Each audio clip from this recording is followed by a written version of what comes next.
La belleza del campus te trataba como a un perrito faldero, solo para que tú te lanzaras a los brazos de una venenosa y Yandere directora ejecutiva. Todos pensaban que estabas buscando la muerte, pero solo tú sabías que la Yandere era el amor verdadero. Porque en tu vida pasada, lo diste todo para adular a la belleza del campus durante 5 años. Sin embargo, al final, ella conspiró con su familia para matarte y quedarse con tu fortuna. Solo cuando tu alma partió te diste cuenta de que alguien en este mundo te apreciaba por encima de todo. Fuiste testigo de cómo ella vengaba tu muerte con tus propios ojos, la viste con su vestido de novia, tumbada a tu lado en el mismo ataúd. En el momento en que ella decidió morir por ti, tu alma se desgarró de agonía y un arrepentimiento infinito inundó tu corazón. Parpadeando en un estado de conciencia confusa, te encontraste de pie a las puertas de la escuela, con rosas en la mano, frente a una joven. Atónito, te diste cuenta de que habías renacido, y renacido precisamente 1 minuto antes de confesar tus sentimientos a la belleza de la escuela, Liu Ruxue. Tras 2 segundos de reflexión, te estremeciste. Los recuerdos de tu vida pasada te decían que Luo Yao estaba a punto de aparecer. Y esta vez, una vez que te arrastrara de vuelta, te confinaría en la cama.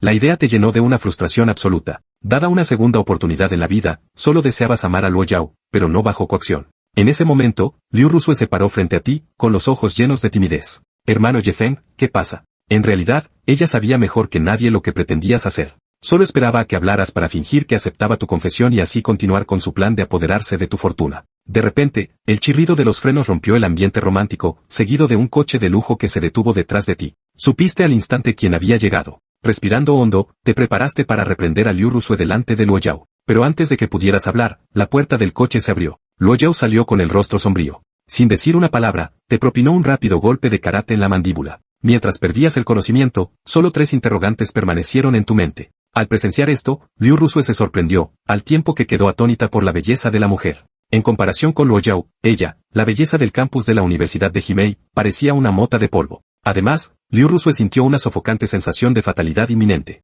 Luo Yao reprimió su intención asesina, te levantó sin mirar atrás y te llevó al coche. Si no te hubiera importado Liu Ruxue, habría desaparecido de este mundo hace mucho tiempo. Solo cuando los lujosos vehículos se alejaron a toda velocidad, Liu Ruxue se dio cuenta de que se trataba de toda una comitiva y de que la mujer estaba rodeada de numerosos guardaespaldas. ¿Yefeng había sido secuestrado por ella? Liu Ruxue buscó su teléfono para llamar a la policía, pero al instante siguiente dudó. Si él estuviera muerto, ¿no heredaría automáticamente su familia todos sus bienes? Con este pensamiento, marcó el número de su hermano menor, Jane. Noche. En una habitación con poca luz. Xiao Feng, me encantaría sacarte los ojos y conservarlos como especímenes. De esa manera, solo me verías a mí. Al sentir una sensación fría rozando tu párpado, abriste los ojos de golpe. El rostro familiar y exquisito te miraba fijamente. En ese momento, Luo Yao estaba ante ti, completamente desnuda, con una mano acariciando tu mejilla y la otra sosteniendo una daga, cuya hoja trazaba lentas y deliberadas líneas sobre tu pecho. La familiar sensación confirmó que no era un sueño, efectivamente, había sido capturado una vez más, con tus miembros atados por pesadas cadenas. Una compleja mezcla de emociones te invadió.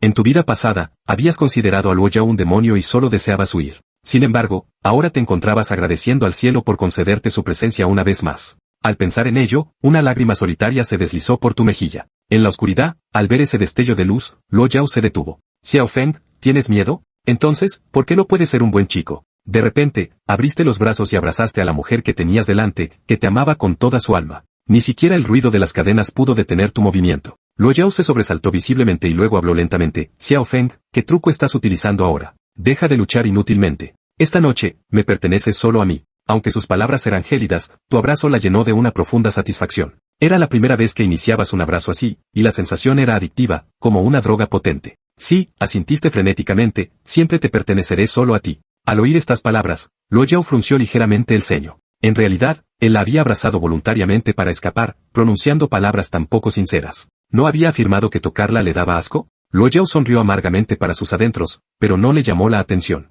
En ese caso, demuéstramelo. Dicho esto, comenzó a acercarse a ti. De acuerdo, lo haré. Antes de que pudieras terminar, tus labios se encontraron con ese toque familiar y dominante. Sabías que Luo Yao estaba poniendo a prueba tu sinceridad. 10 minutos más tarde, por fin recuperaste el aliento. La miraste y le dijiste lentamente, Luo Yao, te deseo. Al oír esto, Luo Yao se quedó paralizada al instante, preguntándose si había oído mal. Porque no la habías llamado demonio o diabla, y en realidad querías. A la mañana siguiente, un rayo de sol se filtró a través de las cortinas y cayó sobre tu rostro. Abriste lentamente los ojos y una mancha carmesí en las sábanas llamó tu atención. En tu vida anterior, esa noche te la habían impuesto. Aterrorizado por el comportamiento de Luo Yao en ese momento, no te habías dado cuenta de estos detalles. Solo ahora te diste cuenta de que también había sido la primera vez de Luo Yao. Despierta, Luo Yao tenía una expresión inexpresiva, aunque su corazón latía con ansiedad.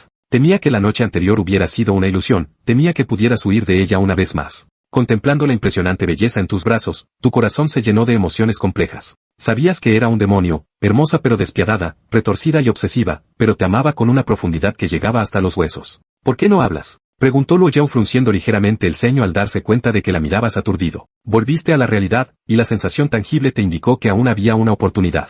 Esta vez, compensarías toda una vida de amor a la mujer que tenías delante. Luo Yao no sabía lo que ibas a decir a continuación. Temía que tus palabras la sumieran en la desesperación, así que simplemente te tapó la boca. A medida que respondías a sus insinuaciones, Luo Yao se volvía cada vez más frenética. Solo después de un largo rato se separaron. Si lo que dijiste anoche era mentira, te cortaré la lengua. Te estremeciste, sabiendo que esa loca era capaz de cualquier cosa. Quédate tranquila, prometiste apresuradamente, a partir de ahora, solo te perteneceré a ti. Luo Yao estaba satisfecha con tu actitud actual. Aunque fuera una mentira, la hacía sentir como si hubiera caído en un charco de miel. Entonces, ¿por qué fuiste a ver a Liu Ruxue ayer? Al oír esto, te quedaste paralizado. Efectivamente, ayer habías ido a confesar tus sentimientos a Liu Ruxue. Aunque no recordabas cuántas veces se lo habías confesado antes, sabías que, tras esta confesión, Luo Yao se había vuelto aún más frenética, llegando incluso a encerrarte. Luo Yao, ayer busqué a Liu Ruxue para poner punto final a nuestra relación. La verdad es que nunca me gustó. Miraste a Luo Yao y le hablaste con sincera sinceridad. Luo Yao frunció los labios.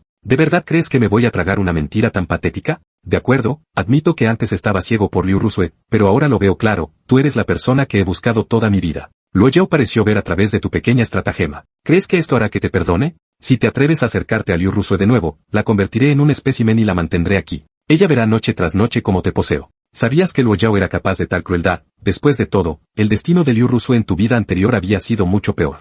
Sabías muy bien lo profundamente que la habías herido. Afortunadamente, habías renacido. Ahora pasarías el resto de tu vida demostrando que tus palabras eran ciertas. Con este pensamiento, abrazaste a Luo Yao con más fuerza una vez más. Ella disfrutó de tu repentina iniciativa. Xiao Feng, bésame. 2 horas y media más tarde, te sentías completamente agotado y pronto caíste en un profundo sueño. Cuando volviste a despertar, era mediodía y Luo Yao ya no estaba a tu lado. Viste un pequeño frasco de pomada sobre la mesa. Sonreíste al reconocerla como la crema única de Luo Yao para eliminar cicatrices, que habías usado a menudo en tu vida anterior.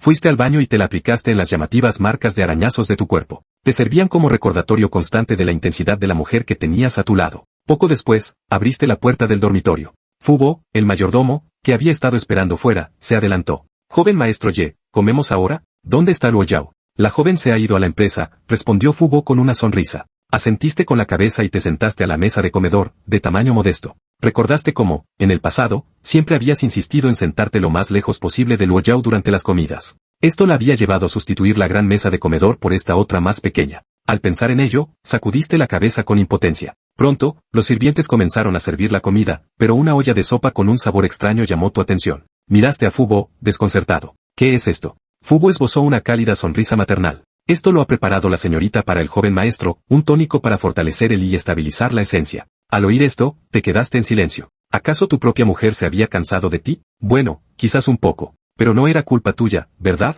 ¿Qué alma decente podría soportar tal trato? Comenzaste a comer, ignorando deliberadamente el caldo reconstituyente. De repente, sonó tu teléfono móvil. Miraste el identificador de llamadas y al instante sentiste una oleada de pánico. Tras un momento de vacilación, contestaste la llamada. La voz furiosa de Yetiamba retumbó a través del auricular. ¿Dónde diablos estás, muchacho? ¿He oído que te han secuestrado? ¿Tienes idea de que tu madre y tu hermano han estado esperando todo un día y toda una noche a que llamaran los secuestradores? ¿A qué estás jugando? Sabías que Liu Ruxue se lo había contado. En tu vida anterior, también habías recibido esa misma llamada. Le habías dicho a Yetiamba que Luo Yao te había secuestrado y le habías contado tu terrible experiencia. Pero después de confirmar repetidamente que había sido Luo Yao quien te había secuestrado, colgó sin decir nada más, como si nada hubiera pasado. Lin Ran entre cero los ojos. ¿Acaso ya estaban tramando matarlo en aquel entonces? Maldita sea, y se empezó a pensar con claridad. Capítulo 4, Section 2 Superscript 2. Viejo Deng. No vuelvas a llamarme así. Viejo Deng? Padre? Lin Tianba, al otro lado de la línea, se quedó visiblemente paralizado, como si no pudiera creer que esas palabras hubieran salido de la boca de Lin Ran. Lin Jian, que estaba a su lado, susurró inmediatamente, Papa. Quizás el hermano realmente fue secuestrado. No quería implicarte, así que fingió estar en desacuerdo contigo. Los secuestradores podrían estar ahora mismo a su lado. Lin Tianba lo entendió de repente. Tenía que ser eso. De lo contrario, ¿cómo podría su hijo, siempre tan dócil, hablar de forma tan insolente? La idea incluso lo conmovió un poco. Quédate tranquilo, Guido. Cuando te hayas ido, Papa se asegura de que tengas un gran funeral. Xiao Ran. Papa estaba simplemente abrumado por la preocupación. Aunque ahora no puedo pagar tu rescate, preguntales a tus captors que más exigen. Hertadu lo que esté en mi mano, solo rogales que te diginalizo. Lin Ran se rio con amargura, sintiendo como una olita de intención asesina surgia en su interior. ¿Quién ha dicho que me hayan secuestrado? Solo voy a casa con mi mujer. Sacas conclusiones precipitadas como una sandía con la pulpa podrida, tu cerebro no es más que pulpa podrida. Eres tan tonto como una piedra. Tener un maldito idiota como tu por padre es como una puñalada en el culo, que alegría para la vista. Lin tienba ese enfuricio al instante, pequeño bastardo. ¿Qué has dicho? Soy tu maldito padre. ¿Cómo te atreves a hablar así? Lin Ran, pregunta por el barrio, al norte o el sur del río, ¿quién es el verdadero padre aquí?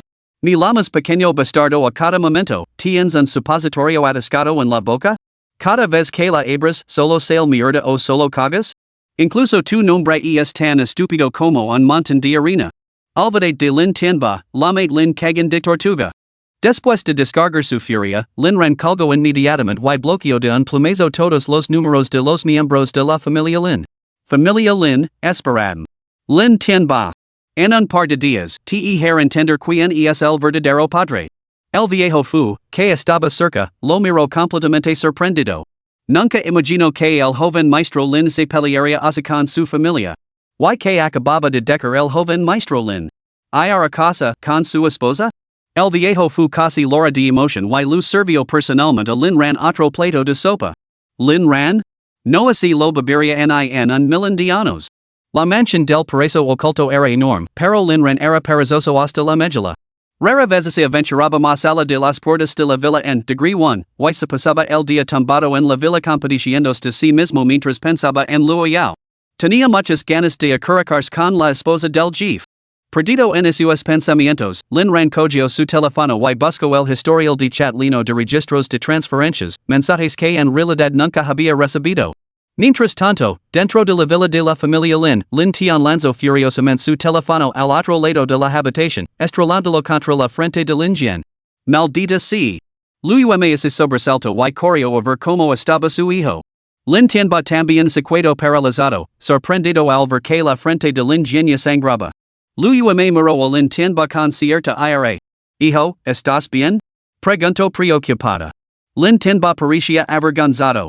Lo siento, Guido. No era mi intención. Lin Jian soportó el dolor, pero mantuvo la compostura. Estoy bien, papa.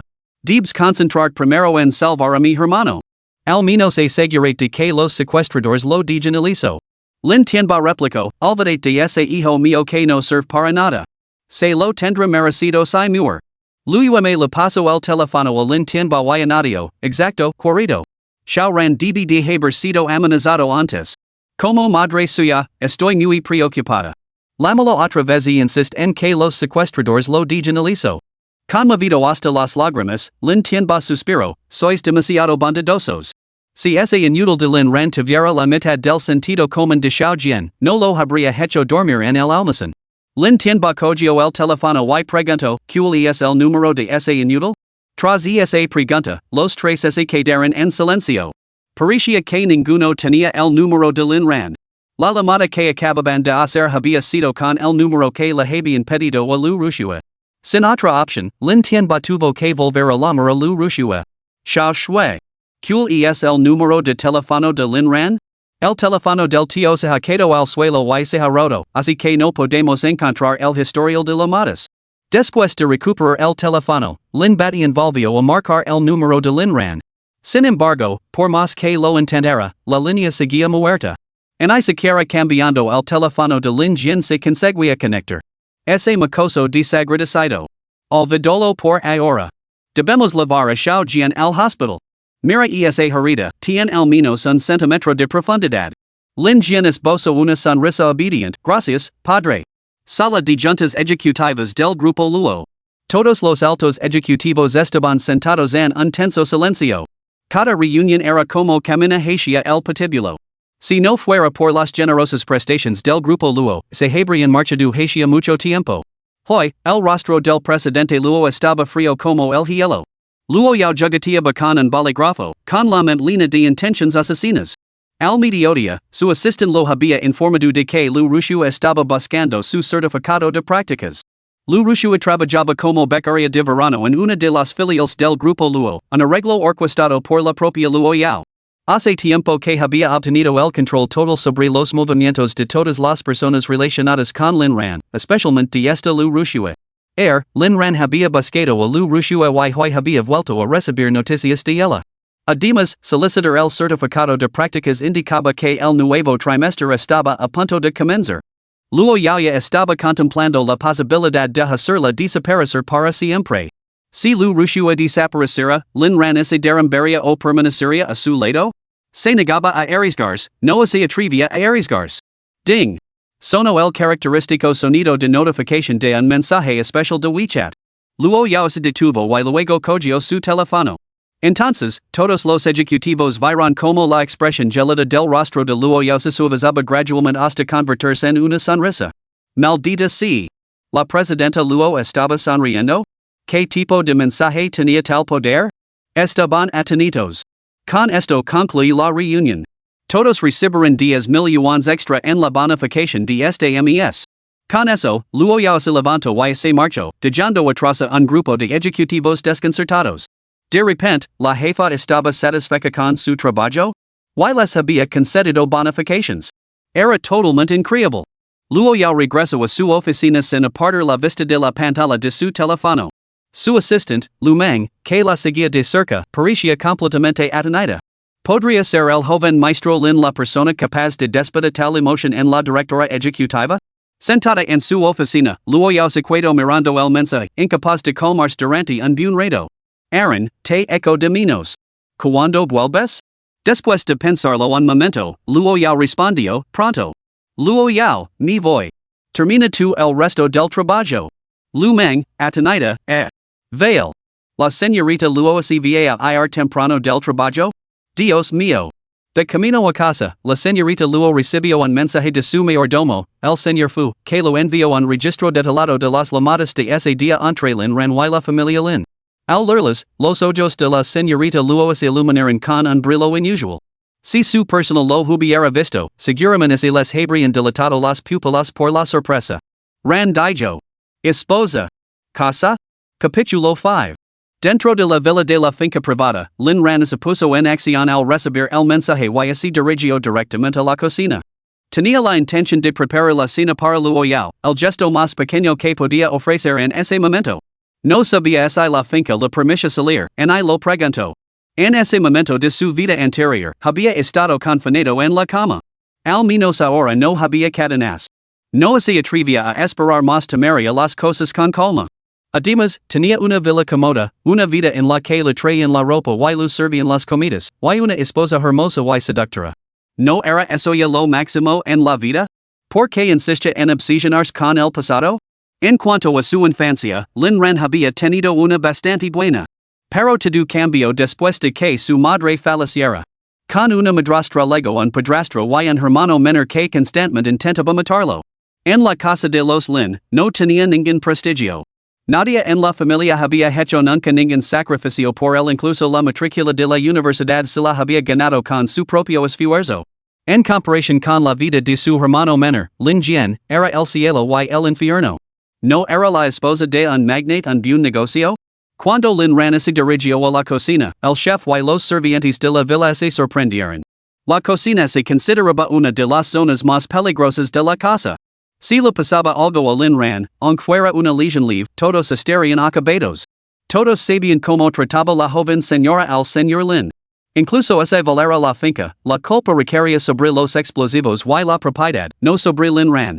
Pero por mucho que el chef y los sirvientes le suplicaran, Lin Ran se mantuvo imperturbable. Lin Ran, no pasa nada. Solo quiero preparar la cena para Luo Yao.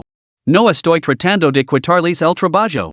El jefe de cocina estaba al borde de las lágrimas. Joven maestro Lin, no se trata del trabajo. Se trata de la vida o la muerte. Si le pasa algo, yo también estaría acabado. Lin Ran cedió, muy bien. Pueden observar desde un lado. Si fallo, pueden intervenir. ¿Les parece bien? El jefe de cocina lo penso y acepto oreganadients, y que era lo más cerca que Lin Ran estaba dispuesto a ceder. Al ver la destreza con la que Lin Ran manejaba el cuchillo mientras encendía el fogón y calentaba el aceite, el chef se quedó un poco sorprendido. El señor Lin, un joven mamado y acostumbrado a la buena mesa, sabía cocinar? No sabían que, en la casa de los Lin, era Lin Ran quien cocinaba, y no el mayordomo. Cuando Lin Ran terminó de preparar sus 8 platos estrella y una sopa, Luo Yao regresó. Al encontrar el salón vacío, subió inmediatamente las escaleras hacia el dormitorio. Al abrir la puerta, descubrió que estaba completamente vacío. Su expresión se volvió fría al instante. No había nadie allí. Ni un alma. La última vez que estuvieron ausentes, Lin Ran había huido. El tío Fu había llevado a todos los guardaespaldas y servientes de la casa a buscarlo. Esta vez, tampoco había nadie allí. Podría ser Aaron. ¿Por qué tienes que ser tan travieso?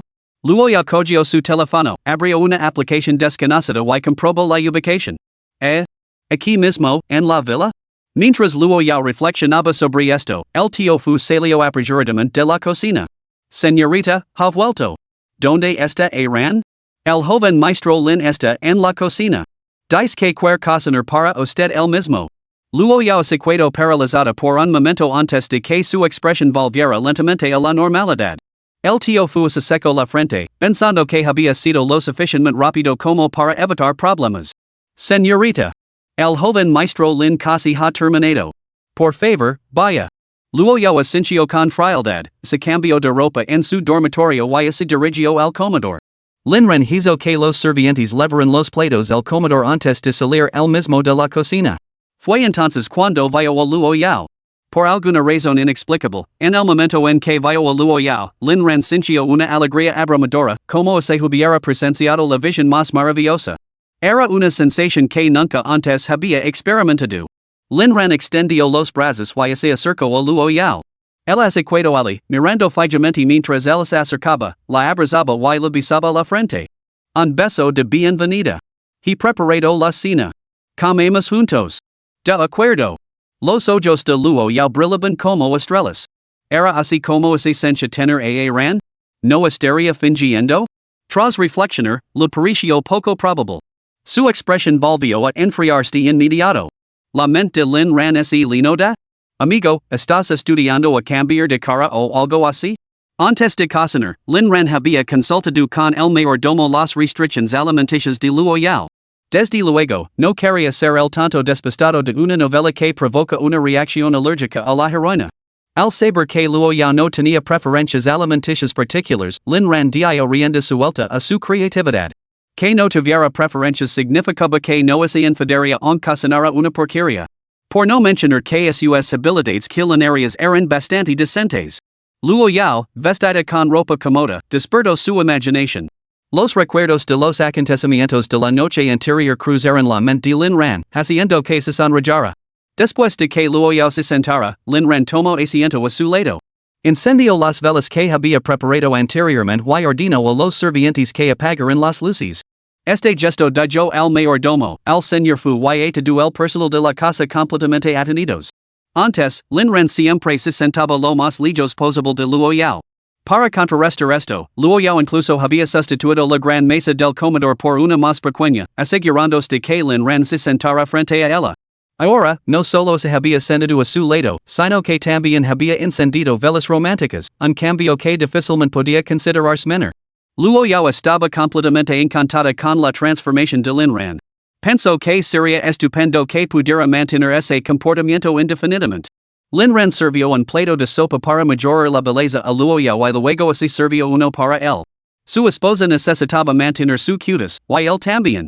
Y se me deja de lado una vez que haya pasado mi mejor momento. El viejo Fu intervino apresuradamente. Señorita, este caldo parece bastante delicioso. ¿Me atrevería a pedir un plato? Tenía sinceramente que Lin Ran hubiera envenenado la comida. Luo Yao lanzó una mirada gelada al viejo Fu. Él sabía que se había extralimitado, no tenía derecho a cuestionar a Lin Ran. En esta casa, nadie se atrevía a desafiarlo. Incluso se preguntó si la posición de Lin Ran en esta casa podría ser ligeramente superior a la de la joven señorita. Luo Yao respondió con frialdad, no es necesario. Esto lo ha preparado Ran. confío en él. Incluso ese fuera veneno, lo bebería sin dudarlo ese Lin Ran así lo pudiera. Fubo ese sintió algo incómodo, pero Lin Ran sonrió con calma. No culpaba a Fubo tal preocupación era perfectamente razonable. Yo voy primero. Antes de que nadie pudiera reaccionar, bebió rápidamente dos sorbos de sopa y luego probó una pequeña porción de cada plato. Los sabores parecían bastante agradables. Luo Yao probablemente lo aprobaría. Fubo soltó una risa incómoda. Mis propias sospechas mezquinas, lo siento. Lin Ran lo descartó con un gesto, pero Luo Yao declaró fríamente, pierde la bonificación de este mes. Las pupilas de Fubo se dilataron por la sorpresa, eso le parecía peor que la muerte misma. Lin Ran intervino generosamente. Luo Yao, Fubo solo se preocupaba por tu seguridad. Pasemos por alto la deducción de la bonificación. Prueba esta sopa. No era que Lin Ran fuera un mamado. Fubo era realmente un tipo decente y, dado que había actuado pensando en el bienestar de Luo Yao, Lin Ran sentía que le debía ese favor. Luo Yao asintió. Fubo, profundamente agradecido, abrió la boca para dar las gracias a Lin Ran, pero al ver la ceja ligeramente fruncida de Luo Yao, la cerró rápidamente. ¿Cómo iba a interrumpir la comida de la joven señora? Lin Ran observó en silencio como Luo Yao levantaba con elegancia una cucharada del caldo embellecedor que él mismo había preparado y se le lavaba lentamente a los labios. La cálida y romántica luz de las velas la hacía parecer aún más cautivadora, daba la sensación de que uno nunca se cansaría de contemplar una belleza tan incomparable. Luo Yao, ¿qué miras? Lin Ran, admirando tu belleza. Luo Yao frunció el seno. ¿Quién es más hermosa, tú o Liu Ruxue? Capítulo 6. Una pregunta envuelta en un regalo? Lin Ran, debía de estar ciego como un murciélago antes. Una mujer tan hermosa estaba delante de mí y yo no podía verla. Ahora que he recuperado la vista, tengo la intención de contemplar constantemente durante el resto de mi vida. Pero lo lamento. Las primeras palabras de Lin Ran conmovieron el corazón de Luo Yao, pero su última frase la dejó ansiosa y insegura. ¿Qué lamentaba? ¿Arrepentirse de haberse entregado a el aire? Lin Ran sintió que el aire a su alrededor se volvía repentinamente gélido, y su corazón dio un vuelco. ¿Por qué se había enfadado de repente? Podría ser. Lin Ran, me arrepiento de no haberme dado cuenta antes de tu belleza. Merezco morir. Efectivamente, el aura gélida de Luo Yao se retiró y desapareció, y la cava de sus labios se hizo cada vez más pronunciada. Las pupilas del tío Fu se dilataron por la sorpresa. El joven maestro Lin estaba diciendo palabras dulces. Dios mío. Hacía mucho tiempo que la joven no sonría así. Las palabras de Lin Ran hicieron que Luo Yao se estremeciera. Una gota de sopa se deslizó por la comisura de su boca. Instintivamente, levantó la mano para limpiarla, y su mano se encontró con la mano extendida de Lin Ran. A pesar de su intimidad pasada, ambos se quedaron paralizados por un momento antes de que sus corazones comenzaran a latir con fuerza. Dejaron que la gota permaneciera en los labios de ella, botando lentamente y cayendo, despertando una imaginación sin límites. Lin Ran retiró la mano, sintiéndose un poco nervioso. Lo siento. Solo quería limpiar tela. Luo Yao, dame de comer. Lin Ran, Luo Yao, dame de comer mi sopa. Lin Ran tragó saliva con dificultad, con la mirada fija en los delicados labios carmesí de Luo Yao. Muy bien. Lin Ran cogió una cucharada de sopa de su propio cuenco y la llevó lentamente a los labios de Luo Yao.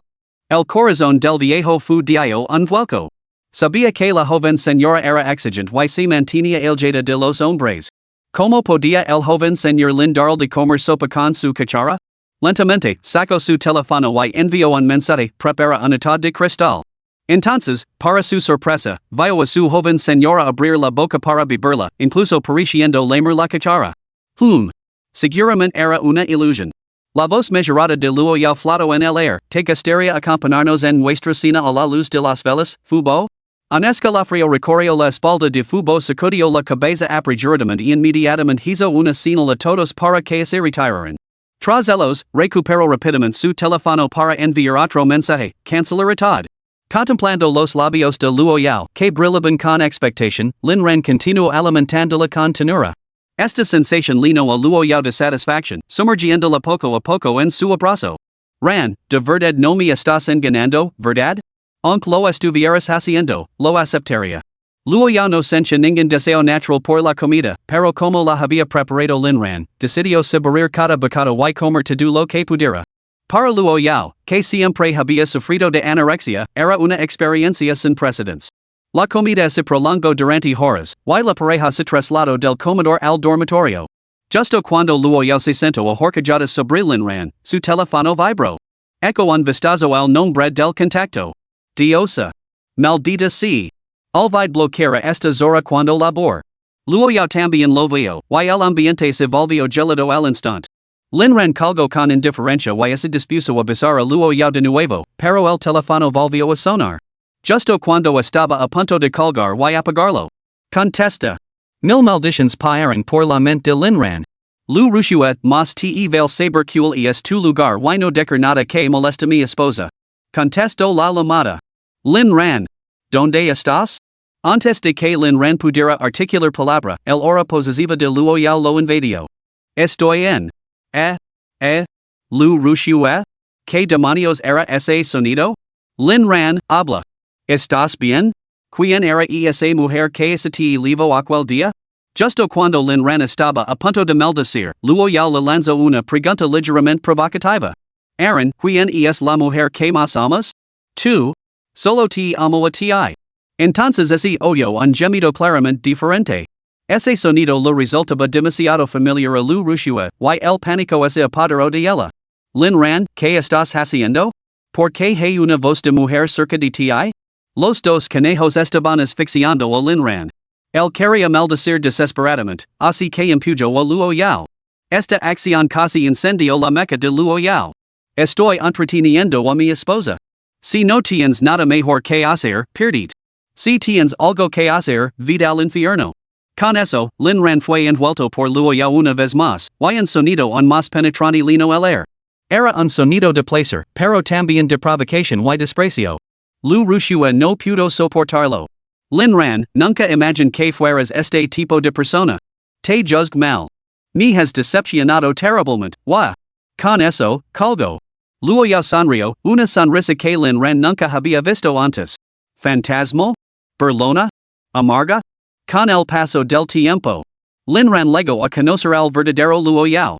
Se maldijo a sí mismo por haber estado ciego y sordo antes, pequeño corrido. Entonces, ¿qué era lo que quería exactamente? Luo Yao. Sinceramente, temo que algún día pueda morir aquí. ¿Podemos intentar controlarnos? En su vida anterior, Luo Yao siempre había tenido la sartén por el mango. ¿Quién hubiera imaginado que esta vida no sería diferente? Él era el hombre aquí, ¿no?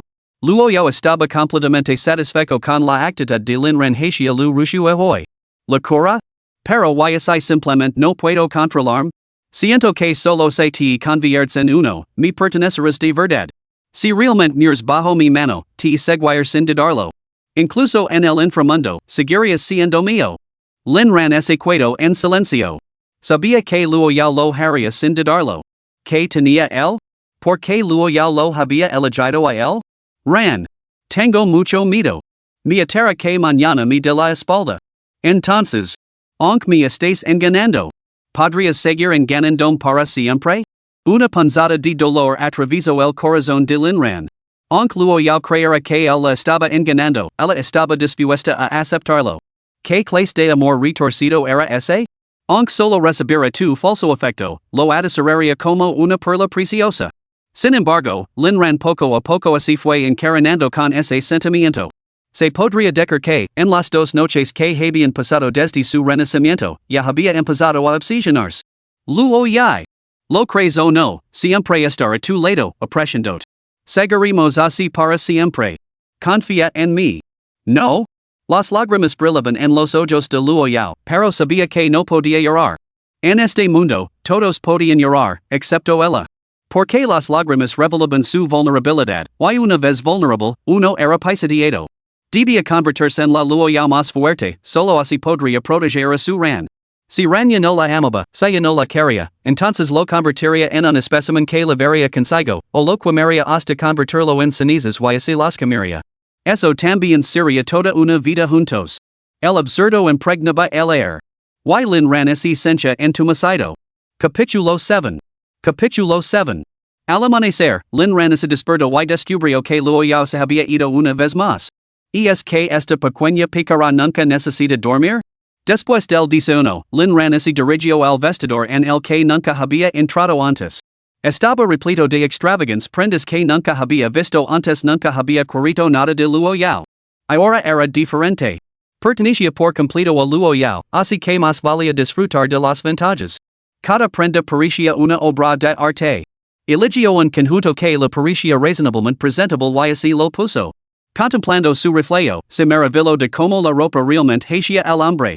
El único defecto era su cabello revuelto. Después de pensarlo un momento, envió un mensaje a Luo Yao.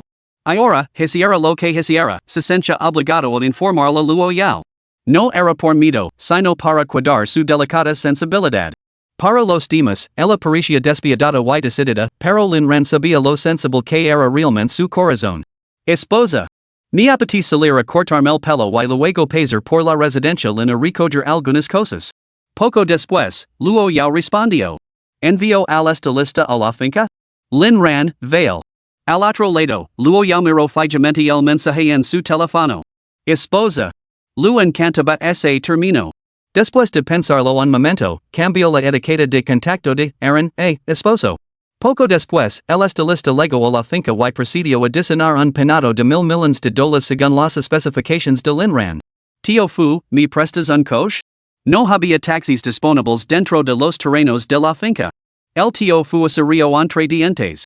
Joven maestro Lin, bromea.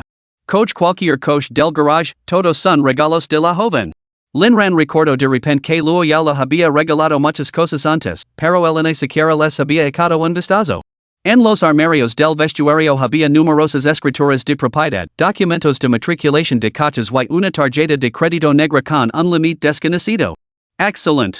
Entonces, por favor, Fubo, organiza que unos cuantos guardaespaldas me acompañen a hacer unos recados. Por supuesto, joven maestro Lin. Al entrar en el garage, Dios mío, era más extravagante que cualquier exposición de coches de lujo del mundo. Lin Ran eligió un Koenigsegg 1:1. Nunca había visto un coche tan lujoso y ahora podía conducirlo para ir a lugar. Pronto, una caravana de coches de lujo recorría las calles de la capital. Todos los vehículos de la carretera les dejaban paso. El coche del tío Fu era el que seguía más de cerca a Lin Ran. No podía permitir que Lin Ran se escapara de nuevo. Especialmente después de ser testigo de lo importante que era Lin Ran para su joven señora. Era un joven maestro que podía hacer sonreír a la joven señora, simplemente no podía perderlo. En poco tiempo, Lin Ran aparcó sin problemas fuera de la villa de la familia Lin y, acompañado por 10 guardaespaldas, entró con gran fanfarria. Dentro de la villa, Lin Jian acababa de ser traído a casa desde el hospital por la familia Lin. Los tres charlaban y reían juntos. Papá.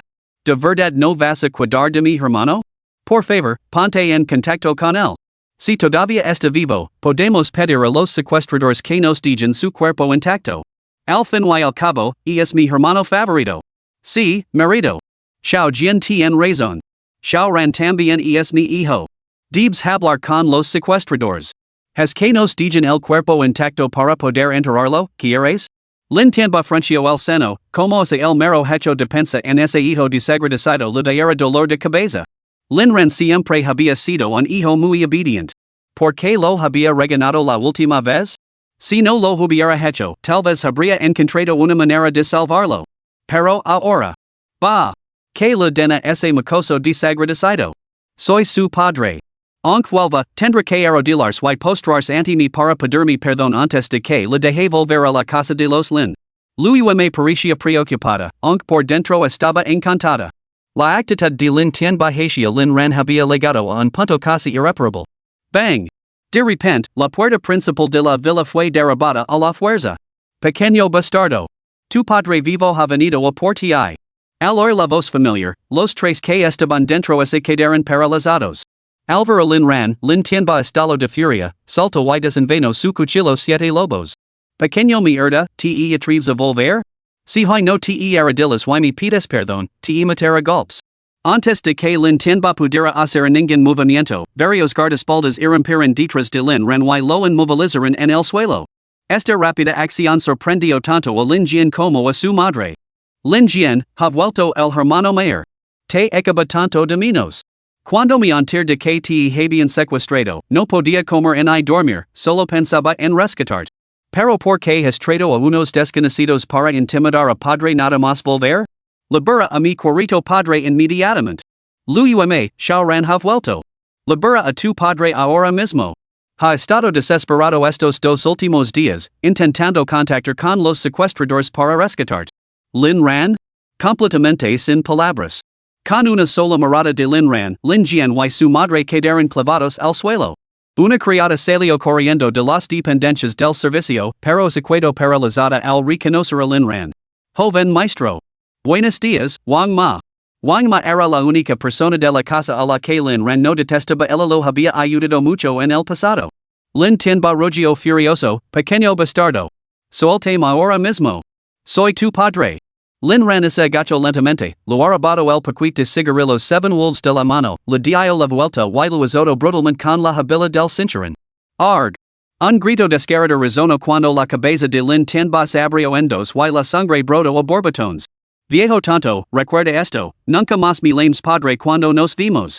En cambio, te arrodillarás y me harás una reverencia cada vez que nos encontremos.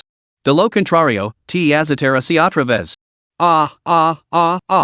En medio de los gemidos agonizantes de Lin Tianba, Lin Jian y su hijo se quedaron paralizados por la conmoción. Después de azotarse hasta quedar exhausto y satisfecho, Lin Ran estiró las extremidades antes de dirigir lentamente la mirada hacia Lin Jian y su hijo. Repugnant.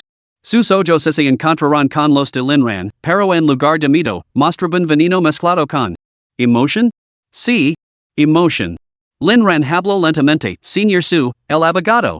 Ahora esto está en sus manos. Con eso, Lin Ran subió las escaleras una vez más y se retiró a su trastero. Su Kai, la eminente figura legal, apareció detrás de él y le presentó un documento a Lin Tianba, que yacía retorciéndose en el suelo. ¿Qué es esto? Su Kai, este es el documento que rompe su relación con el señor Lin Ran. Por favor, fírmalo. Lin Tianba se quedó paralizado, incapaz de recomponerse durante un buen rato. Cuando Lin Ran volvió a bajar las escaleras, Lin Tianba no había firmado. Al ver la maleta que Lin Ran llevaba en la mano, le preguntó con los dientes apretados, con la rabia a punto de estallar. Hijo desagradecido. ¿Hablas en serios? Lin Ran asintió. ¿Qué más? Lin Tianba se rió, una risa nacida de la pura exasperación. Ya. Muy bien. Muy bien. Recuerda esto, hijo desagradecido, nunca volverás a poner un pie en la casa de los Lin. Aunque te arrodillarás y me lo suplicarás, nunca te reconocer como mi hijo. Lin Ran sonrió. Un trato es un trato. Lin Tianba, dominado por la furia, firmó el documento en un arrebato de aire. Lin Jian y su madre intercambiaron una mirada significativa, con expresiones tenidas de una sonrisa cómplice. Lin Ran guardó los papeles, divertido por las expresiones agridulces en los rostros de Lin Jian y su madre. Y me levo mis acciones. Las acciones del grupo Su Ran ni las de yo mi madre. No obtendrás ni un solo centavo de mí. Capítulo 8. Esta declaración de yo a todos sin palabras, como se acabaron de recordar que este asunto existe. Hijo desagradecido. Xiao Ran. ¿De qué te sirven todas esas acciones? Transferémoslas incondicionalmente ahora mismo. Te las devolverá cuando te gradúes en la universidad. Lin Jian intervino, así es, hermano. Papa es el presidente. Poner las acciones a su nombre primero le dará más autoridad en la empresa. Luo Yao, sé un buen chico, Xiao Ran. Escucha a tu padre. Transfer las acciones a su nombre para que él pueda gestionarlas por ti. Lin Ran sintió náuseas. ¿Cómo no se había dado cuenta antes de lo repulsiva que era esta familia? Agitó el documento de degradación que tenía en la mano. Os consideró a todos unos extraños. Mi habeas insultado, así que estoy furioso. Como medio legítimo de autodefensa, necesito pegaros para descargar mi IRA. Esta declaración de yo sin palabras incluso al abogado que estaba cerca, su Kai. Dejadlo respirar, no lo matéis. Pronto, varias caras estaban hinchadas y magaladas. Luo Yao y su hijo, despejados de su habitual magnanimidad, lanzaron insultos a Lin Ran. Ingrato. Soy tu madre. ¿Te he criado todos estos años y dejas que me peguen?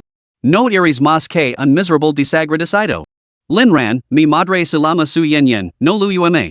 Hermano. Infidels que me peguen, me duele mucho. Lin Ran, tú tampoco eres mi hermano. No tengo hermanos. Incluso Lin Tianba, al padre, comenzo a suplicar clemencia, Xiao Ran. Has que paren. Papa se equivoco. No pegué a papa. No tenía ni pizca de carácter. Lin Ran se sintió completamente humillado. En su vida anterior, cuando Luo Yao lo había torturado más allá de lo soportable, él no había suplicado clemencia. Sin embargo, Lin Tianba comenzó a suplicar después de unos simples puñetazos. ¿Quién de nosotros es el padre aquí? Torturado más allá de lo soportable, Lin Tianba apretó los dientes. Tú eres mi padre. Lin Ran sonrió. Muy bien, ya que hemos roto nuestros lazos, aclaremos algunas cosas. Cuando tenía 13 años, mi madre Felicia y me dejó el 30% de las acciones del grupo Su Ran. Ahora tengo 22 años, así que me debes los dividendos del grupo Su Ran de los últimos 10 años. He comprobado los informes financieros de la empresa, me debes 300 millones. Por haber golpeado hoy, te compensar con 10 mil yuans según los más altos estándares de tratamiento veterinario.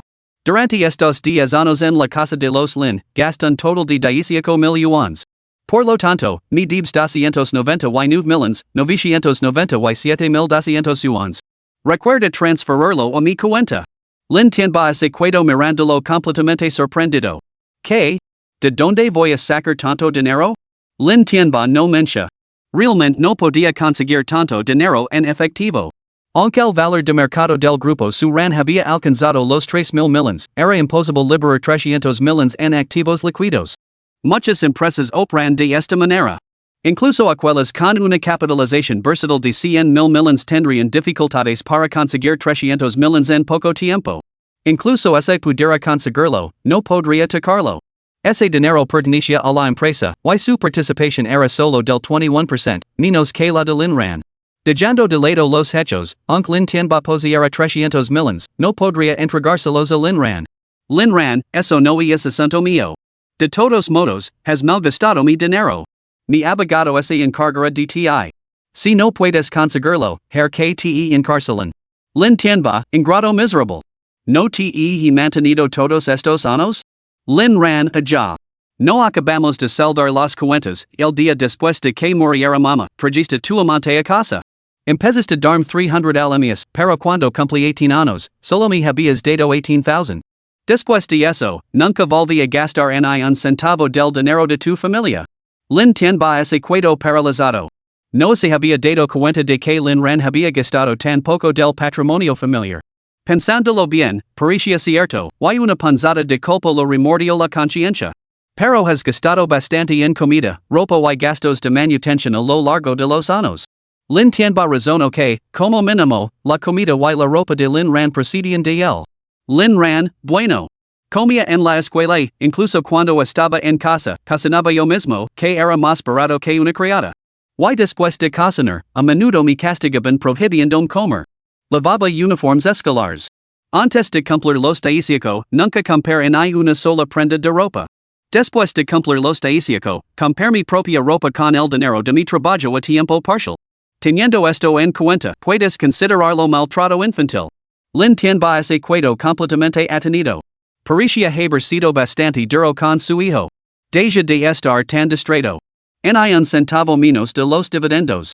Si me estafas un solo centavo, mis abogados te meterán entre ríos, y de paso te acusarán de maltrato infantil. Con eso, Lin Ran se dio la vuelta y se marchó, dejando a los ocupantes de la villa llorando de desesperación. Hijo rebelde. Lin Ran, caramba, que bien me has sentido. Al salir de la villa, Lin Ran vio una bicicleta rosa aparcada junto a la puerta. Era su antiguo medio de transporte, comprado con el dinero que había ganado en su trabajo a tiempo parcial. Por su parte, el medio de transporte de Lin Jian era un coche de lujo que valía millones. ¿Por qué era rosa la bicicleta? Porque a Liu Ruxue le gustaba el rosa. Pero Liu Ruxue nunca había montado en esa bicicleta. Destruyela.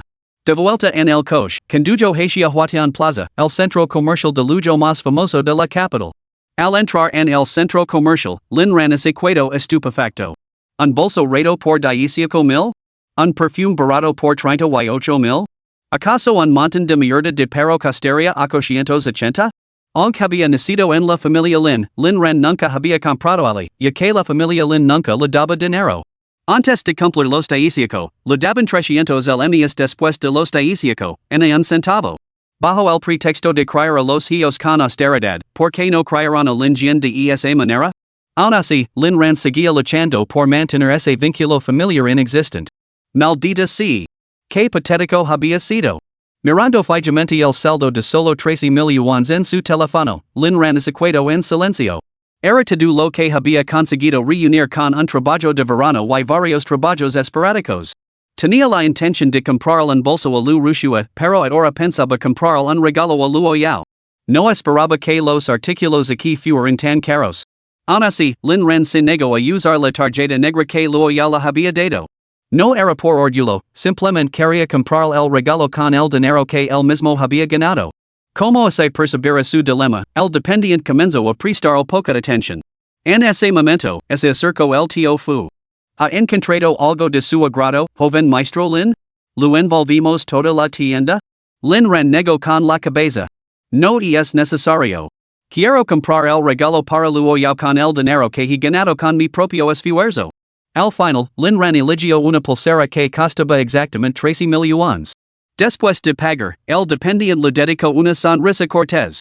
Lin Ran cogió la pulsera y imaginó a Luo Yao levando la puesta. Luo Yao, este es mi primer regalo para ti. Aunque es modesto en cuanto al precio, representa todos mis ahorros. Cuando gane más dinero, te regalar las mejores cosas que ofrece este mundo. De repente, Lin Ran sintió una oleada de incomodidad. Según la trama de la novela, ¿no debería pasar algo ahora? Lin Ran? Al oír la voz familiar de Liu Ruxue, el rostro de Lin Ran se ensombreció. Maldita sea. Mala suerte. Capítulo 9. Si Luo Yao ve esto, ¿no lo esperaría otra paliza? No sabía que Luo Yao, que acababa de recibir la noticia, ya se dirigía a toda prisa hacia Ali. Liu Ruxue y su mejor amiga, Huahini, aparecieron junto a Lin Ran. Al volver a ver a Liu Ruxue, Lin Ran se dio cuenta de que no sentía nada por ella, ni siquiera un ápice de recuerdo afectuoso. Su mandesalino de imágenes de su vida anterior ella convertida en un gerente humano para actuaciones en el sudeste asiático y se estremeció. Luo Yao era realmente despiadada. Pero por muy despiadada que seas, en mi corazón sigue siendo la Luo Yao más hermosa. Lin Ran. ¿Eres tú de verdad? ¿Quién era esa mujer que te llevó ese día? ¿Y por qué bloqueas todos mis datos de contacto? ¿Tienes idea de lo preocupados que han estado el tío y la tía buscando? Johani vio inmediatamente la elegante caja de regalo que Lin Ran llevaba en las manos. Lin Ran. ¿Es esto para nuestra Ruxue? Exclamó, extendiendo la mano para arrebatársela. Lin Ran retiró rápidamente el brazo. Era un regalo para su querida esposa, tenía que vigilarlo de cerca. Huahini estalo. Lin Ran.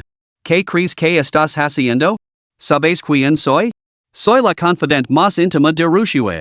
¿Cómo te atreves a tratarla así? Liu Ruxue se mordió el labio, esperando la respuesta de Lin Ran, interpretando a la perfección el papel de víctima indefensa. Se fijó en lo increíblemente guapo que estaba Lin Ran ese día, se había cortado el flequillo, había cambiado de peinado y ese traje le quedaba perfecto. Aquella mujer del otro día era mucho más guapa que ella, incluso siendo la belleza del campus de la Universidad de Kyoto, se sentía inferior. Y luego estaba aquella llamada telefónica de la noche anterior. No, tenía que estar con Lin Ran. Solo así podría ayudar al hermano Lin Jian a asegurar las acciones que poseía. Incluso ese al final fracasaba, contando con el amor de Lin Ran por ella, estar con él no sería tan malo. Lin Ran era tan guapo que no le daría vergüenza que la vieran con él. Con Ruxue tan guapa, tu aspecto modesto no es suficiente. En el mundo actual, no conquistarás el corazón de una chica sin sinceridad genuina. ¿Lo entiendes? Ahora bien, estás dispuesto a regalarnos a Ruxue y a mí un bolso a cada una, convencer a Ruxue para que te dé la oportunidad de acercarte a ella. Liu Ruxue tiró suavemente de la manga de Lin Ran, hermano Lin Ran, solo te lo he preguntado porque te quiero mucho. Aunque esa mujer te gustara o hubiera pasado algo entre vosotros, creería que te obligaron. ¿Podemos volver a como estábamos antes? Luo Yao, que acababa de llegar, fue testigo de esta escena. Sus ojos cortaban el aire como cuchillos mientras observaba el drama que se desarrollaba. Lin Ran esquivó rápidamente la mano de Liu Ruxue. Liu Ruxue, estás loca. No me arrastres contigo. Perdit. Liu Ruxue se quedó paralizada, mientras Huahini hervía de rabia. Lin Ran, ¿quién te crees que eres? Nuestra Ruxue es tan hermosa que te perdona, y tú eres un desagradecido.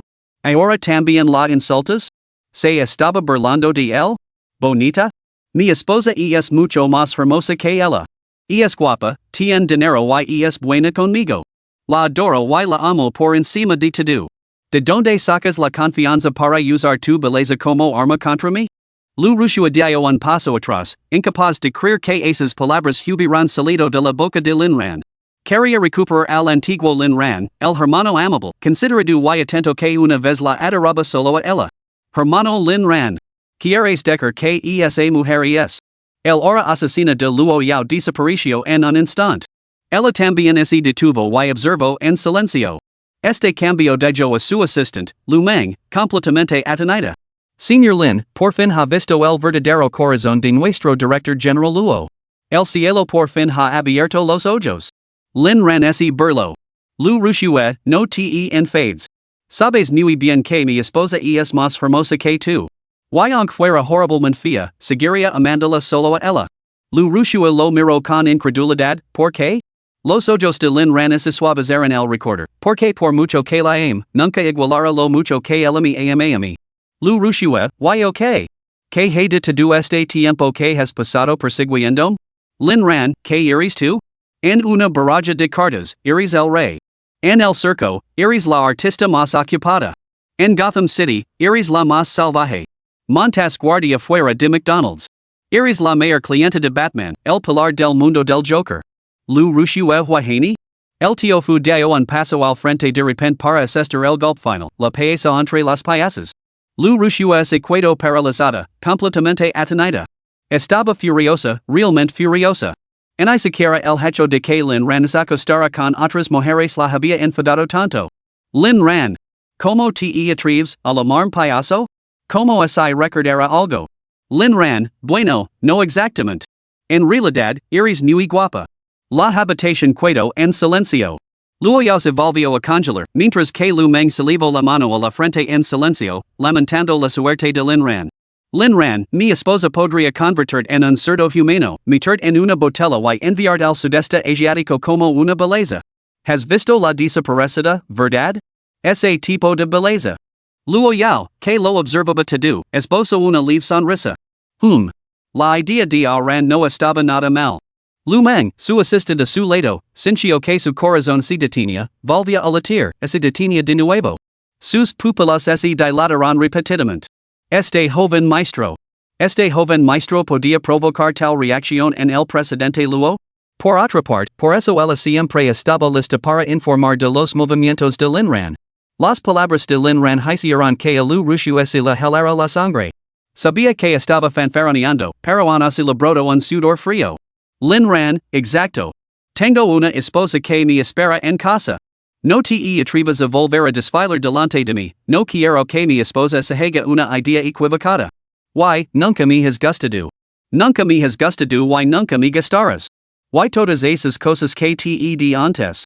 Consideralas ecadas a los perros. Si antuviera los recibos, Lin Ran los habría reclamado. Los ojos de Liu Ruxue se llenaron de lágrimas, como una delicada flor herida por un sinvergüenza. Lin Ran encontraba su teatralidad totalmente repulsiva. A decir verdad, Lu apetecía matar a Liu Ruxue, pero el asesinato era ilegal. Además, ¿no era mucho más entretenido golpearla lentamente hasta matarla, prolongando su agonía? Lin Ran se sorprendió a sí mismo con este pensamiento. ¿Cuándo se había vuelto tan retorcido? Ay. Las malas compañías corrompen el buen carácter. Al girar la cabeza, Lin Ran se quedó paralizado. ¿Cuándo había llegado Luo Yao? Maldición. ¿Malinterpretaría ella al verlo con Liu Ruxue? ¿Quién de su familia lo entendería? Era como un farolillo tirándose un pedo, pura coincidencia. Esposa. Juro que no tengo nada que ver con Liu Ruxue. Que toda mi familia parezca asimiento. Una tensión palpable flotaba en el aire. Lu Meng ya había ordenado a los guardaespaldas que despejaran la zona. Luo Yao se acercó lentamente a Liu Ruxue. Smack. Smack. Dos fuertes bofetadas resonaron. Larget. Alejate de rano os tirare a los dos al mar para que os coman los tiburones. Tanto Liu Ruxue como Huaheni quedaron completamente intimidadas por la formidable presencia de Luo Yao. No se atreveran a decar en una palabra, es agarraran la cara y se alegeran corriendo desordenadamente, con las piernas temblorosas, pero negando a caer. La mujer que tenían delante tenía un rostro de una belleza impresionante, pero desprendía un aura de muerte que les robaba incluso el valor para hablar. Capítulo 10. Era como si hubiera dicha que arrojaría a alguien a los tiburones, y sin duda lo haría. Los dependientes temblaban. El centro comercial Huatian Plaza pertenecía en su totalidad al grupo Luo, y no era la mujer que tenían ante ellos la propia directora del grupo Luo. ¿Acaso aquel joven de antes tenía alguna relación con el presidente Luo? ¿Lo había ofendido? La mirada de Luo Yao se posó en la mano de Lin Ran. ¿Lo compraste para Liu Ruxue? Lin Ran se apresuró a aclarar. No es para Liu Ruxue, es un regalo para ti. Lo siento, mis medios son limitados.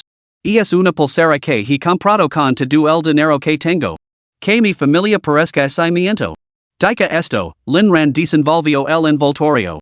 Efectivamente, todo rastro del aura amenazante de Luo Yao desapareció. Bajo la mirada hacia la exquisita pulsera, como si fuera la obra de arte más hermosa del mundo. ¿Estaba Ran insinuando que había gastado toda su fortuna para elegir este regalo para ella? Ella extendió lentamente la mano, ella de ponérmela. Lin Ran obedeció con naturalidad, deslizando con cuidado la modesta pulsera en su delicada muñeca, parecida el jade. Luo Yao estaba completamente encantada. Transfiere la propiedad de esta plaza a nombre de Ran. Las pupilas de Lu Meng se dilataron por la sorpresa, pero se recuperó rápidamente, por supuesto, señora Luo. Lin Ran no lo decía especialmente, pero permaneció en silencio, sabiendo que no podía recazar nada de lo que Luo Yao le concedía. Hacerlo solo provocaría un castigo arbitrario. Los innumerables activos que llenaban el vestidorio habían demostrado este punto. Es precioso, me encanta. A decir verdad, ver a Liu Ruxue con Lin Ran casi la había enfurecido hacia unos momentos. Lin Ran no esperaba que Luo Yao se calmara tan fácilmente, unas pocas palabras y un pequeño regalo la habían tranquilizado como una niña pequeña. Si alguien más hubiera sabido lo que pensaba Lin Ran, probablemente se habría quedado atento y en silencio. La despiadada, decidida y despiadada Luo Yao era en realidad una niña pequeña? Debes estar bromando. Ran. Bésame. Lin Ran se quedó paralizado y miró a su alrededor frenéticamente. ¿Dónde estaba todo el mundo? ¿Dónde estaba el tío Fu? ¿Los guardaespaldas? ¿El asistente? ¿El personal de la tienda? Lin Ran inclinó naturalmente la cabeza para besarla y Luo Yao lo abrazó con fuerza. Ran. ¿Por qué? ¿Por qué me engañaste? Déjame saborear este momento. Si huís más tarde, realmente perder la cabeza. Después de un largo rato, la mirada de Luo Yao se volvió borrosa. Ran. Lo quiero. Lin Ran se sorprendió. Aquí? Vamos a casa? Luo Yao asintió. Se dirigieron al aparcamiento, donde Luo Yao empujó a Lin Ran al interior del Maybach hecho a medida. El coche que Lin Ran había conducido hasta allí, naturalmente, quedó a cargo del servicio de aparcacoches. Cuando el motor rugió al arrancar, la comitiva salió del aparcamiento.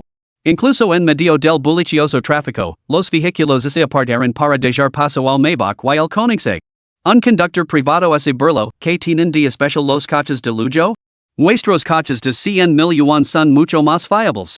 Su esposa, a su lado, esbozo una sonrisa divertida, ¿podría ser que los ocupantes se estén comunicando?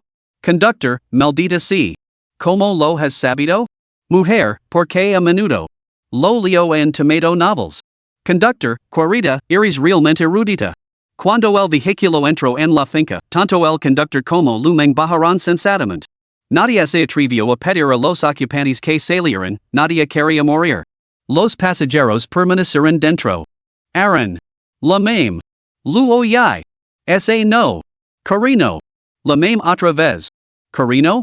Luo Yao adoraba a Lin Ran en ese momento era absolutamente entrainable. El romanticismo inundaba el coche. La mirada de Luo Yao se fijó en Lin Ran. ¿Por qué? ¿Por qué qué? ¿Por qué de repente eres tan amable conmigo? ¿Por qué te quiero? Luo Yao no lo creía, pero no quería insistir sin cesar. Temía descubrir alguna razón que lo devastara por completo. Si Ran la dejaba, realmente se volvería loca o moriría. ¿Cuántos regalos lo has dado a Liu Ruxue? Lin Ran se estremeció. No podía entender por qué el hilo de pensamiento de Luo Yao había dado un salto tan repentino. ¿Una pregunta trampa? He dado regalos a mucha gente a lo largo de mi vida, a mis hermanos, a mis mejores amigos, a mis compañeros de clase. Pero solo los que te di a ti eran realmente para la mujer que amo. Esta respuesta satisfizo a Luo Yao. Recuerda. A partir de ahora, solo podrás hacer regalos a una mujer. Lin Ran, sí, señora. Una vez que salieron del coche, el tío fue inmediatamente hizo que los servientes prepararan la cena. Lin Ran tomó la iniciativa y, cucharada a cucharada, palillo a palillo, alimentó a Luo Yao. Solo después de alimentar a la pequeña diablilla comenzó a comer el mismo. A altas horas de la noche, tras su arduo trabajo, Lin Ran se quedó dormido. Luo Yao yacía entrelazada con él, como se buscara disolverlo en su propio ser. ¿Era por su cuerpo por lo que él había decidido cuidarse? ¿O ya la fuera así? Después de un largo rato, Luo Yao negó con la cabeza. Podría ser que, como ella había hecho que la gente lo vigilara, todo lo que había sucedido durante el día fuera solo una actuación? Había roto los lazos con la familia Lin y se había distanciado de Liu Ruxue únicamente para protegerlos? Porque Ran sabía que ella podría utilizarlos como moneda de cambio para mantenerlo a su lado? No. Ran no debes tratarme así. Cuanto más lo pensaba, más la invadía el temor. Luo Yao se levantó lentamente, con la piel cubierta de sudor frío. Al salir de la habitación, no pudo resistirse a mirar a Lin Ran por última vez. Sola, camino en silencio hacia esa cámara secreta. En algún momento indistinto, en una neblina, Lin Ran pareció vislumbrar a una mujer de impresionante belleza aplicándose algo. A primera hora de la mañana, al bajar las escaleras, Lin Ran se encontró con el tío Fu. ¿Tío Fu, la sopa reconstituent? Preguntó, algo incómodo. El tío Fu esbozó una sonrisa cómplice. Preparada para usted hace mucho tiempo, joven maestro. Lin Ran se sintió bastante avergonzado, como si fuera culpa suya. Sinceramente, era su joven señora la que exigía tanto. Aunque lo había disfrutado mucho, este ritmo lo agitaría tarde o temprano. Al entrar en el comedor, descubrió que Luo Yao ya estaba sentada. ¿No trabajas hoy? Luo Yao asintió. Y es fin de semana. Los asuntos urgentes se pueden gestionar desde casa. Por alguna razón, Lin Ran notó que algo no iba bien con Luo Yao. Dar de comer a la pequeña diablilla se había convertido en una costumbre para Lin Ran. Cada vez que la alimentaba, sentía una profunda sensación de satisfacción. Su esposa se veía tan elegante cuando comía. Su manera de sorber la sopa era hermosa y seductora. La forma en que lo miraba era absolutamente cautivadora. Todo en ella era perfecto. El fin de semana transcurrió en una dichosa calidez. Habiendo probado la dulzura, Lin Ran se quedó hasta la noche siguiente. Luo Yao, ¿te apetece una copa? Lin Ran? De acuerdo. Si a su esposa lo apetece beber, él estaría encantado de acompañarla. Aunque no aguantara el alcohol, aunque no tuviera una idea de por qué estaban bebiendo. Luo Yao se levantó y sacó una botella del armario. ¿Mautai? No, era baijiu. No importa. Mientras tú estés feliz. De vuelta a la mesa, Luo Yao sintió un repentino y agudo dolor en la pierna. Al perder el equilibrio, la botella de mutai se lo escapó de las manos. Lin Ran reaccionó con la velocidad del rayo, girando 360 grados. Con un brazo seguido a Luo Yao por la cintura y con la otra mano atrapó la botella que. Maldita tonta. Mira por donde vas. Capítulo 11. El gesto sugerente hizo que el corazón de Luo Yao se acelerara, una sensación que solo Lin Ran podía provocar. Maldito hombre, sujten bien. Maldito hombre? Era justo. En su vida anterior, ella también había sido bastante maldita. Después de varias copas, Lin Ran comenzó a estar confuso, su lengua se soltó y comenzó a hacer una serie de confesiones. Luo Yao entrecerró ligeramente los ojos. Sabía que Lin Ran no aguantaba el alcohol. Copa tras copa, hasta que toda la botella desapareció, dejando a Lin Ran con la sensación de que el mundo daba vueltas a su alrededor. Esposita. ¿Tienes algo en mente? ¿Por qué has empezado a volar así? Luo Yao se levantó y lo cogió en brazos, como a una princesa, y Lin Ran se acurrucó en su abrazo. Querida, eres increíblemente fuerte. ¿Estás entrenando para los Juegos Olímpicos? ¿Por qué veo dos conejos corriendo ante mis ojos? Dijo a Lin Ran en la cama del dormitorio. Lin Ran se estremeció violentamente. Querida, yo, admito mi derrota. Me has dejado completamente seco. Lo hacemos al menos una docena de veces al día. ¿Qué persona decente podría soportar eso? Al escuchar las descabeladas afirmaciones de Lin Ran, Luo Yao se quedó en silencio por un momento. Aun así, que la llamaran querida con tanta frecuencia lo agradaba bastante. Parecía que a partir de ahora podría mantenerlo bien lubricado. Aaron. ¿Todavía te gusta Liu Ruxue? Lin Ran se incorporó de un salto. Liu Ruxue? ¿Es humana o un fantasma? ¿Tú eres Liu Ruxue? La mirada de Lin Ran se volvió borrosa mientras miraba fijamente a Luo Yao. La expresión de Luo Yao se volvió cada vez más fría. Tras pensarlo un momento, dijo con voz ronca. Soy yo, Lin Ran Gu. ¿Ya no te gusto? Extendió la mano para sostenerlo, temiendo que se derrumbara. Pero Lin Ran se apartó como si hubiera tocado algo sucio. No me toques. Tengo miedo de ensuciarme. Si ni ensucio. Yao Yao ya no me cara. Yao Yao. Luo Yao apreciaba ese nombre, o más bien, atesoraba cada nombre con el que Lin Ran la había llamado. ¿Quién es Yao Yao? Lin Ran, te dice que no me toques. No me toques. Tendré que lavarme después. Yao Yao es. Mi esposa, por supuesto. Mi amante, mi cielo, la persona que más amo. Y la persona que más me ama en este mundo. Luo Yao se quedó paralizada, incapaz de creer que esas palabras salieran de la boca de Lin Ran. Si realmente la amaba tanto, ¿por qué nunca se lo había demostrado antes? ¿Por qué solo la había mostrado repugnancia y miedo? Observando el estado de Lin Ran, Luo Yao entrecerró los ojos. ¿No estaba borracho? ¿O era esta la actuación de un hombre borracho en un 70%, una actuación destinada a conmoverla hasta las lágrimas? Ran. Soy yo, Ruxue. ¿De verdad ya no me quieres? Lin Ran, te quiero. Te quiero menos que a un perro. Con esas palabras, se derrumbó sobre la cama. Al ver a Lin Ran dormir plácidamente, Luo Yao lo desnudó con delicadeza y lo arropó. Ya fuera por agotamiento o por embriaguez genuina, Lin Ran pareció vislumbrar una vida pasada. Vio a aquella mujer que se había vuelto loca por él. Ran, te he atrapado. Me casar contigo. Tómame como tu esposa. ¿Por qué no obedeces? ¿Por qué te niegas a casar conmigo? Si Ran no quiere estar conmigo, entonces iremos juntos al infierno. Ran, sé bueno, solo un poco más bueno, y no sufrirás. Si vuelves a jurar, te matar, te arrancar el corazón y el hígado, y los pondré dentro de mi cuerpo. Aaron, no me dejes, por favor. Eres todo lo que tengo. Ahora estamos casados. Mira, me he puesto un vestido de novia para ti. ¿Estoy guapa? Morir contigo es realmente maravilloso. Cuando lleguemos al inframundo, ¿podrías considerarme una última morada? La imagen final se detuvo en las dos figuras dentro del ataúd de cristal de hielo. Precioso, absolutamente precioso. Entre las innumerables luces del mundo, realmente había una esperandom. Esta es nuestra tumba y también nuestro hogar. Mi cuerpo se siente bastante incómodo, no sé por qué, pero siento como si fuera a explotar. Al abrir los ojos, a Lin Ran le latía la cabeza y sentía que la vejiga estaba a punto de estallar. A la tenue luz de la luna, vio una figura hermosa y cautivadora que aplicaba algo repetidamente. ¿Por qué otra vez? Ante el suave murmullo de Lin Ran, los movimientos de Luo Yao se detuvieron. Tanto si sus palabras eran sinceras como fingidas, actuadas o reales, como eran considerablemente sus emociones. De lo contrario, podría haber vuelto una y otra vez a esa cámara secreta, esa cámara donde solo el adolescente podía calmar su agitación. Cada herida fue cuidadosamente medicada, sin descuidar ninguna. De lo contrario, se quedaban cicatrices, araña no la quería. No quería que Lin Ran se enterara de esto, y mucho menos mostrar las sus cicatrices. Quería esforzarse por ser la persona que le gustaba a Lin Ran. Pero sabía que no podía. ¿Tien sed? Lin Ran, Luo Yao, ¿qué estás haciendo? Un escalofrío recorrió a Lin Ran, haciéndola temblar. Podría ser.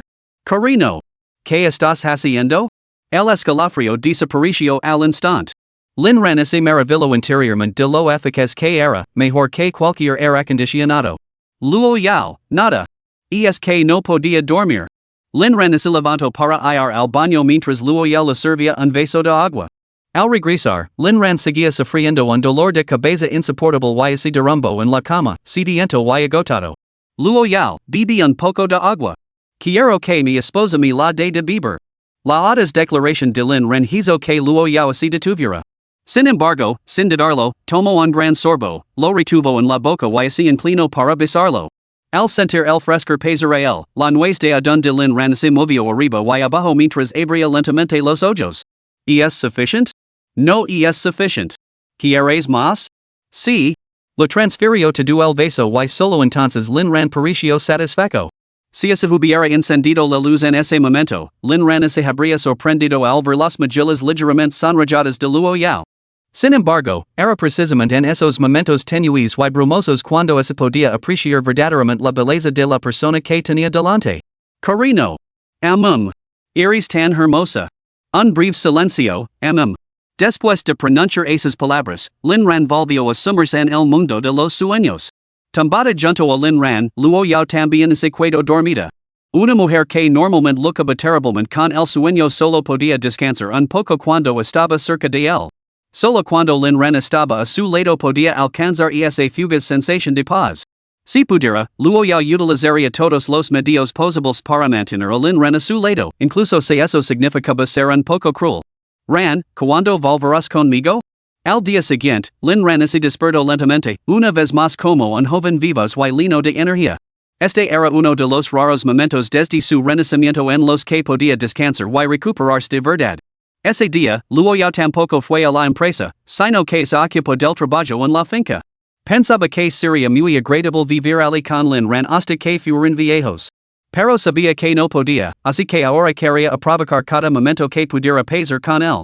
Si dejaba de avanzar, innumerables personas pisotearían su cadáver para ascender. Para entonces, Lin Ran seguramente no tendría un destino mejor. Por lo tanto, debía ser despiadada, canalizando cada gramo de su ferocidad interior hacia sus enemigos hasta que ninguno pudiera interponerse en su camino. Entonces, reservaría toda su ternura para Lin Ran. Capítulo 12. Hoy, el abogado Sukai finalmente entregó el nuevo registro familiar que Lin Ran había abierto. Señor Lin tiene basigu sin tener intención de entregar su parte de los dividendos. Ya he dispuesto todo para preparar la demanda. Pero antes de presentarla, necesito confirmar una cosa con usted, al fin y al cabo, usted son padre y hijo biológicos. Lin Ran resopló con desdén. Más allá de proporcionar un solo espermatozoide, no ha aportado nada sustancial. Proquita. Deje que el viejo tenga front la realidad, preferiblemente entre rías. Con la aprobación de Lin Ran asegurada, su calle se despidió. En el momento en que Lin Ran tuvo en sus manos el registro familiar, lo primero que pensó fue en buscar a Luo Yao para inscribir su matrimonio. Se sorprendió a sí mismo con esa idea. Aunque en su vida anterior Luo Yao se había puesto un vestido de novia por él, Lin Ran a veces no sabía discernir ese el deseo que el esencia por él provenía de un afecto genuino o de alguna otra obsesión. Tampoco estaba seguro de si Luo Yao tenía alguna intención pública con respecto a su relación. Al entrar en el estudio, Luo Yao estaba sentada impasible frente a su ordenador. Lin Ran se movió con sumo cuidado, sin hacer ruido. Solo cuando se acercó silenciosamente ella se inclinó y le dio un beso en la mejilla. El beso de los buenos días. Sorprendida por la repentina presencia de Lin Ran, Luo Yao se quedó paralizada y entonces oyó los latidos de su propio corazón. Una hermosa cabeza de bullo en las comisuras de su boca. Dándose la vuelta, lo recompensó con un apasionado beso francés. Eso sí que es un buen beso de buenos días. Lin Ran rascó la cabeza, admitiendo para sus adentros que su esposa era la más feroz. Luo Yao, ¿qué tal te has sentido? Lin Ran, genial. Aunque podría haber durado un poco más. Luo Yao, me refería a como te sientes físicamente. Lin Ran, todavía tengo la cabeza un poco confusa, pero físicamente estoy perfectamente. Podríamos dar otras 300 vueltas. Luo Yao entrecerró los ojos, ¿no dijiste que te controlarías? Lin Ran se dio una palmada en el pecho, pero hemos descansado toda la noche, ¿no? Además, quería hablar contigo de algo. Y es solo que... Mientras hablaba, se giró para mirar el ordenador de Luo Yao. Entonces veo una pantalla de gente paralizada por la sorpresa, con la boca abierta. Lin Ran se quedó helado, tragándos las palabras vamos a registrar nuestro matrimonio que estaba a punto de decaer. Solo quería ver qué estaba haciendo Luo Yao, sin esperar que estuviera en medio de una videoconferencia. No mi hermana. ¿Eres una directora ejecutiva que celebra reuniones desde casa? Luo Yao no mostró ningún signo de vergüenza, simplemente cerró su ordenador portátil con un suave clic. Cuando la imagen de video de la jefa en la sala de conferencias se volvió negra, los ejecutivos se inquietaron. ¿He visto bien? Sa joven. Quien era ese apuesto joven? A nuestra jefa le gustan los hombres? No habíamos oído que no le gustaban los hombres? Sin embargo, ese chico es muy guapo. El y la presidenta Luo hacen una pareja perfecta. No necesariamente. Podría ser el hermano menor de la presidenta Luo. ¿Tu hermano juega así? Solo puedo decir dos palabras, jodidamente brillante. También podría ser el juguete sexual de la presidenta Luo. Aunque creo que es la primera vez que la veo sonreír. ¿De verdad sonríe? ¿Por qué no me queda conmigo? Yo también podría ser su perro. Eres demasiado feo. De todos modos, es bueno saber que el señor Luo prefiere los hombres. A veces temo de verdad que intenta ligar conmigo. Mi sexualidad es perfectamente normal, aunque debo admitir que el señor Luo encaja con mi estética, pero me gustan los hombres, no los de mi propio género. Aunque al señor Luo le gustan las mujeres, no lo atraerías. No tienes potencial como perrito faldero. Tengo curiosidad, cuando el señor Luo está con ese chico guapo, ¿quién está encima? El señor Luo, obviamente. ¿Quién es I no? Menos mal. Oyala un hombre puede nutrir el corazón del señor Luo y ablandarlo un poquito. Si no, verlo todos los días es como ir al patíbulo, es adorador. Lu Meng, hablando del jefe durante una reunión? Si querías morir, no me arrastrarías con vosotros. Me desconecto. ¿Todos? ¿Ya se ha acabado la reunión? Si el asistente Lu se ha desconectado, nosotros también podemos hacerlo. Si el cielo es así, el asistente Lu lo atrapará de todos modos. Dentro de la villa, Lin Ran es esencia un poco aturdido, no incómodo, sino avergonzado, preocupado por haber causado problemas a Luo Yao. Luo Yao, ¿qué querías discutir conmigo? Lin Ran no se atrevía a mencionar el registro matrimonial en ese momento. En su lugar, tartamudeó. No te he causado ningún problema, ¿verdad? A Luo Yao lo pareció bastante divertido su estado de nerviosismo y negó con la cabeza. En absoluto. He aceptado. ¿A qué has accedido? ¿Acaso sabía que había obtenido el registro familiar y quería casarse con ella? Eso sería absolutamente sorprendente. He aceptado que puedas entrar y salir libremente de la finca, pero con una condición, no debes huir.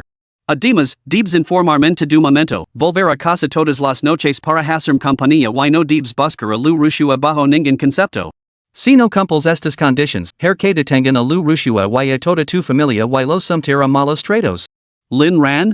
¿Existe algo así como un almuerzo gratis? En realidad, eso no es lo que quería hablar. Me refería a que he conseguido mi registro de residencia y quiero ir a inscribir nuestro matrimonio contigo. Luo Yao miró fijamente a Lin Ran, en silencio durante un largo rato. A decir verdad, que se inscribieran o no significaba nada para Luo Yao. Lo que importaba era que Lin Ran estuviera a su lado. Mientras él pudiera permanecer a su lado para siempre, aunque nunca se casarán, estaría bien. Pero para la gente común, ella comprendía naturalmente la importancia de un certificado de matrimonio. ¿Podría ser que Iran quisiera hacer pública su relación? ¿O estaba tratando de tranquilizarla para que se sintiera cómoda, solo para escapar cuando surgiera la oportunidad? Una vez casados, ¿Iran la reconocería como su esposa en público? Un torbellino de pensamientos se agolpó en la mente de Luo Yao. Al ver el prolongado silencio de Luo Yao, Lin Ran sintió una punzada de decepción. Ella, parecía reacia, o tal vez no quería hacer pública su relación con él. Si no quieres, entonces olvídalo. No quería decir nada con eso, yo. Antes de que pudiera terminar, Luo Yao lo agarró por el cuello y lo arrastró fuera.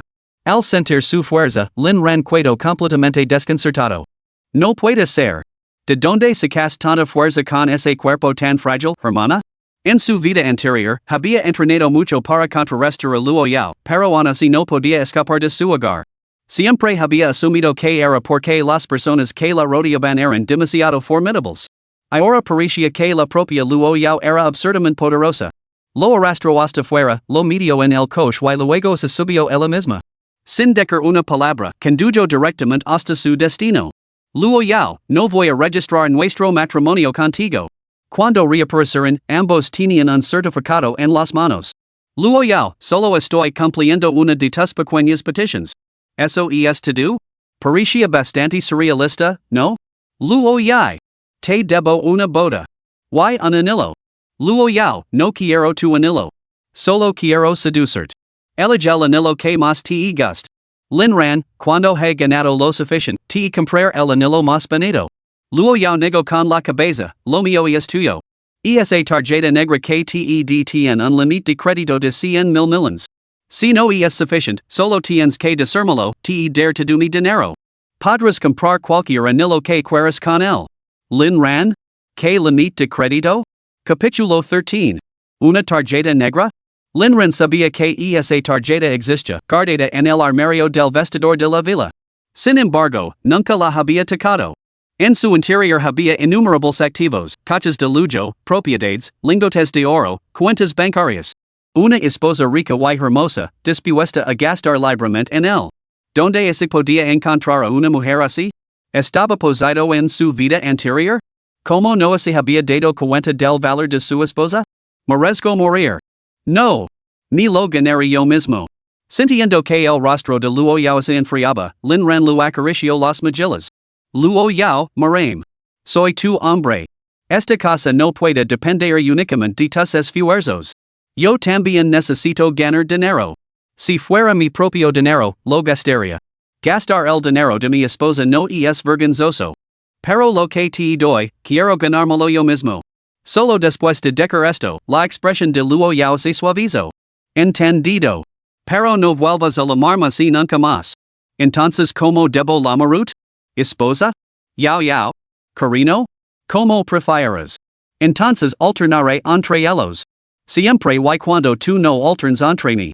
En realidad, Luo Yao quería decirle a Lin Ran que no tenía por qué esforzarse tanto, solo con su fortuna podría mantener su extravagancia durante varias vidas, incluso se montaba un negocio. Pero no quería desanimarlo, así que reprimió ese pensamiento. Si Lin Ran quería ganar dinero, que lo ganara. Quizás era solo esa pizca de dignidad a la que se aferraban los hombres. El hecho de que Lin Ran estuviera ahora dispuesto a intentar gastar su propio dinero indicaba que tal vez la estaba aceptando poco a poco. Eso ya era un progreso. Pasando los dedos por la modesta pulsera de su muñeca, Luo Yao sintió que la felicidad era precisamente eso. Lin Ran, Luo Yao, ¿puedo publicar esto en mi red social? Luo Yao frunció el seno y Lin Ran maldijo en silencio su propia estupidez. Yao Yao. Carino. Amor mío. ¿Puedo publicar esto en moments? Luo Yao asintió. Por supuesto, Iran puede hacer lo que quiera. Lin Ran tomó una foto de ambas manos sosteniendo su certificado de matrimonio y inmediatamente editó una publicación en moments. Conquistada. Amo a mi esposa. En cuanto a ese público, la entrada caso revuelo en innumerables círculos. Primero fueron los compañeros de clase, luego su prócer, seguidos de los compañeros de trabajo de la época en que trabajaban juntos y su mejor amigo, Wu Zhishan. Todos los comentarios eran? Solo Wu Zhishan preguntó, ¿es con Liu Ruxue? En cuanto a Liu Ruxue y la familia Lin, al haber sido bloqueados, naturalmente no pudieron ver la publicación de Lin Ran. Poco después, Wu Zhishan llamó. En cuanto respondió, soltó. Amigo. ¿Qué pasa? ¿Te has casado con Liu Ruxue? Lin Ran respondió, no es Liu Ruxue. Elo y yo ya no tenemos nada que ver el uno con el otro. Entonces, ¿quién es? Lin, no podemos permitir que te cases con cualquiera porque no pudiste conseguir a Liu Ruxue. No es cualquiera, es el amor verdadero. Es preciosa, tiene una voz encantadora y viene de una familia acomodada. Wu Zhishan se quedó paralizado. Tras una larga pausa, dijo, maldita sí. Maldito seas. Lin Ran, veil. Deja de enfadart.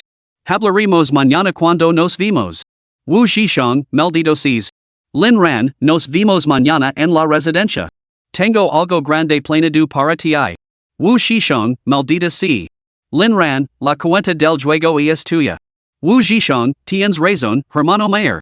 Esa noche, las marcas de Lin Ran se hicieron más pronunciadas. Al ver las marcas de mordiscos invisibles en su hombro, Luo Yao frunció su hermosa frente. ¿Estas marcas? No quiero crema para cicatrices. Yao Yao me las de yo. Quiero que queden grabadas aquí para siempre. Para decirle al mundo que soy tuyo. Luo Yao levantó la mirada para encontrarse con la de Lin Ran, con los ojos brillantes como estrellas. ¿Eso es lo que piensas? Lin Ran asintió. Solo así puedo sentir tu presencia en tu momento. Lin Ran se rió por dentro. Hablar en tu propio tono, te digería sin palabras? Al día siguiente, Lin Ran sintió que la marca se había profundizado aún más. Esta chica es un perro o un lobo? Durante el desayuno, Lin Ran de repente miró el reloj de perder y sonrió. Este gesto sorprendió al mayordomo, Fubo. Lin Ran no dijo nada y siguió caminando mientras hablaba. Fubo, no es necesario que me sigas cuando salga. Me resulta un poco extraño. Justo cuando Fubo abrió la boca para hablar, Lin Ran continuó. Puedes ir a preguntarle a Luo Yao. Tranquilo, no volveré a huir. Fubo negó con la cabeza y fue a llamar a Luo Yao. Regresó poco después. La señorita dice que está bien. A Lin Ran no lo disgustaba que Luo Yao lo vigilara, pero pensó que, con el inicio del caso escalar a la vuelta de la esquina, tener un sequito de guardaespaldas siguiéndolo a todas partes llamaría demasiado la atención. Después del desayuno, Lin Ran condujo el Koenigsegg fuera de la finca. Al mirar por el espejo retrovisor, vio una furgoneta que lo seguía a una distancia prudencial. Esto confirmó a sus suspecas, impedir que Fubo lo acompañara era solo una excusa superficial. Ahora disfrutaba de una libertad considerable, ya que podía salir de la finca cuando quisiera. Naturalmente, entendía que la vigilancia era inevitable donde quiera que fuera. Después de todo, el amor de Luo Yao por él conllevaba una intensa posesividad, aunque descubrió que no lo desagradaba esa sensación. Su aversión anterior se debía a que no le gustaba su carácter dominante. Ahora que había aceptado plenamente a Luo Yao y la amaba, aceptar ciertos aspectos de ella le resultaba natural. Esto incluía su posesividad casi patológica. Sin embargo, no importaba. Mientras no fuera demasiado evidente, la vigilancia encubierta era aceptable. Además, tranquilizaba a Luo Yao, y Lin Ran no se oponía ni tenía intención de revelarlo. Mientras tanto, Luo Yao, que hacía tiempo que había llegado a su oficina, miraba fijamente la pantalla de su teléfono. La sonrisa que Lin Ran había esposado ante la cámara hacía unos instantes la había helado el corazón. Pero al ver que Lin Ran actuaba como si no se hubiera dado cuenta de nada, se sintió un poco más tranquila. Aún no había comenzado el semestre en la Universidad de Kyoto, pero muchos estudiantes seguían residiendo en el campus, incluido el hermano de Lin Ran, Wu Zhishan. Lin Ran aparcó su coche en el aparcamiento exterior del campus, regresó a su antigua residencia y encontró a su mejor amigo, Wu Zhishan. En su vida anterior, al enterarse de la muerte de Lin Ran, fue este amigo quien lloró más amargamente, con un dolor similar al de un nieto que llora la muerte de su abuelo. A menudo, solo la muerte revela quien se preocupa realmente por ti. Solo por esta razón, Lin Ran estaba decidido a asegurar la prosperidad de Wu Zhishan, a salvarlo y a asegurarse de que nunca repitiera los errores del pasado. Lin Ran recordaba claramente que Wu Zhishan pronto se enfrentaría a una serie de calamidades. En primer lugar, el presidente de la empresa de su padre se fugaría con los fondos. Como alto ejecutivo, el padre de Wu sería convertido en chivo expiatorio y enviado a prisión a trabajar en la máquina de coser. Su madre, que luchaba por recomponer el hogar destrozado, vería como su cabello negro se volvía blanco en menos de un año. En medio de la repentina agitación familiar, Wu Zhishan también sería traicionado por una mujer despiadada, sumiéndose en una profunda melancolía. En medio de todo esto, Lin Ran estaba absorto en su juego delgado y el ratón con Luo Yao, lo que le dejaba sin tiempo para su mejor amigo. Capítulo 14. No fue hasta el día después de su muerte cuando Wu Zhishan, borracho al volante, chocó con su coche y se fracturó ambas piernas. A partir de entonces, quedó confinado una silla de rutas. En cualquier relato, esto se consideraría trágico. Ahora bien, Wu Zhishan tenía la peculiar costumbre de ponerse en cuclillas sobre el inodoro para hacer sus necesidades.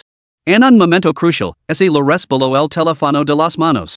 Después de pensarlo un momento, el tipo cogió un par de palillos y, reprimiendo su repugnancia, intentó recuperarlo. No es que el teléfono fuera especialmente importante, sino que simplemente contenía algunos datos. Viejo Wu, ¿te preocupa algo? ¿Por qué estás comiendo mierda? Wu Zhishan giró la cabeza sin comprender nada y vio a su buen amigo Lin Ran, que había venido a verlo. Le tembló la mano y el teléfono que acababa de coger se le cayó de nuevo. Lin Ran, por supuesto, se dio cuenta de la situación en la que se encontraba Wu Zhishan y su risa burlona razonó por todo el dormitorio. Lin, no es lo que parece. Se me cayó el teléfono. Lin Ran, claro, lo que tú digas. Lo has entendido todo mal. Solo estaba recogiendo mi teléfono. Claro. Recogiendo tu teléfono. Solo una pequeña tarea secundaria. Maldita sea. Wu Zhishan quería maldecir.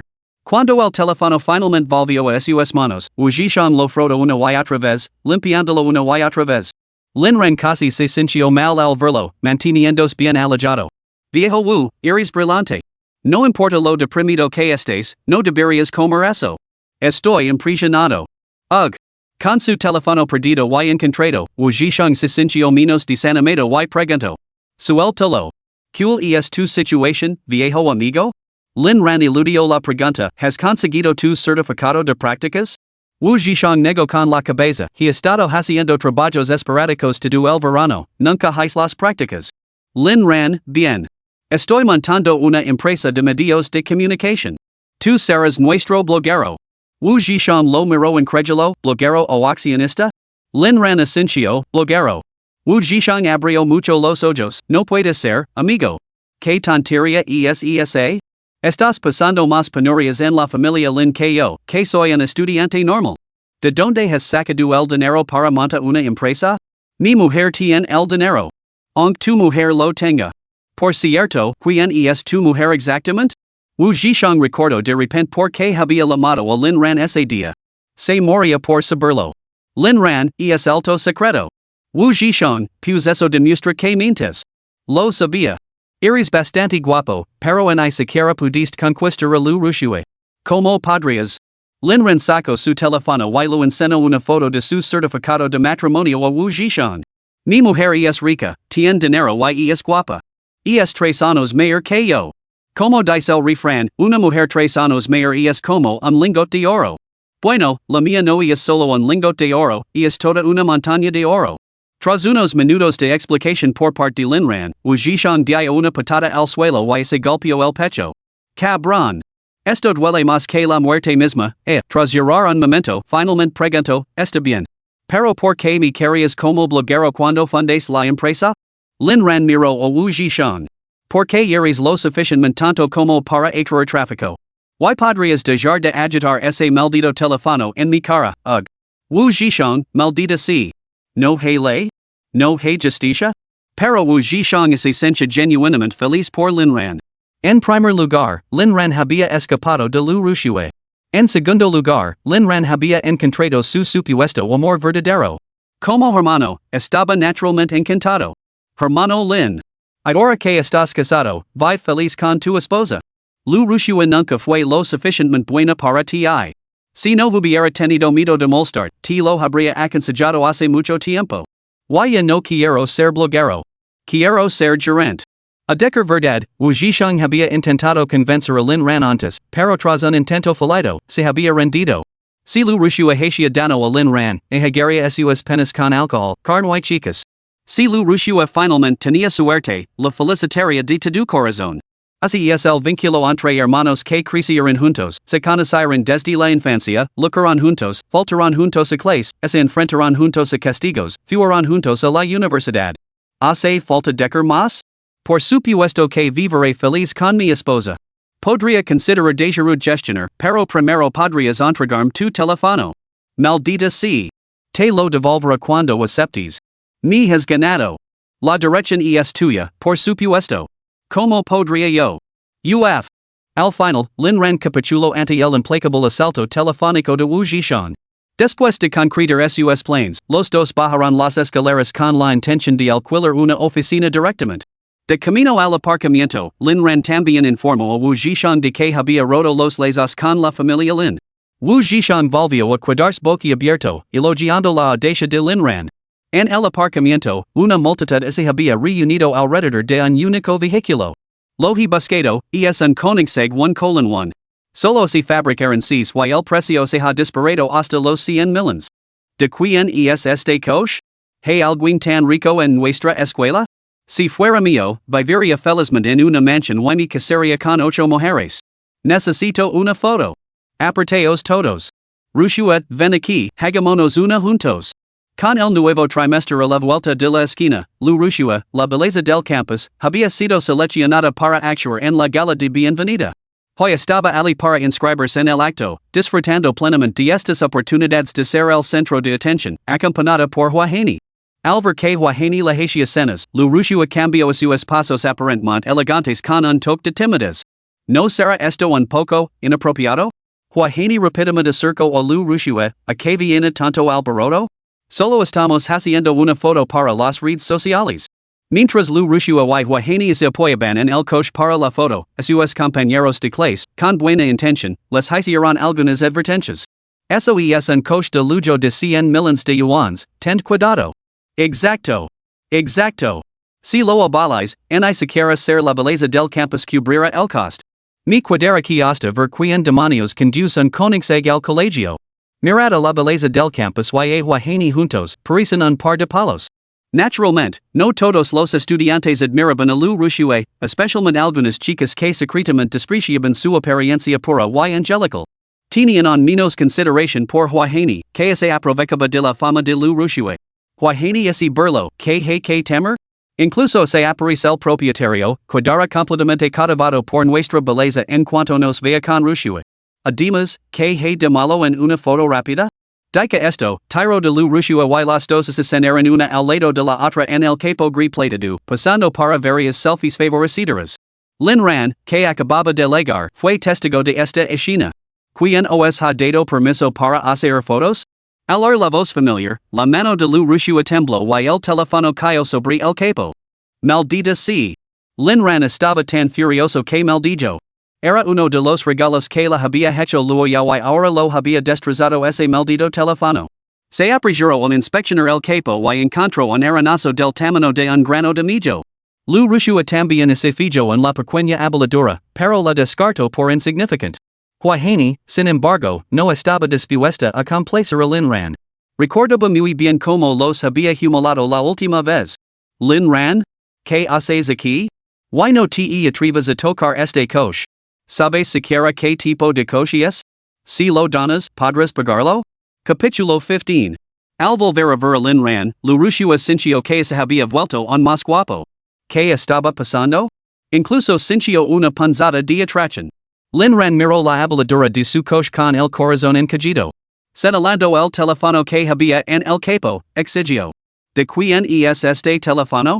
Liu Ruxue, es mío. Lin Ran, pues entonces, pega. Huajeni Liu Ruxue? Lin Ran. ¿Cómo es que estás aquí antes de que empiece el trimestre? ¿Has venido a buscarme? Lin Ran asintió. Sí, he venido a por ti. ¿Has destrozado mi coche? Pega. Huajeni se rió. Lin Ran, ¿has perdido la cabeza? ¿Sabes siquiera qué tipo de coche es este? ¿Por qué no dices directamente que eres un magnate? Lin Ran monólogo interior, yo no lo soy, pero mi esposa sí. Basta de charla. Sacó la llave del coche y pulsó el botón. El Koenigsegg respondió al instante. Todo el mundo se quedó completamente sin palabras. Este superdeportivo valorado en más de 100 millones de yuans pertenecía realmente a Lin Ran? Lin Ran era famoso en toda la universidad, un nombre conocido por todos los estudiantes. Su fama se debía a tres rasgos clave. En primer lugar, era innegablemente guapo, el rompecorazones indiscutible del campus de la Universidad de Kyoto. Innumerables admiradores lo habían cortejado, solo para ser rechazadas. En segundo lugar, era totalmente devoto. A pesar de su impresionante aspecto, había adulado descaradamente a Liu Ruxue. Aunque Liu Ruxue era igualmente hermosa y la reina de la belleza del campus, muchos creen que Lin Ran podría haber encontrado algo mejor. Tomamos como ejemplo a las chicas obsesionadas con la belleza que lo habían cortejado solo para ser cruelmente rechazadas. En tercer lugar, su talento excepcional. Para ganarse el afecto de Liu Ruxue, Lin Ran se había perfeccionado hasta alcanzar una excelencia extraordinaria. Las becas lo lovían sin esfuerzo, su expediente académico era sobresaliente, destacaba en el canto, el baile y el rap, todo ello mientras mantenía su estatus de rompecorazones del campus. Lamentablemente, todo esto era únicamente por Liu Ruxue. Se rumoreaba que todas las becas que ganaba las gastaba en ella. Precisamente porque era tan conocido, todo el mundo lo entendía más profundamente. Lin Ran no era rico, eso era de conocimiento común en todo el campus. ¿Por qué alguien con medios trabajaría a tiempo parcial todos los días? Ahora, este rompecorazones y adulator universalmente reconocido afirma conducir un Koenigsegg de 1.000 millones de yuans. ¿Puedes creerlo? Maldita sea. ¿Ese coche pertenece al señor Lin? Y es completamente ridículo. Liu Ruxue destrozó el coche, pero Lin Ran no le hizo pagarlo. No necesariamente. ¿No es lo que dijo Lin Ran? Menciono una compensación y parecía absolutamente furioso. No te enfadarías site destrozar en el coche? Oyala el estudiante Lin fuera mi novio. ¿Quién diría que el señor Lin era tan rico y guapo? Si pudiera sentarme en su asiento del copiloto, le dejaría tocarme la pierna con mucho gusto o incluso me casaría con él. Pero, ¿cómo acabaste comiendo y cogiendo cosas? Conociendo al señor Lin, todo esto es olvidara. Wu Zhishon, que estaba cerca, parecía completamente atenido. Lin Ran solo había mencionado que vendría en coche, sin especificar qué tipo de coche. ¿Quién iba a imaginar que sería un deportivo tan llamativo? Por lo que dicen esas personas, valía 100 millones? Maldita sea, 100 millones. La rica esposa de Lin Ran es realmente excepcionalmente rica. Ah. Matulo. Esto es insoportable. Tenía que Lin Ran para apuros, luego tenía que conducir un Range Rover. Y ahora. Ni siquiera podía sentir envidia. La diferencia era simplemente demasiado grande. Recuperando la compostura, se acercó a Lin Ran, observando a Liu Ruxue y Huaini, que estaban atenidos. Hermano Lin, no seas tan duro. Solo causaron un pequeño rasguño. Por los viejos tiempos, de jails pagar un millón más o menos. Put. Huaini casi escupió sangre, pero al reflexionar, algo lo pareció extraño. No alquilaste este coche, ¿verdad? Lin Ran, un coche de lujo que vale más de 100 millones? Alquilame uno si puedes. Huaini se quedó paralizada, dándose cuenta de que Lin Ran tenía razón. Pero espera. Ella conoce bien la situación de Lin Ran, de donde iba a sacar un coche de lujo? Incluso Liu Ruxue parecía completamente desconcertada, dando suaves palmaditas en la cabeza para comprobar si seguía cenando. Lin Ran, este es realmente tu coche? ¿De donde has sacado el dinero para comprarlo? ¿O si lo has pedido prestado a alguien? Lin Ran no estaba para charlas, basta de charla. Pagad. Tal y como dijo el viejo Wu, un millón. Si no podíais pagarlo, que os encarcelan a los dos. Huaini se enfureció en el acto. Lin Ran, no tientes a la suerte. ¿Te has vuelto loco, exigiendo un millón? Ahora. Inmediatamente. Entrega las llaves para que Ruxue pueda conducir este coche y considerar convencerla de que te de una oportunidad de acercar de ella. Liu Ruxue comenzó a sonrojarse tímidamente, esperando también la respuesta de Lin Ran. Lin Ran, maldita sea, ¿eres completamente idiota? ¿Cómo te niegas a pagar? Llamaré a la policía. Sacó su teléfono y marcó el número de emergencias. Hola, quiero denunciar un delito. Sí, exactamente. Me están amenazando para que les entregue el control del vehículo. Creo que me están coaccionando. Sí, aquí mismo, en la Universidad de Kyoto. Mientras Lin Ran hablaba con claridad por teléfono, tanto Liu Ruxue como los espectadores se dieron cuenta. Hablaba muy en serios. Tras colgar, Lin Ran preguntó. Bueno, ¿estás dispuesta a pagar ahora? La policía llegará en breve. Después de decir esto, se puso en contacto con su compañía de seguros. Liu Ruxue, desde luego, no disponía de esos fondos. Los modestos activos de su familia solo eran posibles gracias al apoyo de la familia Lin, y ella misma tenía poco dinero. Su estilo de vida aparentemente cómodo dependía por completo de las limosnas de Lin Jian y del duro trabajo de Lin Ran. Huaini, yo, no tenemos ese dinero. ¿Quién sabe si tu maldito coche no estaba ya averiado? ¿No tenías dinero? No hay problema. Siempre podíais vender algo. Huaini, eres vulgar. Lin Ran se volvió para mirar a Liu Ruxue, o lo pides a tu hermano Lin Jian. ¿No sois vosotros dos, muy, cercanos? Lin Ran pronunció las palabras muy cercanos con especial claridad, pero Liu Ruxue se sonrojó con pánico, como si se hubiera revelado algún secreto oculto. Yo. Mi primo Lin Jian solo es un estudiante. ¿De dónde iba a sacar ese dinero? Primo? Oh. Claro. Tu primo.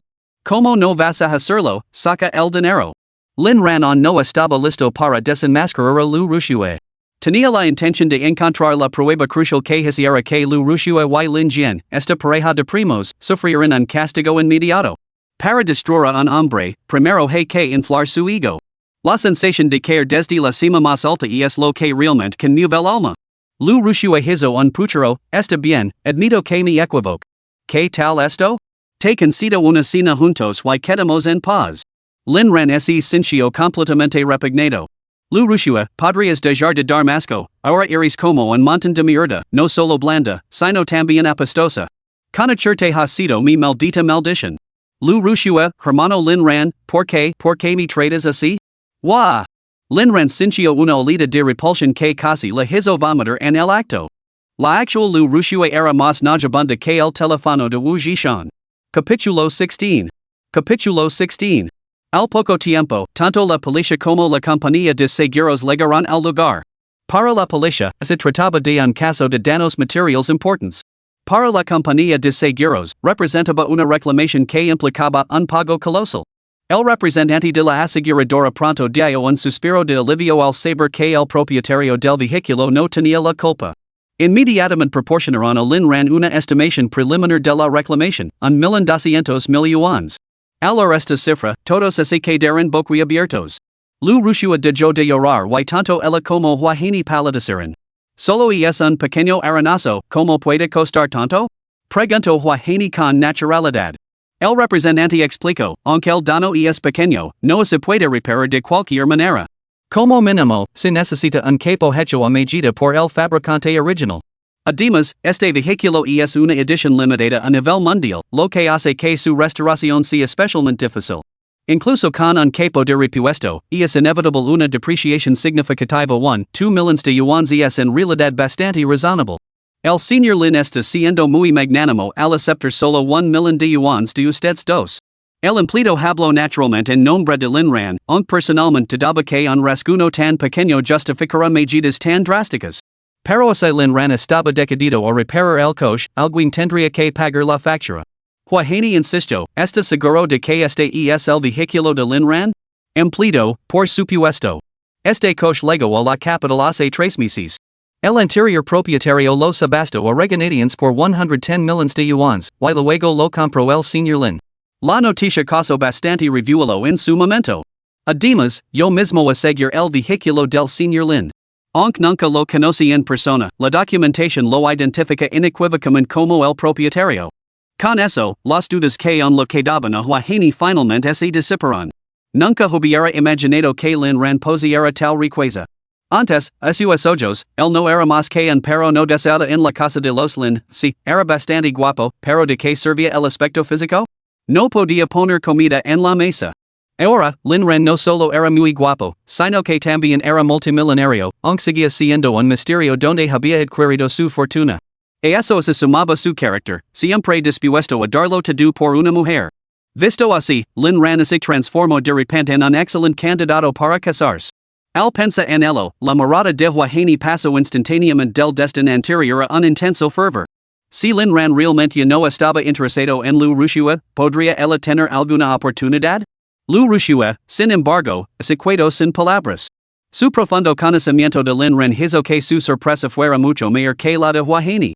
El honrado agente había terminado de interrogarlos. Con tantos testigos, Liu Ruxue y su acompañante no podían negar las acusaciones. Tras una breve investigación, el agente les ofreció su consejo. Dada la cuantiosa indemnización que supone, les recomiendo que lo resuelvan de forma privada. Por supuesto, también pueden presentar una demanda ante los tribunales. El agente claramente no tenía mucho interés en ocuparse de este tipo de asuntos. Si no hubiera habido ninguna disputa, ni siquiera se habría molestado en citarlos para tomarles declaración. El heredero de la marca de coches de lujo no quería cruzarse en su camino. Liu Ruxue y su acompañante también se sintieron intimidados, especialmente Huahini, que miró a Lin Ran con adulación. Lin Ran, aunque fuera culpa de nuestra Ruxue, dejando de lado los hechos, ¿tú no tienes ninguna culpa? ¿Por qué aparques tu coche en un lugar tan visible? Lin Ran realmente no quería discutir con esta mujer. Sus comentarios eran absolutamente indignantes. ¿Podrías dejar de hablar, por favor? Tengo fobia a los objetos grandes. Pega y esta. Huahini Liu Ruxue? Wu Zhishan dio el golpe de gracia, el hermano Lin tiene miedo a las palas grandes. Las dos estaban tan furiosas que parecían a punto de explotar. Huahini, sintiéndose completamente derrotada, recurrió a la desesperación. No lo hicimos a propósito, Ruxue. Lin Ran, y si intencionado o no, pagad.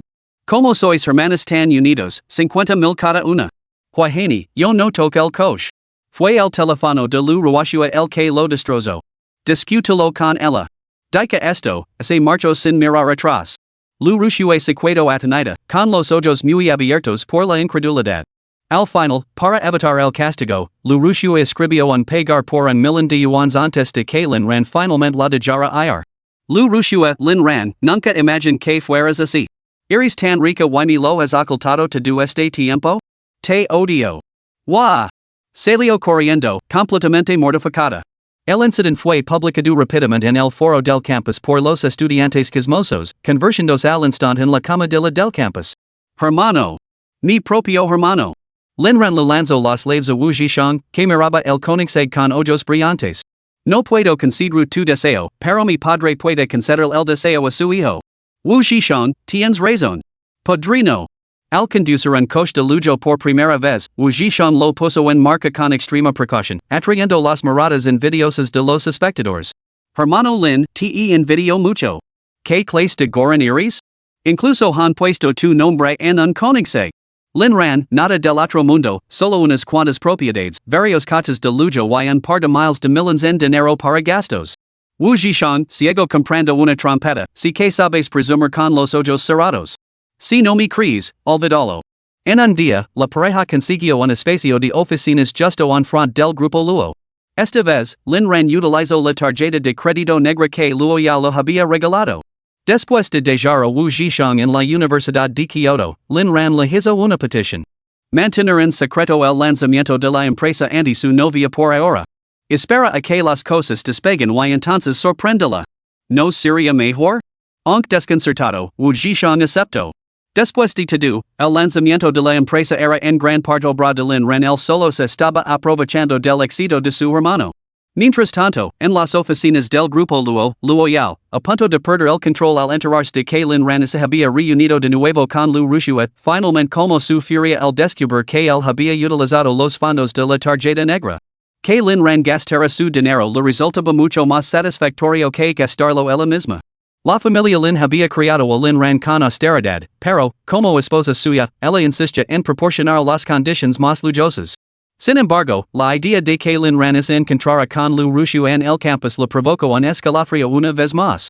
Lu Mang, que se ocupaba del papeleo cerca de Ali, reflejaba los cambios de humor de Luo Yao. Joven maestro Lin. Por favor, deje de causar problemas. En apariencia, su objetivo es el señor Luo, pero en realidad somos nosotros, los trabajadores, los que sufrimos. ¿Por qué nos complica la vida a los trabajadores? Al regresar a la finca después de un día agitado, Lin Ran buscó inmediatamente a la persona a la que había echado de menos con ansiedad a pesar de que solo habían estado separados unas horas. Luo Yao no era tan amable como él había imaginado, en cambio, lo miró con intención asesina. Hoy se había vuelto a encontrar con Liu Ruxue. ¿Por qué no podía comportarse? Aunque sus subordinados le habían informado de todos los detalles, la mente de Luo Yao estaba consumida por el hecho de que Lin Ran hubiera visto a Liu Ruxue. Fuera lo que se dijera, para lo que para, nada podía ocultar la realidad de su encuentro. Lin Ran no había imaginado que, incluso después de humillar tan profundamente a Liu Ruxue, Luo Yao siguiera sintiendo celos. Así, un desconcertado Lin Ran resultó herido en los riñones, sintiéndose vacío por dentro. Aaron, te atreves a volver a ver a Liu Ruxue? Maldita sea. Así que esa era la razón. Liu Ruxue, ¿por qué no te niegas? Has hecho que mi esposa me malinterprete una y otra vez. Ah, maldita sea. Esta vez, Luo Yao no mostró piedad, mordiendo el hombro de Lin Ran hasta que la sangre fluyó libremente antes de soltarlo. Una pequeña lección. Si vuelve a asustar, no ser tan indulgent. Lin Ran tenía ganas de llorar. Esposa, realmente no es culpa mía.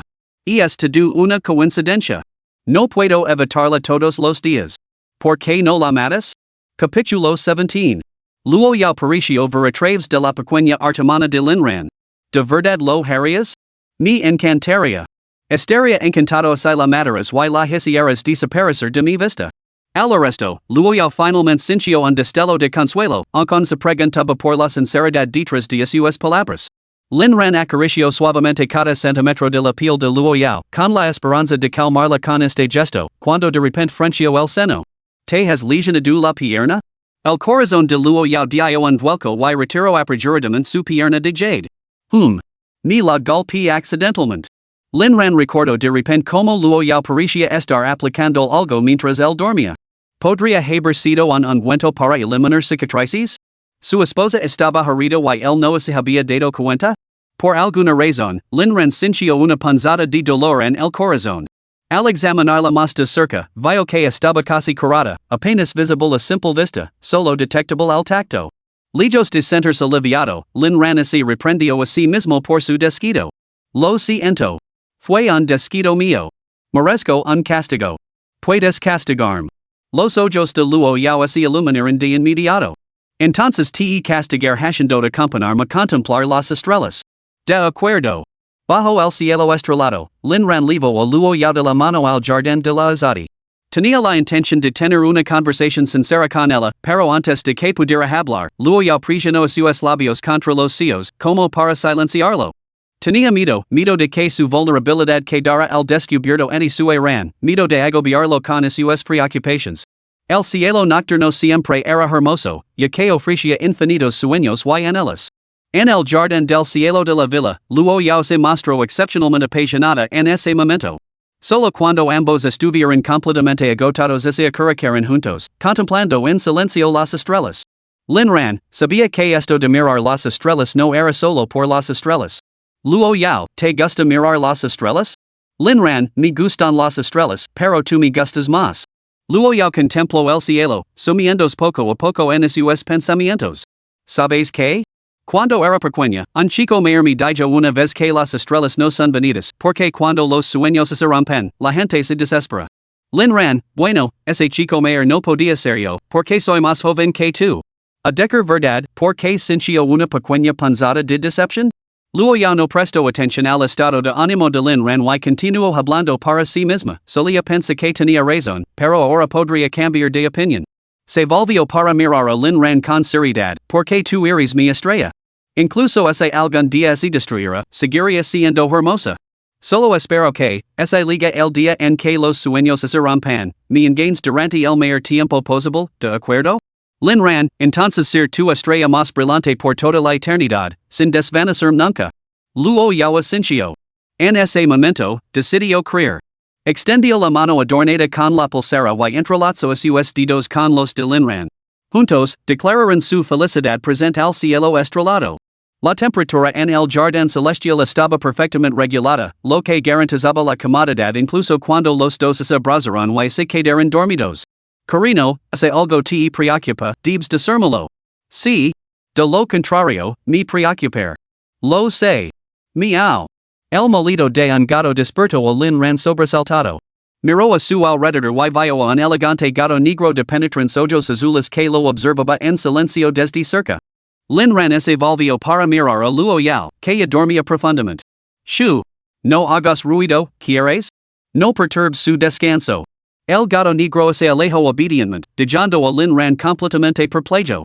¿Había otros gatos en esta finca? A la mañana siguiente, Lin Ran recibió una noticia que era a la vez bienvenida y problemática. Luo Yao tenía el periodo. Te perdonar durante los próximos días. Cuídate mucho. Lin Ran se quedó sin palabras, dividido entre la risa y las lágrimas. ¿Estás planeando engordarme antes de sacrificarme? Después del desayuno, Luo Yao se marchó sin darlo un instante, sin mostrar en una pizca de renuencia. Lin Ran comenzó a preguntarse si era completamente inútil. Aprovecharse y luego marcharse. Mujer, has conseguido enfadarme. Lin Ran y Wu Zhishang continuaron ocupándose de los asuntos de la empresa y completaron el registro a lo largo de la mañana. El nombre registrado fue Manhwa Media. Más allá de la producción de videos cortos, su ámbito abarcaba la transmisión en directo, la música original y la creación de películas y series de televisión. Lin Ran se negaba a trabajar en beneficio de otros, buscaba un punto de partida más alto. Desde streamers hasta actors, pasando por equipos de operations y relaciones públicas, todos serían gente suya. Después de todo, la reencarnación le había otorgado una gran ventaja en cuanto a información, el conocimiento de futuros dramas de éxito, videos cortos virals y streamers inesperadamente populares. Discutieron los siguientes pasos, aunque discusión era en realidad un eufemismo para referirse a la explotación.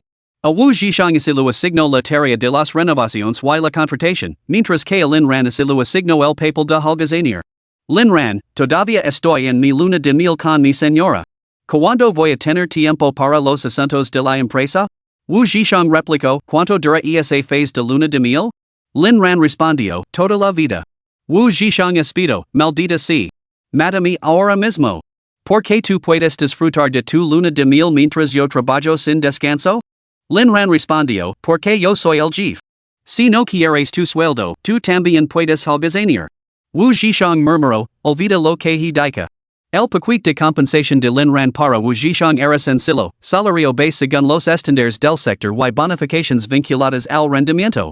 Los hermanos deben lavar las cuentas claras, y Wu Zhishang no tenía ninguna objeción al respecto.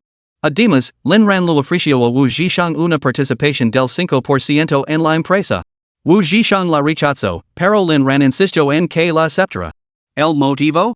Wu Zhishang había logrado ante su tumba. Durante el almuerzo, Lin Ran recibió una llamada del abogado su Kai. Señor Lin tiene DC reunirse con usted personalmente para hablar sobre la distribución de dividendos. Lin Ran podía imaginarse el estado actual de Tianba, furioso pero impotente, recurriendo a la reconciliación. Incluso podía predecir la mayor parte de lo que Tianba diría en la reunión. Tras romper todos los lazos familiares, Lin Ran sentía que su mente estaba inusualmente clara. No hace falta ninguna reunión. Diga que prepare el dinero. No hay nada más que discutir. No tenía sentido reunirse solo sería nauseabundo. Al colgar el teléfono, Wu Zhishang lo miró con admiración y le hizo un gesto de aprobación con el pulgar. Hermano Lin. Por fin te has levantado.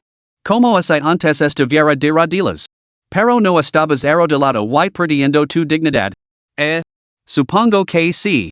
Un hombre se arrodilla ante sus rodillas, no ante su dignidad. La dignidad solo descansa sobre el filo de una espada. Wu Zhishang, basta ya de hablar del pasado. Lin Ran asintió, y es cierto. Centrémonos en el presente. Como en lo guapa que es mi mujer, que es como una flor, y en como gana dinero para mantener a la familia. Wu Zhishang, maldita sea. Lin Ran, de verdad que no es una planta. Wu Zhishang es equado atenido. Ya verás.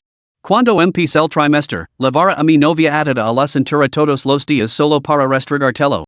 Lin Ran frunció ligeramente el seno, no lo has hablado a tu novia de la empresa, ¿verdad? Wu Zhishang se dio una palmada en el pecho, tranquilo, no he olvidado mi promesa. Quiero darle una sorpresa cuando hayamos conseguido algo. Entonces, le compré todo lo que quiera. Lin Ran pensó para sí mismo, por fin, tú también estás difundiendo tus cosas de amor. Me pregunto cuántas rondas más aguantarás antes de cansarte. Después del almuerzo, la pareja se despidió. Wu Zhishang no podía soportar quedarse más tiempo con Lin Ran, ya que el tipo no dejaba de mostrar afecto a todo el mundo. A Lin Ran tampoco lo apetecía quedarse con Wu Zhishang. ¿Qué podían hacer juntos dos hombres adultos todo el tiempo? Capítulo 18. Aun así, acurrucarse con su esposa le resultaba mucho más satisfactorio. Con el inicio del trimestre a la vuelta de la esquina, tenía la intención de dedicar todo su tiempo a Luo Yao. El amor no se limitaba a la intimidad física, sino que también necesitaba muchos otros ingredientes, como la compañía. Aunque, por supuesto, la intimidad física era absolutamente esencial. Antes de regresar a la finca, Lin Ran eligió deliberadamente un regalo. Sin embargo, por alguna razón, no dejaba de sentir que alguien lo espiaba. Este Luo Yao, realmente no confiaba en él en absoluto. Sacudiendo la cabeza, regresó solo a la finca. Cada vez que Lin Ran regresaba, el viejo mayordomo respiraba visiblemente aliviado. Desde que Lin Ran le prohibió seguirlo, no se atrevía a descuidarse ni lo más mínimo. Por el amor de Dios, ese el joven amo desaparecía, la joven daría la vuelta a toda la capital. Por supuesto, la joven tampoco era tonta. Su vigilancia sobre la protección de Lin Ran nunca había fluctuado, incluso así podría llamar vigilancia. Cuando Luo Yao regresó a la finca, Lin Ran la abrazó y besó con naturalidad en un movimiento fluido antes de entregarle el regalo que había preparado. Luo Yao abrió la caja del regalo con curiosidad. Dentro había un termo de exquisita factura. ¿Qué es esto? Lin Ran conocía muy bien a Luo Yao, sabía perfectamente que ella sufría molestias durante su periodo. Lo sabía desde su vida anterior, aunque nunca lo había prestado atención. Esta vez, se negó a perder ninguna oportunidad de mostrar su amabilidad. Estás con el periodo, ¿verdad? Me preocupaba que pudieras tener dolores, así que pensé en comprar una taza. También te he preparado una bolsa térmica para el estómago con azúcar moreno y dátiles rojos. Tienes que levártela cuando te veas mañana. Así, cuando uses el vaso que te he dado para beber agua en el trabajo, te acordarás de mí, ¿verdad? Y el vaso en sí tiene un simbolismo tan bonito. Significa toda una vida, mi vida contigo. Los ojos de Luo Yao se llenaron de una emoción apenas perceptible. En el pasado, ella siempre había sido la que daba, mientras que Lin Ran nunca lo había dado nada.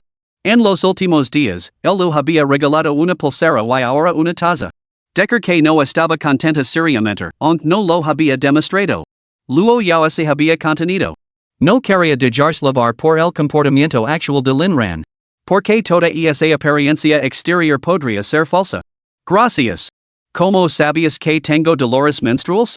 El viejo mayordomo laraba en silencio cerca de Ali. El joven maestro Lin se estaba volviendo cada vez más amable con la joven señora, incluso tomando la iniciativa de cuidar de su salud. Así es como debería ser una verdadera familia. Cariño. Dar las gracias es un poco demasiado formal, ¿no? Somos una pareja legalmente casada. Hacer cosas por mi esposa es perfectamente razonable y lógico. ¿Que como sé que tienes dolores menstruales? Pues porque soy observador, por eso. ¿De verdad crees que tu marido no sabía nada? ¿Y otra cosa más? Lin Ran se inclinó hacia el oído de Luo Yao. Si tu periodo termina antes, podremos seguir haciendo el amor, ¿no? Una chispa de luz brilló en los ojos de Luo Yao. ¿Podría ser que Ran estuviera realmente con ella solo porque disipa su cuerpo? Si ese es el caso. En realidad, no es algo totalmente descartable en este momento. Ay, Dios mío. Lin Ran, esposa, ¿me estás pidiendo que aguante el dolor? No, rotundamente no. Es malo para tu salud. Nunca aceptar una petición así. Aunque significará la muerte, aunque tuviera que saltar de este edificio, seguiría sin permitirlo. El mayordomo, que había estado escuchando cerca, se sonrojó avergonzado y comenzó a retirar silenciosamente de su vista. Pero cuando oyó a Lin Ran Decker, aunque eso significa la muerte, aunque salt desde esta altura, su cuerpo no pudo evitar detenerse. ¿Por qué les sonaban tan familiares esas palabras? Lin Ran tenía poco que hacer esa tarde y se quedó en la villa, así que preparó los ingredientes con antelación, con la intención de cocinar la cena para Luo Yao. Esta vez preparó cocina occidental, algo en lo que era bastante experto, y el sabor era tan bueno como el de cualquier restaurante. Las habilidades perfeccionadas en la casa de los Lin habían encontrado inesperadamente su propósito al servir a su propia esposa. Tenemos un chef en casa. No tienes por qué tomarte tantas molestias. Luo Yao realmente no quería que Lin Ran se esforzara, aunque lo encantaba su cocina. Lin Ran, ¿cómo puede ser una molestia cocinar para mi esposa? Es un puro placer. Lin Ran no mentia. A decir verdad, no le gustaba cocinar. Nunca lo había disfrutado en la casa de los Lin, solo fingía hacerlo para complacer a su familia. Pero cocinar para Luo Yao? Solo pensa en que él volvía a casa para comer lo que él había preparado le llenaba de una alegría inexplicable. Resultaba que disfrutar haciendo algo dependía realmente de para quien fuera. Solo ver comer mi comida me hace muy feliz. Luo Yao sonrió con amargura por dentro. ¿De verdad iba a quedar completamente encantada con Ran? Bah! No le gustaba nada como cocinaba este hombre. Dame de comer. Lin Ran cortó un pequeño trozo de filet y lo acercó a los labios de Luo Yao con el tender. Dame de comer con la boca. Lin Ran, ¿eh? Una vez que se dio cuenta de lo que le pedían, el hombre adulto se sonrojó. Al ver la expresión tímida de Lin Ran, Luo Yao se sintió profundamente satisfecha, y la pequeña felicidad de su corazón gritaba de alegría. Contrayendo su vergüenza, Lin Ran le dio de comer lentamente el filet a Luo Yao. El sabor de la carne importada era, pensó Luo Yao, bastante espléndido. Así que decidió darle una recompensa a Lin Ran. Bocado a bocado, devoró sus preocupaciones, dejando atrás solo felicidad. Después de cenar, Luo Yao se levantó y se dirigió al estudio para terminar un trabajo importante que no había completado ese mismo día. Lin Ran no la siguió, sino que regresó solo al dormitorio. Recordaba la incómoda escena de la última vez que Luo Yao había tenido una videoconferencia y él había aparecido en cámara. Así que se prometió no volver a molestarla en el estudio a menos que fuera absolutamente necesario. Se bañó solo, se acostó solo y se puso a mirar el móvil solo, navegando por los pequeños streamers que eran populares en su vida pasada, pero que aún no habían ganado popularidad en la actual. Hasta que se le cerraron los ojos y, al no haber señales de que Luo Yao fuera a volver, no le quedó más remedio que apagar el móvil a regañadientes y sumerse en sueño profundo y solitario. Pasó un tiempo indeterminado antes de que Lin Ran abriera lentamente los ojos. Maldita sea. Casi grita de sorpresa.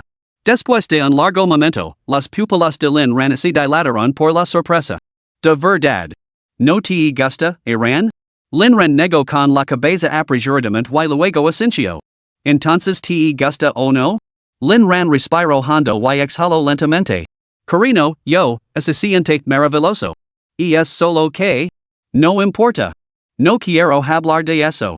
Avergonzado, le costaba hablar. Lin Ran no podía entenderlo. Era evidente que se trataba de su propia esposa, pero ¿por qué seguía sonrojándose intensamente al mirarla en ese momento? ¿Te divergüenza, Ran? Oh, no me has respondido. Lin Ran se sintió completamente derrotado. ¿De verdad necesitaba esa respuesta? Me gusta. Me gusta muchísimo. Luo Yao era Luo Yao de principio a fin. Su naturaleza salvaje y temeraria nunca dejaba de sorprender. Tras obtener la respuesta deseada, los labios de Luo Yao se curvaron en una sonrisa. Considera esto tu recompensa. Ahora a la cama. Sin embargo, Lin Ran no sentía sueño en ese momento.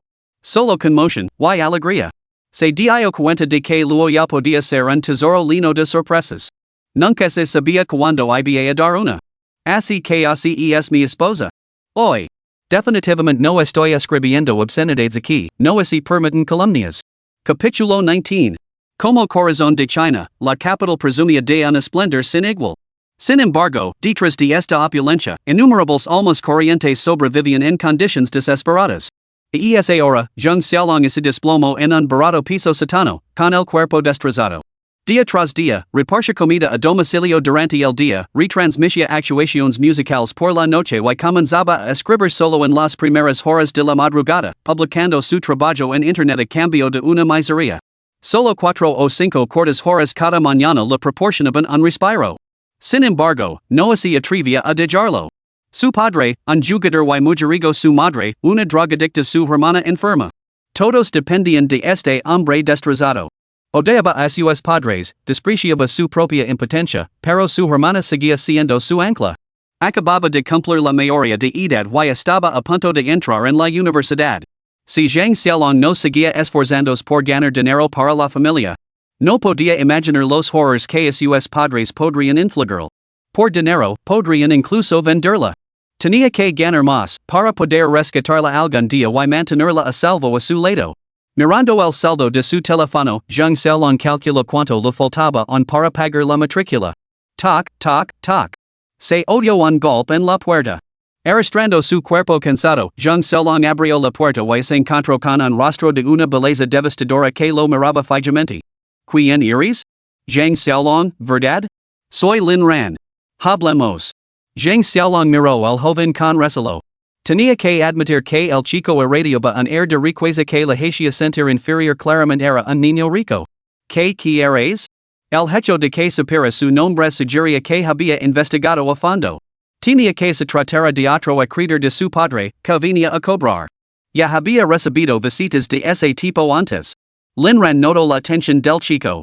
No hay por qué ponerse nervioso. Solo quiero ser tu amigo. Si quieres escapar de tu difícil situación actual, ven conmigo.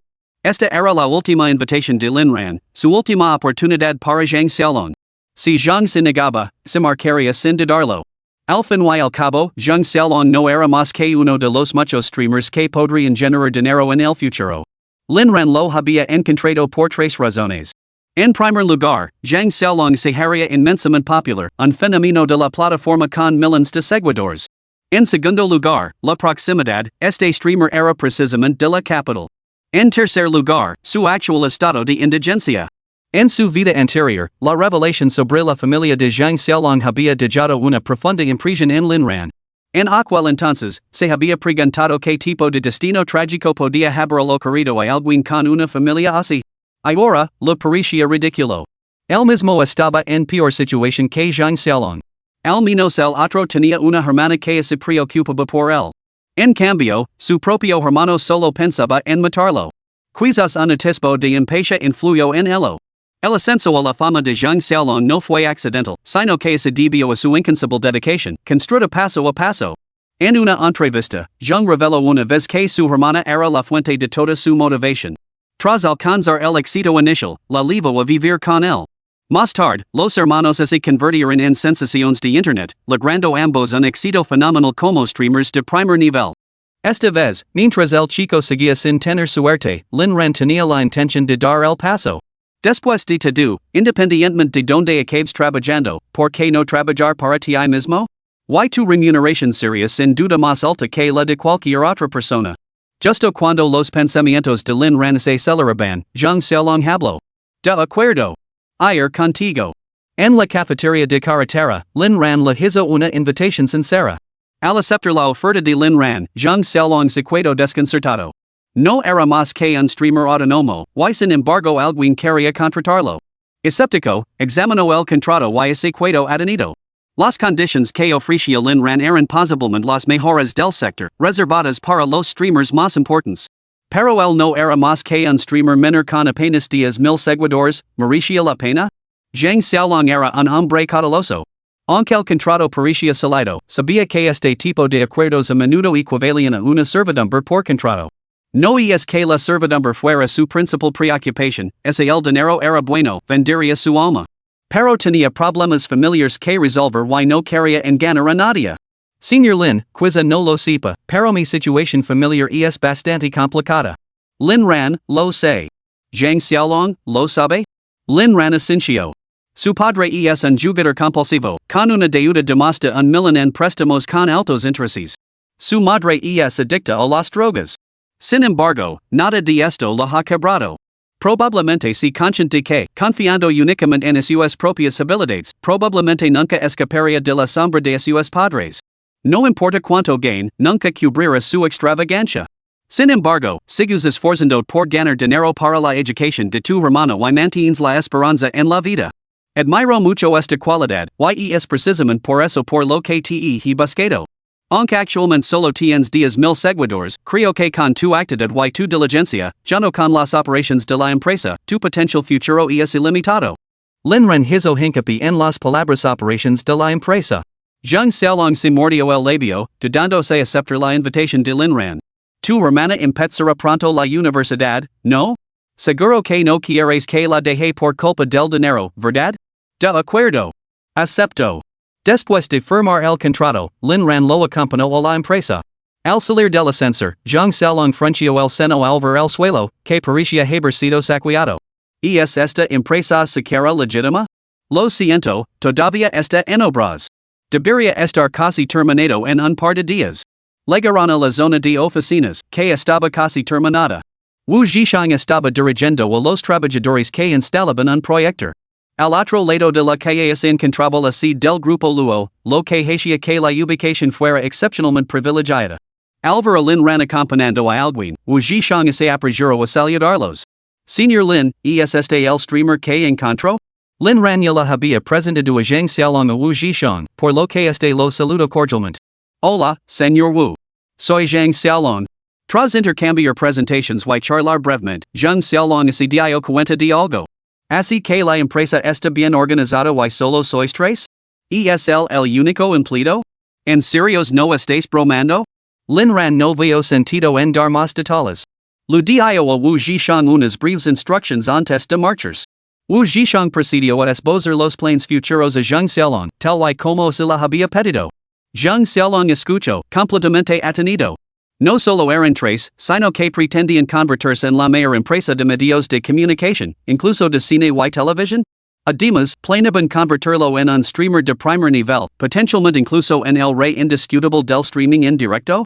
¿Se habían vuelto locos los dos líderes? Capítulo 20. A Wu Zhishang no le sorprendió la reacción atenida de Zhang Xiaolong.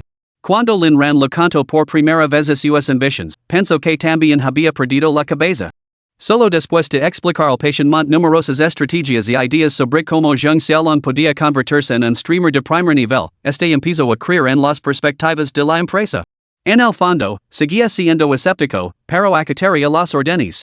Al fin y al cabo, no era más que un streamer bajo la bandera de la empresa.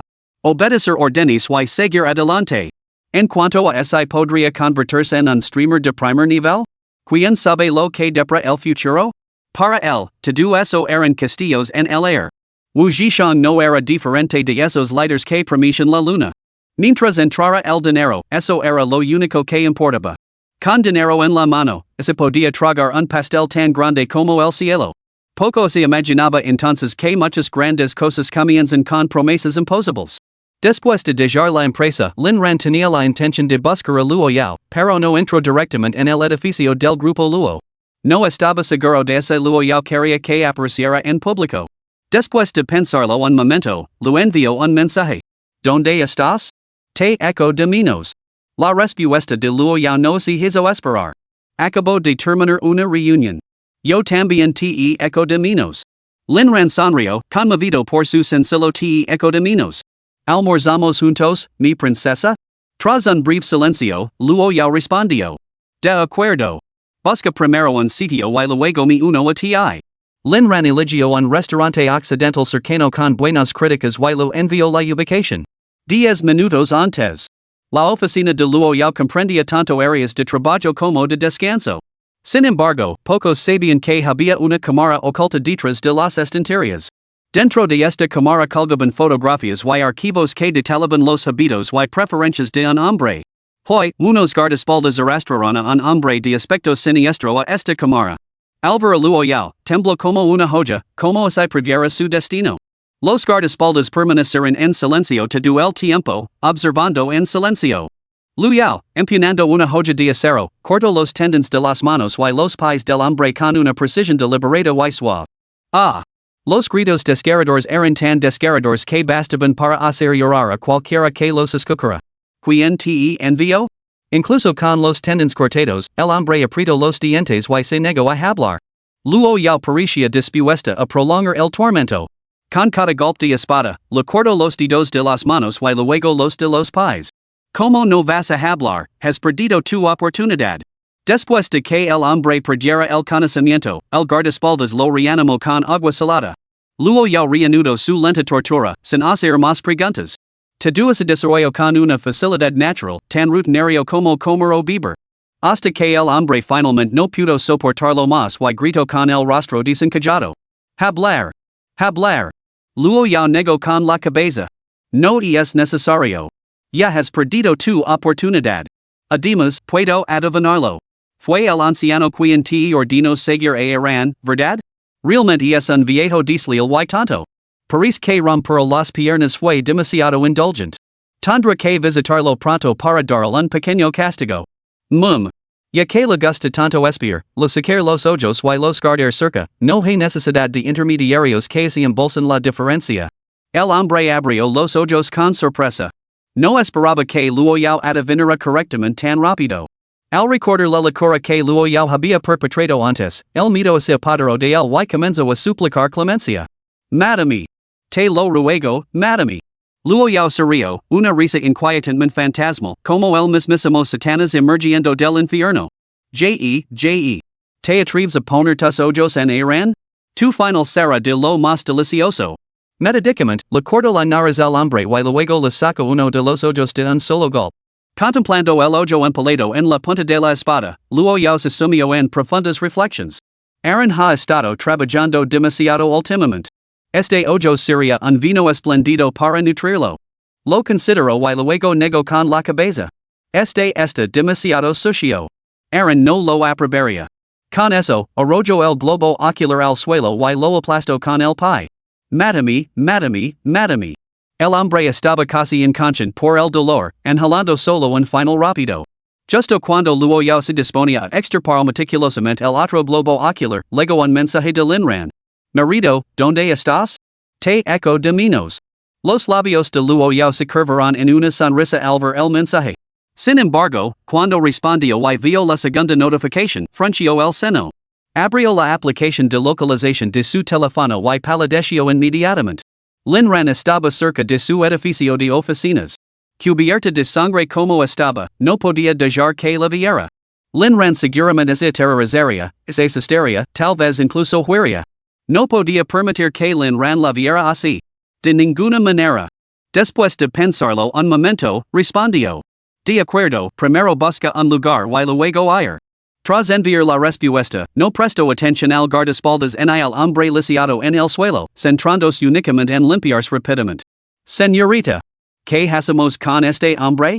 Luo Yao observo al hombre retorcido y convulso en el suelo con total indiferencia. Empaquetalo y envialo a la finca. Encierralo en el sótano. Echal unas cuantas ratas para que lo hagan compañía. Tomo unas cuantas fotos con su teléfono antes de marchas. El guardaespaldas obedeció sin preguntar y limpió meticulosamente el cuarto oscuro antes de irse, sin dejar en ahí una sola gota de sangre. Después de ordenar el baño, Luo Yao se deshizo de sus prendas manchadas. Luego, muy animada, salió de la oficina. Sue Ran había venido a buscarla, diciendo que la extrañaba y que quería compartir el almuerzo con ella. Al entrar en el ascensor, sacó su teléfono y envió un mensaje. Amigan. Viejo chocho, frotate bien el cuello. Espera a que te de tu merecido. Sin embargo, el destinatario del mensaje permaneció en silencio. En la casa ancestral de la familia Luo, el viejo maestro Luo estaba sentado en su silla de ruedas, con expresión sombría. Esa chica descabellada se atreva a amenazarme? Si realmente quisiera acabar conmigo, lo habría hecho hace años. Romperme las piernas no fue suficiente. Un hombre afeminado junto al viejo patriarca intervino. Viejo patriarca, es probable que Monkey no sobreviva. ¿Qué hacemos ahora? El viejo patriarca se quedó en silencio un momento antes de hablar lentamente. Esa inútil. ¿Quién hubiera pensado que esa mocosa tenía un maestro a su lado? Incluso Monkey fue descubierta. Pero no importa. No se atrevería a hacerme daño de verdad. Al fin y al cabo, soy su abuelo. El hombre afeminado frunció el seno, vacilante. Pero ella no perdonó a sus propios padres. El segundo maestro está encarcelado. El tercer y cuarto maestro están muertos o lisiados. En cuanto a la generación más joven, ninguno se atreve a resistirse. El viejo maestro Luo se frotó las sienes, sabiendo que el hombre decía la verdad. Los métodos de Luo Yao no eran menos despiadados que los suyos como abuelo. Sumado a su actual estado de debilidad, enfrentarse a la chica loca suponía un riesgo demasiado grande. Afortunadamente, él era su abuelo consanguíneo y el antiguo cabeza de familia. Luo Yao seguramente mostraría cierta moderación en sus acciones. De lo contrario, habría muerto hacía mucho tiempo cuando ella se volvió loca por primera vez. Al menos ahora, la chica loca no le quitaría la vida. Para tener éxito, debía aprender a esperar el momento oportuno. Una vez que recuperara su posición, lo impondría el castigo más severo imaginable a esa chica. Viejo maestro Luo, no provoques a la chica loca por ahora. Ya que hemos descubierto su debilidad, encontraremos nuestra oportunidad. El hombre afeminado, sí, señor. Viejo maestro Luo, J. ¿Quién lo hubiera pensado? ¿De verdad tienes a alguien que te importa? Capítulo 21. De vuelta con Lin Ran, se sentía cada vez más ansioso mientras esperaba sin fin a Luo Yao. Parecía que verla incluso un segundo antes le proporcionaría una alegría inmensa. Este sentimiento había estado completamente ausente en su vida anterior, pero se hizo cada vez más pronunciado tras su renacimiento. Estaba completamente seguro de que no se trataba de culpa hacia Luo Yao, ni de algún tipo de compensación emocional. Más bien, se había enamorado genuinamente de esta mujer. Quería estar pegado a ella en todo momento. ¿Cómo no amar a una mujer que te abra su corazón? Simplemente, nunca antes lo había sentido. Ahora, viviendo esta nueva vida, el sentimiento brotaba como un manantial. Si pudiera, Lin Ran se habría arrancado el corazón y los pulmones para mostrárselos a Luo Yao. Para ver si sus nombres estaban grabados en ellos. Hermano. ¿Qué haces aquí?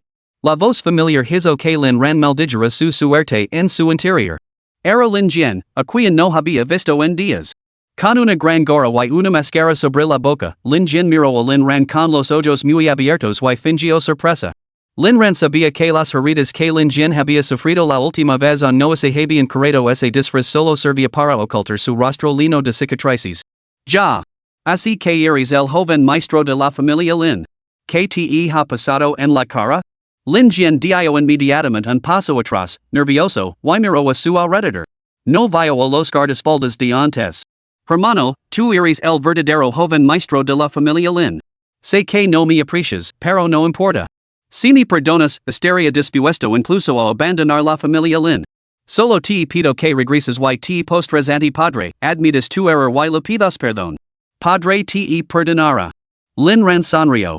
Lin Jian, aparte de los desconocidos, aquí solo estamos tú y yo. ¿Puedes dejar de finger? ¿No estás cansado? ¿De qué estás hablando, hermano? Lin Ran, hidaika que eres un maldito tubo de basura. Eres muy bueno fingiendo. Lin Jian se mordió el labio, reprimiendo la furia que bullía en su interior. Padre no ha dejado de hablar de ti estos últimos días. Hermano, ¿podrías ir a verlo? Su salud no es buena. Lo ingresarán en el hospital después de que te fueras la última vez. Si te arrodillas y lo pidieras perdón, padre no te guardaría renser. Volver a la familia Lin es solo cuestión de tiempo. Lin Ran, ¿estás loco? ¿Arrodillarse para pedir perdón a cada momento? Tu madre se arrodilló durante años como amante. ¿Cómo es que ahora te ha cambiado ese hábito? Lin Jian, ¿cómo puedes hablar así de padre y madre? Al fin y al cabo, fuiste tú quien hizo que padre fuera golpeado y acabara en el hospital. Lin Ran, se lo merecía. Pero aunque muera, sigo debiendo ese dinero. Si no, lo hay que de la junta directiva. Lin Jian, hermano, ¿por qué eres tan despiadado? Es tu padre. Lin Ran hizo un gesto de asco. Deja de darme asco. Él no es mi padre. No tengo un hijo como él, ni un nieto como tú. Y tú tampoco me vas a llamar hermano. Si insistes en llamarme algo, ladra como un perro. Quizás te recompense con un huso para que lo rose. Lin Jian estaba a punto de echarse llorar. Se obligó a sí mismo a evitar provocar a Lin Ran, que aún tenía una participación significativa en la empresa. Hermano, seguimos siendo hermanos de sangre, ¿no? Lin Ran, no tengo hermanos. Tu madre era la amante. Solo eres unos meses más joven que yo. Eso demuestra que Lin tenía la engano mientras estaba embarazada de mí. Esa escoria no merece ser mi padre, solo serve para ser un perro. Y tú? Eres el hijo de un perro y su amante. Te llamaremos tres perros. Lin Jian respiró hondo. ¿Qué haría falta para que perdonaras a papa? Lin Ran se quedó un poco desconcertado. Como no había nadie más alrededor, esperaba que perdiera los estribos. Vi a matar a tus padres y luego envía a Liu Ruxue a la zona norte de Myanmar. Entonces te cederá mis acciones. Los ojos de Lin Jian se iluminaron. ¿En serios? Quiero decir, ¿de verdad los días tanto? Lin Ran se rió entre dientes. ¿Cómo no se había dado cuenta antes del lado cómico de Lin Jian? Con un coeficiente intelectual tan bajo, había conspirado con otros para que lo mataran en su vida anterior. ¿Eso lo hacía aún más tanto que Lin Jian? Que los odi o no es irrelevant. Si puedes hacerlo, mis acciones son tuyas. Lo digo muy en serios. Lin Jian se quedó en silencio. Ya se había dado cuenta de que Lin Ran estaba jugando con él. Justo cuando estaba a punto de volver a jugar la carta emocional, un repentino escalofrío lo recorrió, como si algo aterrador hubiera fallado su mirada en él. Giró lentamente la cabeza. Una belleza exquisita. Su corazón dio un vuelco. Luego observó la figura, esto. Sus ojos se abrieron como platos. Hermosa dama. Perdit. La única y despiadada palabra de Luo Yao destrozó el corazón inmaduro del joven. Está bien, mi ir. Wah. Lin Jian se alejó corriendo, con la cabeza gacha, pero en cuanto se fue, algo lo pareció extraño. ¿Por qué una mujer podía aterrorizarlo así? Miró hacia atrás y la vio sentada junto a Lin Ran, con sus cuerpos tocándose con lo que parecía una intimidad cercana. Lin Ran? ¿Qué derecho tenía? Una reina de hielo tan perfecta. ¿Cómo así atrevía Lin Ran siquiera a pensar en profanarla? No. Todo lo que Lin Ran quería, él debía apoderarse de hielo. Porque él era el verdadero heredero de la familia Lin. Su padre era el presidente del grupo Su Ran. Su madre era la señora Lin.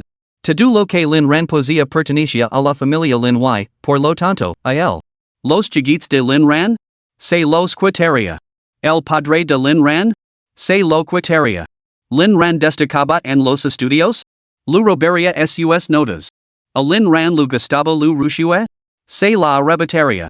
Lin Ran adoraba a Luo Yao? También la reclamaría como suya. Todo eso era suyo. Todo suyo. Naturalmente, no era tan tanto como para revelarse todavía. Observaría en secreto, esperando el momento oportuno. Paciencia? Lin Jian era un auténtico profesional en eso. Necesitaba descubrir quién era realmente esta mujer y luego solta delante de ella algún escándalo explosivo sobre Lin Ran. Una vez que hubiera sembrado con éxito la discordia, intervendría para ofrecer el consuelo. No sería entonces ella suya? Ya. La idea la hizo esbozar una sonrisa. Para evitar ser descubierto, salió silenciosamente del restaurante. Olvidando por completo que había quedado hoy con su abogado. Luo Yao, tu hermano parece un maldito idiota. Lin Ran, no es mi hermano.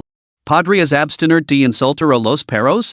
La respuesta de Lin Ran, su actitud, su tono, nada parecía fingido. Luo Yao entrecerró los ojos. Has cambiado mucho últimamente. Lin Ran, sí? Solo he despertado de un sueño. Luo Yao, ¿era un sueño antes o es un sueño ahora? Lin Ran se detuvo, y su mente se remontó inevitablemente a los acontecimientos de su vida anterior. Todas las promesas hechas a Luo Yao debían cumplirse con la mayor solemnidad. Lin Ran extendió las manos y acarició el rostro de Luo Yao. Marame. Eres mi amor más verdadero. Estoy completamente seguro de que solo tú eres lo que deseo, y solo te pertenezco a ti. Todas las demás palabras junto a un solo mechón de tu cabello. No eres un sueño, pero eres más exquisita de lo que cualquier sueño podría ser. ¿Lo entiendes? Thump. Aunque Lin Ran había pronunciado muchas palabras de afecto últimamente, Luo Yao seguía sintiendo que su corazón se aceleraba cada vez. Poco importaba si era real o no, ella disfrutaba de esa sensación. Se miraron en silencio, ambos murmurando en silencio en su interior. Luo Yao, aunque me estés engañando, Valeria gustosamente hacia la lama como una palila. Lin Ran, pasar toda mi vida demostrando que mi amor por ti no es falso. Capítulo 22. El ambiente en el restaurante se fue animando poco a poco. Lin Ran alimentó al pequeño diablo con elegante gracia, sin preocuparse en absoluto por las miradas de los demás. Lin Ran, ¿qué tal está? Luo Yao masticó su filete, saboreándolo con cuidado. Al principio era bastante normal, pero tiene el sabor de un ser querido. Aún así, no está tan delicioso como cuando lo cocinas tú, Ran. Entonces te cocinaré la próxima vez. Te prometo que no dirás ni una palabra cuando lo pruebes. Muy bien. La romántica comida concluyó y la pareja se despidió. Luo Yao no había invitado a Lin Ran a su oficina, por miedo a que cualquier rastro desordenado la delatara. Sin embargo, anhelaba la presencia de Lin Ran a su lado, a cualquier hora. Lin Ran, naturalmente, no hizo ninguna exigencia. Tenía la intención de usar su propia agua tibia para hervir lentamente a Luo Yao, la rana. Ahora, Lin Ran vivía solo para dos palabras. Luo Yao. 2 días pasaron en un abrir y cerrar de ojos. Después de su renacimiento, los sentimientos de Lin Ran y Luo Yao se hicieron gradualmente más cálidos, experimentando lo que ambos consideraban un periodo demasiado hermoso pero fugaz. El día antes de que comenzara el trimestre. En las oficinas ejecutivas del grupo Luo Yao irradiaba una hora de amenaza ilimitada. Toda la corporación se quedó en silencio, nadie se atrevía a comprender la furia del jefe. Ni un solo ejecutivo salió ileso durante toda la mañana. Incluso los perros callejeros que pasaban por Ali Alaban y huían aterrorizados bajo su mirada penetrante. Nadie lo sentía más profundamente que Lu Meng, la asistente personal del director general. Le temblaban las manos mientras entregaba una pila de documentos, y su voz vibraba. Señora Luo, esto requiere su revisión y firma. Luo Yao permaneció impasible, mirando fijamente el techo con fría indiferencia. Conto cuántos cuadrados se necesitarían para cubrir todo el techo, reflexionando sobre cuántas cabezas cabrían en cada cuadrado. Qué espléndido sería si cada cuadrado contuviera la cabeza cortada de Liu Ruxue. Solo cuando la sed la invadió, tomó el vaso de agua que había sobre su escritorio y sintió un ligero alivio. Lentamente, acarició la cadena que rodeaba su muñeca, como si fuera un interruptor para regular sus emociones. Respirando hondo, Luo Yao habló con frialdad. Fuera. Lu Meng salió corriendo de la oficina como si estuviera escapando, solo para encontrarse con un ejecutivo que entregaba documentos en el momento en que regresó a la oficina del equipo de assistants. Sus pupilas se dilataron por la sorpresa. Hermano Wang, ¿tiene alguna que emprenda acciones legales contra mí? No me agabí con papeleo. Wang Feng parecía ligeramente avergonzado. Mis disculpas, Assistant Lu. Este documento es crucial y requiere la aprobación de la Sra. Luo. Si quieres buscar problemas, hazlo tú solo. No me involucres a mí. Wang Feng, la Sra. Luo está realmente furiosa? ¿Por qué? Lu Meng, ¿cómo voy a saberlo? Pero noto que esta vez está especialmente enfadada. No te lo vas a creer, pero la temperatura de su oficina acaba de bajar al menos 10 grados. Wang Fong impugó los documentos hacia delante. Entonces, ¿qué sugieres? Es un proyecto crucial. Lu Meng se subió pensativo las gafas de montura negra por la nariz. Quizás, hay una persona a la que podríamos recurrir. ¿Quién? Mientras tanto, Lin Ran, ocupado supervisando el progreso de la empresa, respondió a la llamada con desconcierto. Lu Meng rara vez lo buscaba esta debía de ser la primera vez desde su regreso. Aunque no tenía guardado el número de Lu Meng, Lin Ran lo reconoció al instante. Pocas personas usaban un número tan llamativo que terminaba en 8888. Tenía que le hubiera pasado algo a Luo Yao. Assistant Lu, ¿qué te trae por aquí? Lu Meng hizo una pausa, ¿cómo sabías que era yo? Lin Ran se sorprendió igualmente, siempre llamas a Luo Yao. Sé cómo termina tu número. Lu Meng, eso lo explica. Date prisa. Lu ha pasado algo a la señorita Luo. Sin pensarlo dos veces, Lin Ran se puso en marcha inmediatamente, preguntando por los detalles mientras caminaba. Lu Meng tartamudeaba y balbuceaba, negándose dar detalles, solo decía que la situación era grave. Lin Ran se impacientó. Ya no le importaba el motivo, solo quería ver a Luo Yao inmediatamente. Porque cada vez que Luo Yao se enfrentaba a un problema, él tenía que estar allí. No permitiría que nadie maltratara a su esposa. Aunque supusiera que nadie se atrevería a maltratar a su esposa. Ya casi estoy allí. ¿Subo directamente? Lu Meng se quedó paralizada, tan rápido? Lin Ran, he estado todo el tiempo en el edificio de oficinas frente al suyo. Lu Meng lo entendió de repente. Como su asistente especial, también tenía la tarea de informar del paradero de Lin Ran. Naturalmente, sabía que había creado su propia empresa. Entonces Lazare Luo registró tu huella dactilar hace mucho tiempo. Dijo que estás autorizado a entrar en las instalaciones en cualquier momento. Lin Ran? ¿Cómo es que no lo sabía? Era la primera vez que Lin Ran entraba en el edificio desde su renacimiento. Recuerdo que la oficina de Luo Yao estaba en la planta 88. En su vida anterior, los guardaespaldas de Luo Yao lo habían arrastrado allí más de una vez. Se acercó lentamente y pasó junto a muchas personas que iban y venían por la planta baja. Los guardias de seguridad no lo detuvieron. La aparición de Lin Ran hizo que muchos ojos se iluminaran, especialmente los de ciertas mujeres de oficina, cuyas miradas parecían rebosar admiración. Lin Ran pasó por alto la recepción y se dirigió directamente al ascensor privado. Los guardias de seguridad intervinieron inmediatamente para detenerlo. Señor, este es un ascensor privado reservado exclusivamente para la SRA Luo y su equipo de assistance. Lin Ran asintió. Lo sé. Estoy autorizado a utilizarlo. El guardia de seguridad se rió entre dientes. Señor, la SRA Luo odia a los hombres. Nunca contrata assistants masculinos. Al menos podría inventarse una excusa más plausible. Parecía que el guardia de seguridad había malinterpretado la intención de Lin Ran. Lin Ran no podía molestarse en discutir. Luo Yao no sabía lo que estaba pasando y él tenía prisa. Escaneó su huella dactilar y el ascensor comenzó a moverse inmediatamente, dejando al guardia de seguridad que había estado pidiendo refuerzos paralizado en el sitio. Walkie-talkie, viejo Lu, ¿por qué no hay respuesta? Viejo Lu, no pasa nada. Supongo que estaba siendo un poco ingenuo. Lin Ran entró en el ascensor y saludó cordialmente al guardia de seguridad con un gesto de cabeza en reconocimiento a su diligencia. El ascensor privado era increíblemente rápido y llegó a la planta 88 en cuestión de segundos. Cuando se abrieron las puertas, Lu Meng levaba ya un rato esperando. Señor Lin, por fin ha llegado. Por favor, sígame. Lu entregó una pila de documentos mientras Lu explicaba la situación. Entonces, la urgencia con la que me han llamado era solo para entregar estos documentos a Luo Yao? Lu Meng asintió. No solo los documentos. Lo más importante es que la SRA Luo está muy disgustada. Aunque nadie sabe por qué, usted es el único que puede calmarla en este momento. Entregar los documentos es solo algo secundario. Hizo admin de acompañar a Lin Ran al interior, pero su mano se detuvo en seco. Si la señora Luo descubría que había tocado a Lin Ran, ¿le cortaría la mano? Aunque Luo Yao era solo la directora del grupo Luo, los que formaban parte de su círculo más cercano sabían que era una mujer verdaderamente despiadada. Lu Meng comprendía muy bien la normal posesividad de Lin Ran. Los informes sobre los movimientos diarios de Lin Ran siempre se recopilaban y así la transmisión a ella primero. Precisamente porque entendía esto, lo tenía en más. Lin Ran no se había dado cuenta de los movimientos de Lu Meng, que se dirigía con determinación hacia la oficina de Luo Yao. Luo Yao estaba molesta. Cuando su esposa estaba de mal humor, era su deber y obligación animarla.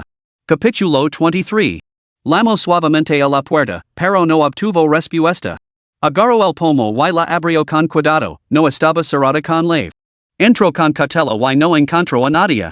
La oficina estaba vacía y la sala de descanso desierta. Lin Ran estaba completamente desconcertada. ¿Dónde estaba? ¿Había venido para consolar al aire? De repente, oyó un ruido débil, como si algo se hubiera caído, tan débil que era casi inaudible sin esforzarse. Afortunadamente, Lin Ran tenía un oído bastante agudo y captó el sonido. Se quedó paralizado. ¿De dónde venía? Volvió sobre sus pasos desde la sala de descanso hasta la zona de oficinas y se dio cuenta de que el sonido provenía de detrás de la estantería. ¿Qué había detrás de la estantería? Una pared, sin duda. Lin Ran dejó sus documentos sobre el escritorio y escuchó con curiosidad durante un momento, confirmando que el live sonido procedía efectivamente de detrás de la estantería. Golpeó la pared. No era salida debía de haber otra habitación detrás. Gritó en voz alta, Luo Yao. ¿Estás ahí? Después de dos llamadas, no obtuvo respuesta de Luo Yao.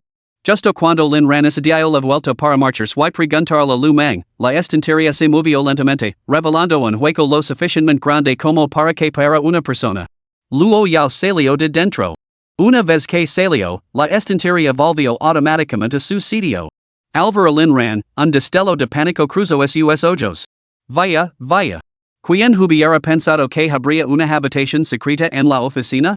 J.E. Carino, ¿planeabas esconder a una amante en una cámara dorada? Luo Yao reprimió el destello de inquietud en su corazón y preguntó. ¿Te gustaría que te escondieran? Para su sorpresa, Lin Ran asintió. Si eres tú, mi amor, entonces estaría encantada de que me escondieran. Lin Ran se acercó con bromas juguetonas, luego la abrazó y deslizó su mano por la manga de ella.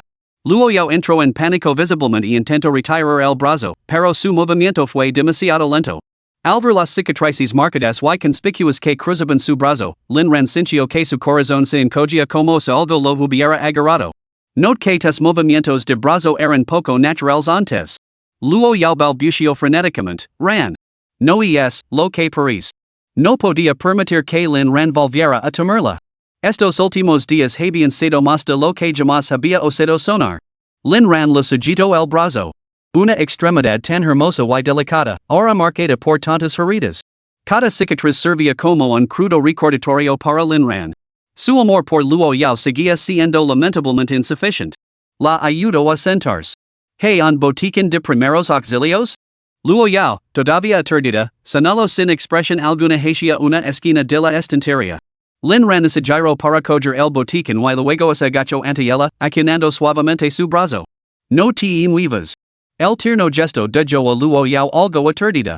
Mientras Lin Ran lo aplicaba cuidadosamente el antiséptico, ella permaneció quieta, sin pestañear ante el escozer. Simplemente bajó la cabeza y observó como él atendía meticulosamente sus heridas. No es culpa tuya. Es culpa mía. Y falado como marido y por eso te has hecho daño. ¿Te has hecho todo esto tú mismo? Lin Ran comprendió de repente por qué su pierna tenía cicatrices la última vez y se maldijo a sí mismo por su estupidez. La mentalidad de Luo Yao siempre había sido diferente a la de los demás y su comportamiento a veces desafiaba la comprensión. Visto desde una perspectiva normal, Luo Yao parecía estar angustiada. Lin Ran no deseaba cambiarla, pero lo aterrorizaba verla sufrir. Esas adulaciones lo llenaban de dolor y culpa. Luo Yao permaneció en silencio. Si se hacía daño a sí misma, ¿eran realmente la temería? Una voz suave llegó a sus oídos. ¿Te duele? Lin Ran levantó la cabeza y miró directamente a Luo Yao a los ojos. Sus narices casi se tocaban y cada uno sentía el aliento caliente del otro. La mirada temerosa que había imaginado en sus ojos nunca se materializó. En cambio, estaban llenos de dolor. Al ver la neblina en la mirada de Lin Ran, Luo Yao se apresuró a decir. No duele. Ran, no lors. Después de vender la herida, Lin Ran no se levantó. En cambio, se aferró a Luo Yao como un niño, descansando la cabeza en silencio contra su estómago. Si te sientes injustamente tratado, yo debería ser la que sufriera. Si alguna vez vuelves a pensar en hacer daño, lévame contigo, de acuerdo? Me duele mucho el corazón. Con la mano apoyada en la cabeza de Lin Ran, Luo Yao cerró los ojos mientras una lágrima cristalina resbalaba por su mejilla. No quería aceptar la petición de Lin Ran, pero sus labios formaron las palabras. De acuerdo. Aaron no me tenía miedo. No sentía temor. Sentía dolor por mí. Permanecieron abrazados durante un largo rato antes de que Lin Ran soltara lentamente a Luo Yao, mirando sus ojos ligeramente enrojecidos. Así que, después de todo, podía llorar. Era una mujer, no una máquina sin corazón. Era mi esposa, la esposa de Lin Ran. ¿Puedes decirme por qué? Si no quieres, no tienes por qué hacerlo. Lin Ran controló cuidadosamente sus emociones. Luo Yao se quedó en silencio por un momento. Mañana empiezas el trimestre. Quiero desesperadamente tenerte a mi lado, pero no soy capaz de hacerlo. Estoy destrozada. Siento que me estoy volviendo loca, así que... Lin Ran, así que recurres a hacer daño para calmarte? ¿Pero por qué? Podemos vernos todas las noches. ¿Por qué harías esto? Luo Yao miró a Lin Ran y le habló con sinceridad. Por culpa de Liu Ruxue. Me atera que me dejes cuando la veas. Solo pensa que vas a ir a verla me hace sentir como si me ahogara. Solo quiero matarte a ti y a Liu Ruxue. Quiero arrancarme el corazón y ensanártelo. Todo en callo. Lin Ran lo entendió todo. Para los demás, Luo Yao era una formidable y despiadada magnate, una máquina sin emociones. Sin embargo, poseía una profunda vulnerabilidad, incluso una debilidad, ella misma. Su mente era tan hypersensible que estaba llena de nervios, lista para resonar con el diablo al menor contacto. Luo Yao, marame. Soy tu marido. Ella, Liu Ruxue, no es más que un montón de mierda en el que pise durante mi vida. Tú eres el único amor en mis ojos. Nunca amaré a nadie más. Así que ten la seguridad de que nadie me alejará de ti. Yo tampoco te dejaré nunca. Why no permitir que me abandones? La mente de Luo Yao estaba en crisis, pero las palabras de Lin Ran le ofrecían una profunda tranquilidad. Quizás necesitaba esforzarse por cambiar. Quería intentar creer de verdad en Lin Ran. De acuerdo, te creo. Al percibir el cambio de Luo Yao, Lin Ran tomó una decisión. Le daría a Luo Yao solo el cuidado más delicado, ofreciendo el abrazo más reconfortante. En cuanto a Liu Ruxue, debía ocuparse de ella rápidamente. De lo contrario, seguiría siendo para siempre una espina clavada en el corazón de Luo Yao. Después de persuadirla durante un rato, finalmente vio volver la mirada familiar y ligeramente agresiva de Luo Yao. Lin Ran sabía que así era como la verdadera Luo Yao lo miraba. Esa expresión anterior, más vulnerable y femenina, no había sido más que un momento fugaz de fragilidad.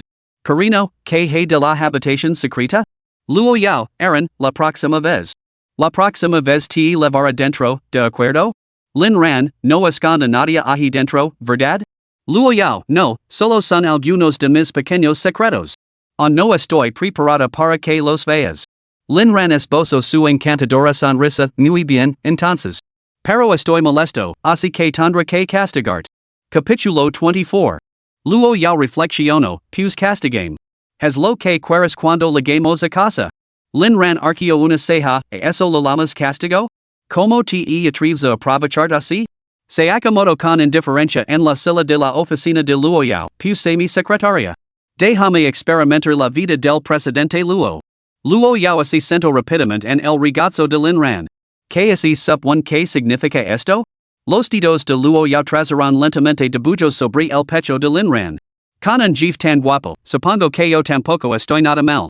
Así que, cuando hay trabajo, la secretaria se encarga de él. Cuando no lo hay. Lin Ran cogió con indiferencia los documentos que Lu Meng Lu había entregado antes. Bueno, ahora hay algo. ¿Lu importaría revisar estos documentos, secretaria Luo?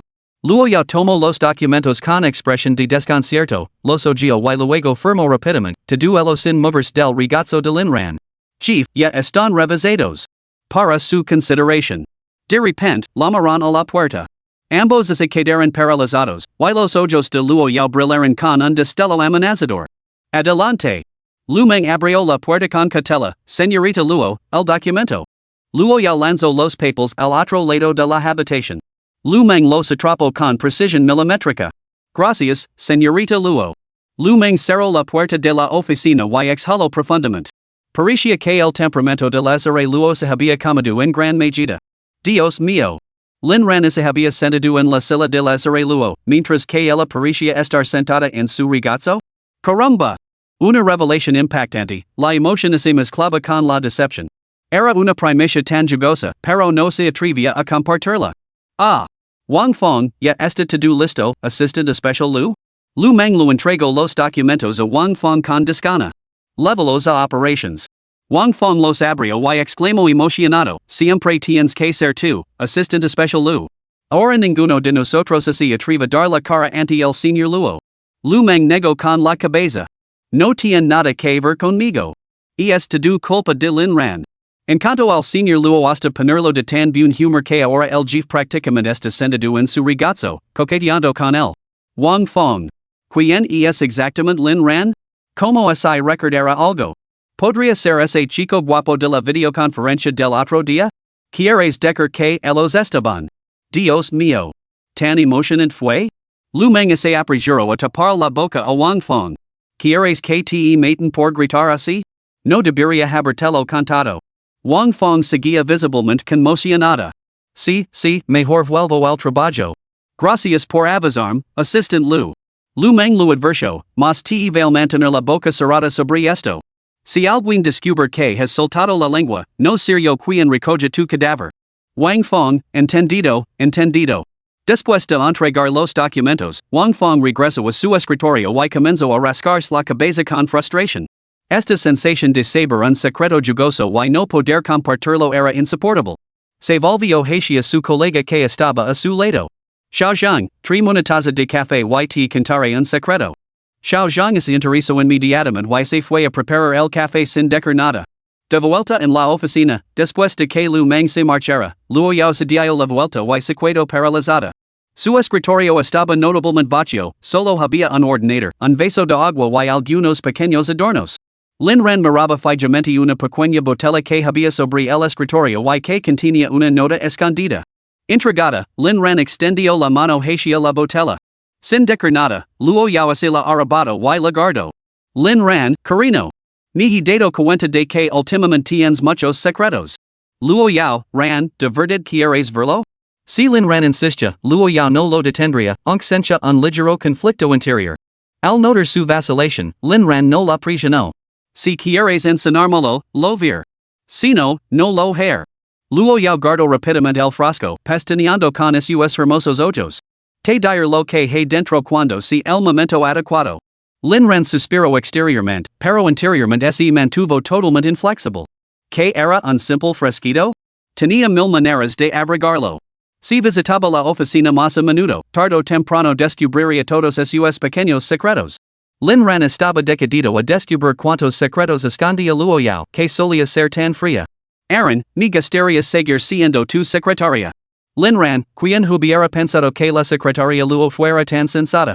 De la oficina a la sala de descanso, aunque, naturalmente, debido a la incomodidad de Luo Yao, no leveran las cosas más ala. Luo Yao, Aaron, ¿quiere ser el verdadero jefe del grupo Luo? Ysi diera el grupo Luo. Lin Ran se sorprendió y negó con la cabeza apresuradamente. No lo quiero. ¿Qué harías si yo me convirtiera en el jefe? Luo Yao esbozó una sonrisa encantadora, seguiría siendo tu secretaria, por supuesto. Lin Ran se rió sin poder evitarlo. Deja de bromir. Solo quiero ser un holgazán inútil que vive a costa de los demás, no un trabajador modelo que hace mil cosas al día. Luo Yao, entonces, ¿por qué crear una empresa? Lin Ran, eso es diferente. Estoy usando tu dinero para crear una empresa solo para ganar un poco de dinero extra para comprar regalos a mi esposa. En cuanto a mí, solo esperaré a que ganes dinero para mantenerme. ¿Por qué debería trabajar tan duro? El corazón de Luo Yao se sintió repentinamente abrumado por la felicidad. Entonces te mantendrá por el resto de tu vida. Lin Ran, por supuesto. ¿Crees que podrías dejar atrás a mitad de camino? Trato hecho. Lin Ran tenía la intención de aferrarse a este acuerdo parasitario. Al poco tiempo, la pareja abandonó Luo Group de la mano. La aparición de Lin Ran sorprendió a toda la corporación, aunque nadie se atrevió a comentarlo abiertamente. Los altos ejecutivos que reconocieron sus rasgos vagamente familiares eufemísticamente guapos intercambiaron sonrisas cómplices, mientras que el personal ordinario mostraba expresiones de puro cotillo y asombro. La noticia se ha extendido por toda la planta ejecutiva, el perito faldero de la señorita Luo ha venido a la oficina. Sinceramente, toda la empresa está hablando de hielo. Si la señorita Luo se blandera un poco por amor, todos estaríamos de enhorabuena. Se rumorea que esta noticia debía permanecer dentro del círculo ejecutivo, pero la señora de la limpieza la escuchó por casualidad. La SRA Luo ya no es la misma persona que solía ser. Ha sido cautivada por el amor. Como es que tú, un simple guardia de seguridad, sabes esto? Por supuesto. Cuando llegó este apuesto joven, fui yo quien lo abrió el ascensor. La empresa emplea a mucha gente y había muchos chicos guapos que esperaban seducir a Luo Yao para conseguir un puesto de poder. Después de todo, ¿a quien no le gustaría una directora ejecutiva rica y guapa? Pero cualquiera que mostrara interés por Luo Yao desaparecía misteriosamente de la faz de la tierra. Poco a poco, nadie se atrevía a intentarlo. Esta directora ejecutiva fría como el hielo bien podría ser una ejecutora despiadada en secreto. Había disuadido eficazmente a todos los hombres de la empresa. Y incluso había disuadido a bastantes admiradores en su país. Lin Ran frunció el seno mientras guiaba a Luo Yao fuera del edificio. ¿Por qué la gente de tu empresa me mira de forma extraña? ¿En serios? ¿Se atreven a mirarnos? Cada vez tienen más de caro. Les descontar de sus bonificaciones cuando vuelva. Lin Ran sintió una punzada de compasión y lloró en silencio por esas pobres almas. Luo Yao llevó a Lin Ran a Huatian Plaza. La plaza ahora estaba registrada a nombre de Lin Ran, y el centro comercial era solo una parte del complejo.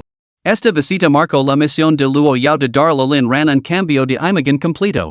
Su hombre tenía que ser el que mejor vestía. Capítulo 25. Mientras que Lin Ran se había resistido antes a todo lo que él hacía, ahora había cambiado. Esto solo la animó a ser un más amable con él. Era la primera vez que iban de compras juntos sin guardaespaldas, aunque estos pudieran estar asacando en las sombras. Sin mayordomo que hiciera de tercero en discordia, sin Liu Ruxue que causara problemas. Juntos, Luo Yao y Lin Ran parecían una pareja en todos los sentidos. Incluso con las máscaras, atraían innumerables miradas de admiración de los transeúntes. Eran la pareja perfecta. Sin embargo, el estilo de compras de Luo Yao destrozó los prejuicios de Lin Ran. En cada boutique en la que entraban, ella compraba todos los artículos que le quedaban bien a Lin Ran y los enviaba a la dirección que él la había dado. De la cabeza a los pies, desde relojes hasta ropa interior, incluso compró más de 100 cinturones. Al ver a Luo Yao pasar su tarjeta sin descanso, a Lin Ran se le cayó la mandíbula tan abierta que cabría a nuevo. Así era como compraban los magnates más importantes? Impresionante. Lin Ran, permitan reiterar, ser marido es cuestión de sentimientos. La noticia del derroche de Luo Yao pronto llegó a todos los empleados del centro comercial. Muchos reconocieron al apuesto joven como el nuevo propietario del centro comercial. La mujer, por su parte, no era otra que Luo Yao, la magnate cuyo nombre infundía temor en todo el distrito comercial de Kyoto. Aunque el centro comercial llevaba el nombre de Lin Ran, sus tiendas estaban alquiladas, una práctica habitual en los grandes complejos comerciales. Por lo tanto, todas las tiendas esperaban con impaciencia la llegada de la pareja. Al fin y al cabo, su sola presencia significaba la posibilidad de obtener importantes comisiones. Sin embargo, Lin Ran pensó que era demasiado y solo se detuvo después de mucho insistir. Luo Yao llevó entonces a Lin Ran a un salón de belleza. Este es un lugar para mujeres. ¿Qué pinta aquí un tipo como yo?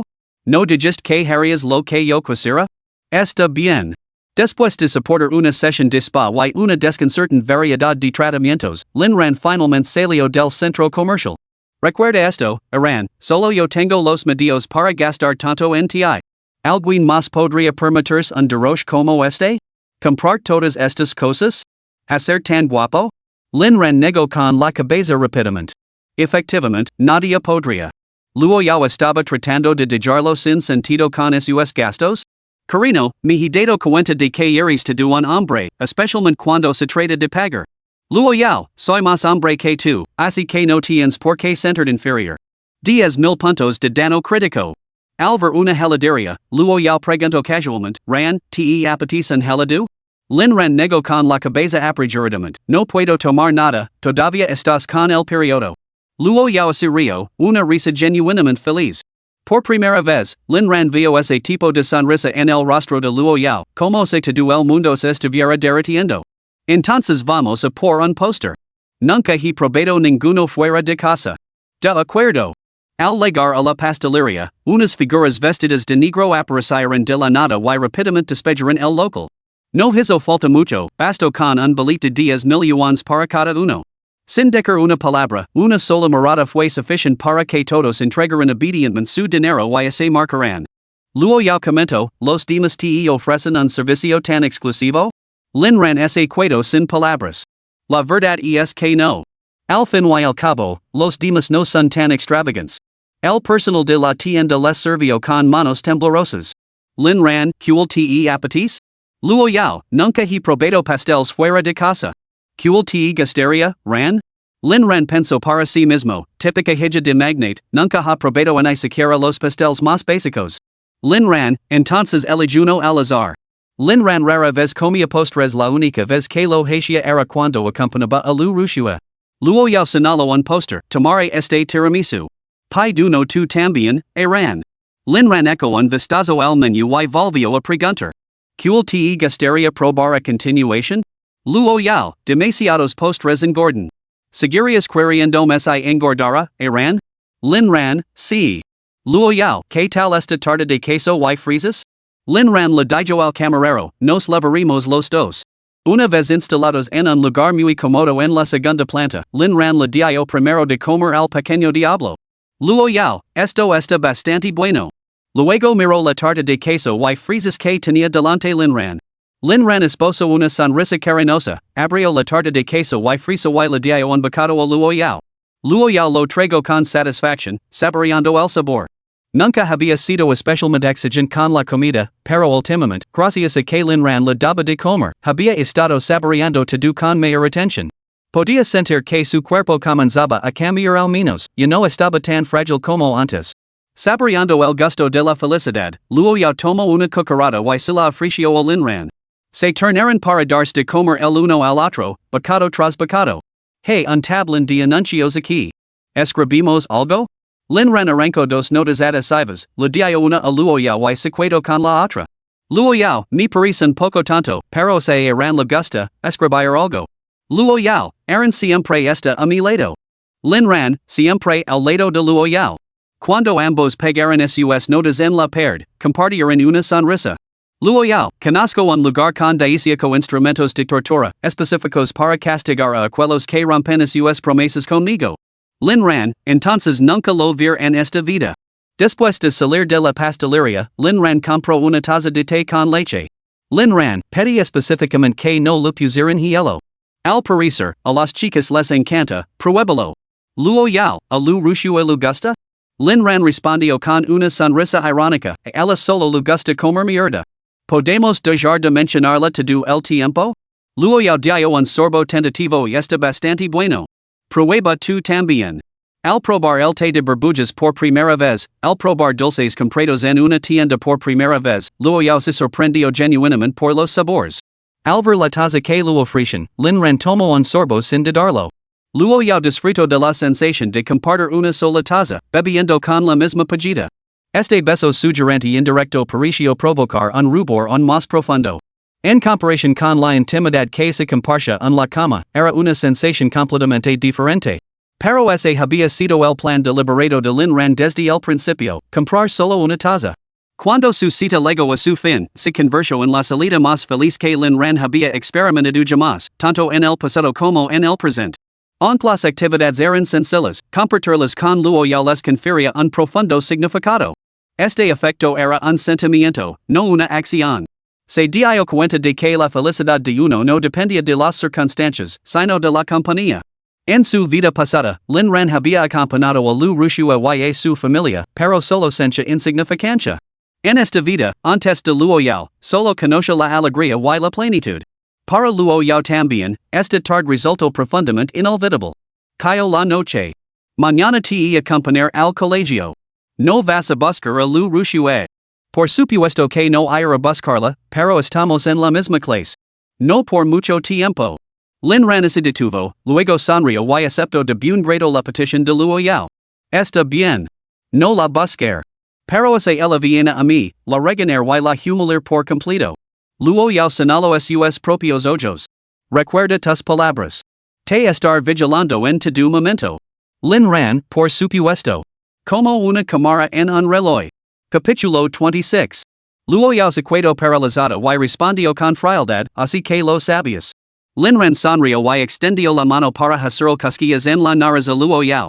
Debo decir que disfruto que me vigilas en todo momento. Si te preocupa, podrías instalarme un dispositivo de rastreo. ¿No es lo que hacen todos los directores ejecutivos dominantes en las novelas? Luo Yao, ya lo tengo instalado. Desde hace 3 años. Lin Ran se quedó completamente estupefacto. No era de extrañar que ella siempre pudiera encontrarlo, estuviera donde estuviera. Incluso ese el moriera y lo enterraran, ella seguiría localizándolo. Así que esa era la razón. Luo Yao, ¿me culpas? Lin Ran respondió con sinceridad. No. De esta manera, aunque muera, tú me encontrarás. Luo Yao, señores, irán, sin duda te acompañar. Y si en el cielo o en el infierno, solo me perteneces a mí. Está decidido. Nunca se renegará de ello. El primer día del trimestre. Como una de las instituciones más prestigiosas del país, el día de la inauguración en la Universidad de Kyoto estaba naturalmente lleno de actividad. Lin Ran había avanzado oficialmente a su cuarto año. Innumerables estudiantes, tras superar innumerables obstáculos en pos de sus sueños, cruzaron las puertas de esta venerable institución. Sin embargo, entre ellos había quienes habían conseguido la admisión por otros medios. Tomamos como ejemplo a Lin Jian o a Liu Ruxue. En su momento, Lin Tianba había conseguido 2 plazas especiales de admisión construyendo una residencia para el personal a nombre del grupo Su Ran. Una fue para su hijo menor, Lin Jian, y la otra para Liu Ruxue. Lin Ran, sin embargo, se había ganado su plaza por sus propios méritos. Hoy, Lin Tianba llevó personalmente a su hijo y a su sobrina al colegio. Cuando se acercaban a las puertas, un Rolls Royce de gran lujo se acercó, lo que sorprendió a Lin Tianba, que se dio rápidamente el paso al pez gordo. Lin Jian no había salido en los últimos días. Su cara, todavía magalada y hinchada desde la última vez que Lin Ran hizo que a sus hombres le dieran una paliza, no se había corrido del todo y no quería que nadie lo supiera. Su anterior visita al restaurante había sido una reunión privada con un abogado para recibir asesoramiento legal, pero ella se había encontrado con Lin Ran. Afortunadamente, ahora se había recuperado casi por completo y no necesitaba lavar mascarilla. Tras el incidente del coche de lujo, Liu Ruxue tampoco había vuelto al colegio, ya que le resultaba demasiado humillante, sobre todo porque los foros del campus estaban inundados de mensajes sobre ella y Lin Ran. Afortunadamente, la mayoría de los estudiantes fueron sensatos y, en el peor de los casos, solo la tildaron de cazafortunas. Además, Lin Ran había dejado de perseguirla y, en su lugar, utilizó el coche de lujo para humillarla, dejándola completamente deshenrada. Ella no lo había contado nada de esto a Lin Jian, y mucho menos a Lin Tianba. Lin Tianba se hizo a un lado, y tanto Lin Jian como Liu Ruxue se fijaron en el opulento Rolls Royce. Todos se preguntaron que joven rico o princesa había legado a la Universidad de Pekín. Luego miraron la matrícula. Jing 00001.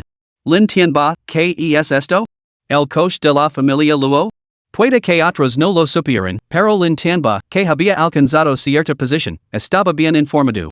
La familia Luo era sin duda una de las más elitistas del país, posiblemente incluso la más importante. Se decía que la actual cabeza de la familia, la señorita Luo Yao, con solo 26 años, ya ostentaba un poder absoluto. Su ascenso a la fama era nada menos que legendario. Perdida a los 5 años, encontrada a los 15, regresó a la familia creyendo que sería una joven indefensa, presa fácil para los demás. Sin embargo, Luo Yao desmanteló por sí sola a toda la familia Luo. Su primera acción fue eliminar a su madre y a su padre, dejando a varios hermanos muertos o lisiados. Una vez asegurado el control, expulsó a sus propios tíos de la corporación Luo, cuyo paradero sigue siendo desconocido hasta el día de hoy. Cuando el anterior patriarca, el viejo maestro Luo, dio un paso al frente para restaurar el orden, misteriosamente se encontró con ambas piernas rotas a los pocos días. Posteriormente, renunció a su cargo como cabeza de la familia y se retiró a la casa ancestral. Todos los dedos apuntaban a Luo Yao como la autora. Sin embargo, esta joven despiadada y violenta logró hacerse con el control total de la familia Luo en pocos años, sin que nadie alzara la voz en su contra. Cuando asumió el poder a los 23 años, la familia Luo se había convertido en una entidad colosal. Lin Tianba, que en su día había albergado la ambición de congraciarse con ella, oyó por casualidad a la asistente de Luo Yao, Lu Meng, mencionar en un cóctel que Luo Yao estaba buscando a alguien. Lin Tianba había considerado ofrecer su ayuda, pero a los pocos días se enteró de que ya habían encontrado esa persona. Habiendo perdido la oportunidad de ganarse el favor de Luo Yao, Lin Tianba estaba profundamente preocupado, aunque no del todo desanimado al fin y al cabo, solo era una mujer. Sin embargo, esta mujer, en solo 3 años, había impulsado al grupo Luo a la primera posición mundial a la edad de 26 años. ¿Quién podría haberlo creído? A estas alturas, Lin Tianba sabía que estaba por debajo del nivel de la familia Luo, o más bien, que el antiguo él nunca habría sido digno de su atención. La diferencia era simplemente demasiado grande. Uno representaba a la dinastía de magnates más importante del mundo, el otro, simplemente un empresario de éxito moderado. Eran mundos aparte. Sin embargo, ahora, alguien de la familia Luo asistía a la misma escuela que su hijo. Esto despertó las ambiciones de Lin Tianba. Xiao Jian. Ruxue. ¿Habías visto ese Rolls Royce? Pertenece al grupo Luo. Si quien si el que asista a esta escuela, debes cultivar una relación con él. Si nos ganamos su favor, toda nuestra familia alcanzará nuevas cotas, ¿entendido? Ambos asintieron al unísono. Sin embargo, cuando los tres contemplaron las puertas del Rolls Royce abriéndose lentamente, sus expresiones se congelaron. Lin Ran? Cuando Lin Ran salió, no solo el trío se quedó paralizado, sino que todos los que estaban en la puerta de la escuela se quedaron atenidos. Los estudiantes que regresaban se maravillaron de que Lin Ran llegara en un Rolls Royce, mientras que los recién legados se quedaron boquiabiertos al ver que un joven tan rico también podía ser tan guapo. ¿Quién es? Tan guapo, tan rico. Quiero acercarme. ¿Novadas, sois nuevas aquí? Ese es el estudiante de último año Lin Ran, el rompecorazones de nuestro campus. Aunque nunca he oído que su familia sea especialmente rica. Vaya. Que chico tan guapo, podría. Estudiante de último año Lin Ran, mira hacia aquí. ¿Es cierto que ya no estás detrás de Liu Ruxue? ¿Me considerarías a mí en su lugar? Lin Ran ya no está detrás de Liu Ruxue? ¿Dónde has oído eso? Ve a comprobarlo tú misma en el faro de la universidad. La expresión de Liu Ruxue es ensombreció. Al escuchar las charlas de las chicas a su alrededor, le dolió el corazón. Sentía como si estuviera perdiendo algo precioso. ¿Cuándo se había vuelto tan popular Lin Ran? Justo cuando Lin Ran se disponía a marchar, la ventanilla del coche se bajó. La voz de Luo Yao, Lina de amenaza, cortó el aire. Marido. Bésame. Lin Ran se volvió inmediatamente y la besó. Un beso de despedida. Volveré temprano esta noche. Satisfecha con su beso de despedida, Luo Yao lanzó una mirada fría a los estudiantes reunidos. Estaba haciendo alarde de su poder, lanzando una declaración. Este hombre es mío. No lo toquéis. Esta escena sorprendió a Lin Tianba, que estaba sacando un paquete de cigarrillos 7 wolves para salir del coche. Rápidamente guardó los cigarrillos en el interior. ¿Había visto bien? Era ese rostro que había vislumbrado a través de la ventanilla del Rolls Royce, el de Luo Yao? Inseguro, Lin Tianba sacó su teléfono para buscarla. Dios mío. Realmente es ella. Lin Jian también lo vio. Su corazón dio un vuelco en el momento en que puso sus ojos en Luo Yao. Era increíblemente hermosa. ¿Por qué demonios una mujer tan impresionante estaba besando a Lin Ran en público? ¿No había justicia en el mundo? Lin Ran era simplemente el paria más despreciado de la familia Lin, mientras que él era su tesoro más preciado. Capítulo 27. Liu Ruxue palideció. Esa mujer, a la que solo había visto 2 veces, lo había causado una impresión indeleble. Cada encuentro dejaba a Liu Ruxue con la sensación de que esa mujer podría matarla en cualquier momento. Padre. Mi hermano ha besado a esa belleza en público. ¿No mancha eso la reputación de la familia Lin? Lin Tianba miró a Lin Jian, pero permaneció en silencio. Entiendo el estado de ánimo de su padre, Lin Jian se apresuró a rectificar sus palabras. Todo es culpa mía. No he prestado suficiente atención a mi hermano y no me he dado cuenta de que estaba avergonzando a nuestra familia. Es culpa mía. Padre, por favor, no seas demasiado duro con mi hermano. Deja que se poster anti-ti en señal de disculpa y luego perdonalo. Y por favor, tampoco le pegué, un golpe en su cuerpo mejor profundamente en el corazón. Lin Tianba suspiro.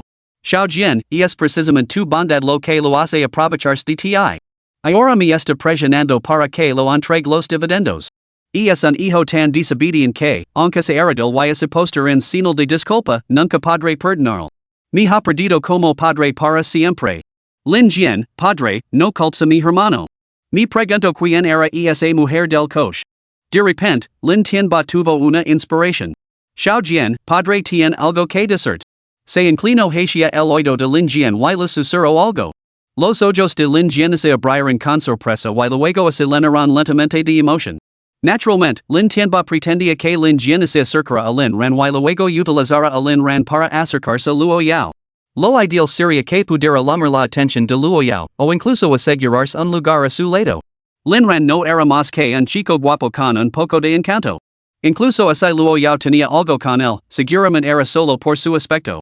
En cuanto a la excelencia, su hijo menor, Lin Jian, era su orgullo y alegría. Incluso si al final fracasaba, siempre podía acercarse a Lin Ran él mismo.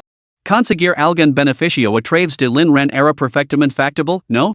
Era su propia carne y sangre, que podía hacerlo.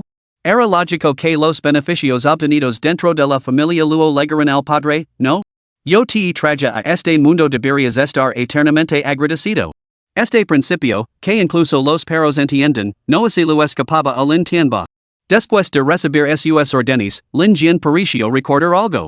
Mientras él y Liu Ruxue caminaban hacia el campus, intercambiaron susurros. Los ojos de Liu Ruxue se abrieron con asombro y luego se llenaron lentamente de emoción.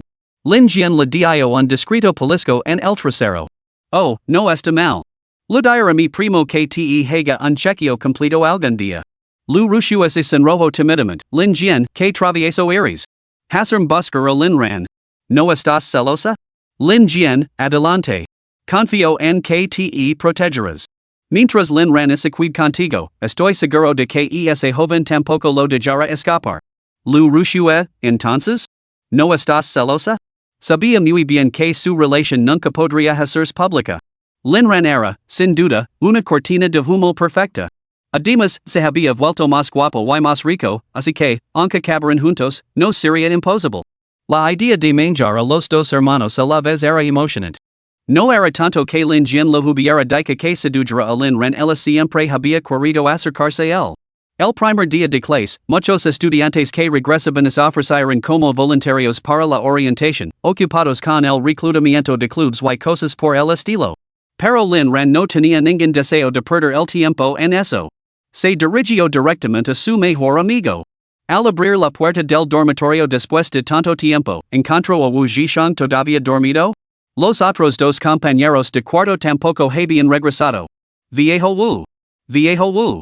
No hubo respuesta. Hijo. Hijo. Seguía sin responder. Todo el campus bulía como una colmena el primer día de vuelta, pero este tipo permanecía completamente imperturbable. Su calidad de sueño era de primera. Lin Ran agarró a su amigo por el pelo y lo levantó de un tirón. El dolor despertó a Wu Zhishang al instante. Wu Zhishang miró fijamente, contemplando el mechón de pelo en la mano de su amigo antes de tocarse la cabeza. Calvo. Lo siento, viejo Wu. ¿Quién te dijo que dormiras tan profundamente? Wu Zhishang respiró hondo, se mesó el flequillo inexistente y reprimió su aire, pensando para sí mismo. Maldita sea. Mi propio hermano. El chico con el que crecí. Lo aguantar. Guapo, te lo advierto, más vale que sea importante, o fingir que no has dicho nada. Lin Ran también se sintió un poco incómodo, ya que no esperaba haber adelgazado un más el escaso cabello de Wu Zhishang. Viejo Wu. ¿Cómo vi la empresa? Wu Zhishang sonrió con satisfacción. El acondicionamiento está terminado. Ahora solo necesitamos personal. Tenemos la ventaja de la proximidad. La contratación en nuestra universidad debería contar con un fuerte respaldo tanto de los estudiantes como de la escuela. Después de todo el mundo quiere ese certificado de prácticas. Lin Ran asintió. Buscaremos una oportunidad para hablar con el director. Aunque no buscamos a cualquiera, como esa Liu Ruxue. Wu Zhishang chasqueó los dedos en señal de aprobación. Veil. Y oído que Liu Ruxue estuvo haciendo prácticas todo el verano y al final ni siquiera consiguió el certificado. Que gracioso. Se rumorea que intentó seducir a su jefe y la despidieron en el acto. Lin Ran se quedó paralizado, pensando que era una noticia bomba. Wu Zhishan solo pensa en tener que volver a ver a esa mujer tan vulgar me pone furioso. Lin Ran, a partir de hoy, ya no estará en nuestra clase. Wu Zhishan. Mientras tanto, en la oficina del decano, Liu Ruxue parecía completamente atonida. ¿Por qué? No hay ningún por qué. A partir de hoy, ya no eres estudiante del Departamento de Finanzas. El director ha dispuesto que estudies Bermano en el Departamento de Lenguas Extranjeras. Liu Ruxue lo miró con incredulidad, ¿está bromando? ¿Qué derecho tiene a cambiar mi especialidad? Esto es una tirania. Lo denunciará la oficina de educación. El decano lo miró con total desprecio. Detestaba a los estudiantes que movían los hilos de esta manera. Adelante. Pero antes de hacerlo, que la oficina de educación investigue como una tonta como tú ha conseguido entrar en la Universidad de Kyoto. Pero. ¿Cómo puede hacer esto? El decano replicó, no te hagas la víctima. El grupo Luo Yao ha denunciado tu aventura con un hombre casado a la universidad. No expulsar es una misericordia. Si te niegas a cambiar de especialidad, no tendrá más remedio que solicitar al rector tu expulsión. Liu Ruxue protestó, soy inocente. Estás siendo muy injusto. Está bien, estudiar Bermano. Al ver la expresión gelada del consejero, Liu Ruxue abandonó su resistencia.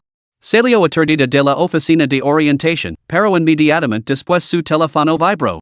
Al mirarlo, vio un mensaje del consejero y sintió un destello de esperanza. ¿Había cambiado de opinión la universidad? Oficial de disciplina, olvidé mencionarlo antes, tu actuación en la gala de bienvenida queda cancelada. El sindicato de estudiantes ha dicho que tu baile parcial de un gusano y que no es adecuado para actuar en el escenario. Liu Ruxue se quedó paralizada, inmóvil durante un largo rato. ¿Por qué la mala suerte la había golpeado tan implacablemente últimamente? Primero Lin Ran la había abandonado, luego había heredado inexplicablemente una deuda de $1,000,000 de yuans y ahora su mejor amiga también la había abandonado. Capítulo 28. Aunque sabía que Lin Ran no le pediría dinero realmente era solo una táctica que empleaba para humillarla cuando estaba enfadado. Este incidente la había convertido en el tema más candente del foro del campus, donde se habían desenterrado innumerables detalles de su vida. No pudo conseguir un certificado de prácticas para trabajar, fue acusada falsamente de seducir a un hombre casado, expulsada de su programa en la universidad y su programa de televisión fue cancelado. ¿De qué habían servido todas esas agitadoras sesiones de entrenamiento? Todo comenzó cuando Lin Ran se alejó de ella. Lin Ran, te odio. No, tenía que encontrar a Lin Ran. Tenía una misión. Aprovechar la oportunidad para confesar su amor a Lin Ran, sin dejarse margen para retroceder. Para ganar algo, hay que perder algo. Habiendo perdido, estaba decidida a ganar. Pronto ella no estaría en esta clase y las oportunidades de interactuar con Lin Ran disminuirían. Hoy era el momento perfecto. Mientras Lin Ran y Wu Zhishan caminaban hacia el ala, Wu Zhishan soltó un grito espeluznante. Maldita sea, Lin, eres tendencia en la página principal del foro. ¿De verdad besaste tu cunada en público el primer día de clase? Lin Ran sacó apresuradamente su teléfono y entró en el foro, donde efectivamente encontró publicaciones sobre él, más de una. Afortunadamente, ninguna de las publicaciones contenía fotos claras del rostro de Luo Yao. Algunas eran borrosas y la más nítida tenía la mayor parte de su rostro oculto por Lin Ran durante el beso, revelando solo una esquina. Aun así, se podía ver que Luo Yao era una belleza impresionante. Wu Zhishan, ¿a qué viene tanto alboroto? Ni siquiera hay fotos nítidas de la señorita. Pero incluso con estas instantáneas borrosas, se nota que es una belleza. Lin, ¿salvaste unhada en tu vida pasada? Lin Ran sonrió, pero no dijo nada. En su vida pasada, no había salvado a unhada. Había herido a una. A la entrada del ala, Lin Ran fue interceptado. Lin Ran, necesito hablar contigo. La llegada de Liu Ruxue silenció a toda la clase. ¿Qué, ya tienes el dinero preparado? Lin Ran, ¿cuándo te has vuelto tan superficial? ¿No podemos hablar de nada más que no si dinero? ¿De qué más podemos hablar? ¿Se supone que debo hablar contigo de sueños? Entonces dime, ¿cuáles son tus sueños? ¿Por qué has venido aquí a pavonearte? Liu Ruxue estaba furiosa. Respiro hondo, como si estuviera reuniendo toda su determinación. Sé que has sido frío conmigo y te has burlado de mí porque no acepto tu confesión. Pero nada de eso me importa. Estos últimos días, lo he pensado mucho y me he dado cuenta de que, en realidad me gustas. Y desde que te fuiste, cada vez que estoy sola, me doy cuenta de que mis sentimientos por ti son cada vez más difíciles de ocultar. Hermano Lin Ran, acepto ser tu novia. Estemos juntos. Lin Ran, entonces, mejor ten cuidado. Liu Ruxue? Lin Ran, no se puede ocultar que te gusta una persona, pero que te gustan dos? Eso sí que debes ocultarlo. Liu Ruxue se quedó paralizada, sintiendo una inquietud inexplicable. ¿Qué quieres decir? Ya he aceptado ser tu novia. ¿Qué más quieres? Lin Ran, no estoy de acuerdo con eso. Y primero tienes que devolverme el dinero. Liu Ruxue finalmente estalló. Dinero, dinero, dinero. ¿Es eso lo único que te importa? ¿De verdad nuestra relación ha llegado a este punto? Lin Ran, nuestra única relación es que soy tu acreedor. Liu Ruxue sintió una punzada de decepción, pero se obligó a hablar. Admito que antes era demasiado exigente contigo, Lin Ran. Basta ya. Volvemos a como éramos antes. Acepto ser tu novia. Por favor, no me ignores. ¿No me has echado de menos estos últimos días? Lin Ran, déjalo ya. Que te haya echado de menos o no es irrelevant. Si ni echas de menos, lo mismo. El número de cuenta no ha cambiado, sigue siendo el del Banco Agrícola. Liu Ruxue se sintió humillada. ¿Acaso Lin Ran no había entendido su descarada confesión? Lin Ran, ¿eres realmente tonto o solo te haces el tonto? Ahora estoy realmente furiosa. Lin Ran, si estás enferma, llama al 120. Si quieres morir, no me arrastres contigo. ¿Tienes dinero? Transfiéralo. ¿No tienes dinero? Ve a venderte. Los ojos de Liu Ruxue parpadearon rápidamente mientras las lágrimas caían como cuentas de un color roto. Sin embargo, toda la clase la observaba en silencio, sin que nadie lo mostrara compasión. En el pasado, al menos unos cuantos aduladores se habrían apresurado a condenar a Lin Ran, pero ahora las cosas eran diferentes. Maldita sea. Liu Ruxue es desvergonzada. Lin Ran incluso ha publicado su matrimonio en las redes sociales, y ella sigue aferrándose a él. ¿No es ese el comportamiento clásico de una amante? ¿No es exactamente un matrimonio, verdad? Solo tienen un certificado. Podría ser un certificado falso que encontró en internet, solo para provocar a Liu Ruxue. Hoy six que Lin Ran legó en un coche de lujo con una mujer guapa dentro. Puede que la mantenga. Eso parece poco probable. Lin Ran no me parece alguien que se comprometa por dinero. Independientemente de la verdad, la confesión de Liu Ruxue fue bastante inesperada. Liu Ruxue abrió mucho los ojos al oír los susurros y miró a Lin Ran con incredulidad. Lin Ran, ¿te has casado? Lin Ran ese encogió de hombres. ¿Hay algún problema? Liu Ruxue, déjame dejar esto claro, si quieres ser la amante de alguien, busca a otra persona. Si quieres que te devuelva el dinero, vuelve a mí. Liu Ruxue celoso y salió corriendo. Solo entonces se dio cuenta de que Lin Ran lo había publicado en las redes sociales. Pero ella no estaba en su círculo, estaba en su lista negra. Mientras Liu Ruxue huía, él la volvió a estallar en murmullos. Algunos estudiantes miraban a Lin Ran de vez en cuando, mientras que los más curiosos no pudieron resistirse a acercarse a él. Lin Ran no tenía intención de revelar la identidad de su esposa hasta estar seguro de los sentimientos de Luo Yao, solo quería confirmar a sus compañeros de clase que efectivamente estaba casado. Pero nadie sabía quién era su esposa. Las chicas de la clase estaban desconsoladas, aunque algunas sospechaban que Lin Ran estaba fingiendo. Quizás estaba haciendo el difícil para provocar a Liu Ruxue. Después de todo, su reputación de admirador devoto estaba profundamente arraigada. De vuelta en la residencia, Liu Ruxue enterró la cara en el edredón y lloró sola. Sentía que Lin Ran ya no se preocupaba por ella y no podía aceptarlo. Huajani abrió la puerta de la residencia y vio inmediatamente a Liu Ruxue, con los ojos hinchados de llorar. Al recordar su recentración, sintió una punzada de culpa. Ruxue. La última vez solo estaba ganando tiempo. Al fin y al cabo, si fueras tú, Lin Ran no te haría pagar de verdad. Pero si fuéramos las dos, seguro que me haría pagar. Lo entiendes, ¿verdad? Después de todo, somos mejores amigas. Liu Ruxue miró fijamente a Huajani, sin saber si estaba siendo sincera. Pero no me has dado ninguna explicación en todos estos días. Huajani, mi padre me llamó a casa para concertar mon matrimonio, ¿sabes? Por eso no pude venir antes. Liu Ruxue aceptó la explicación de Huajani y los hermanos se reconciliaron una vez más. ¿Cómo fue el matrimonio concertado? No muy bien. Todos esos hombres eran malones torcidos o manzanas podridas, nada que ver con tu Lin Ran. Capítulo 29.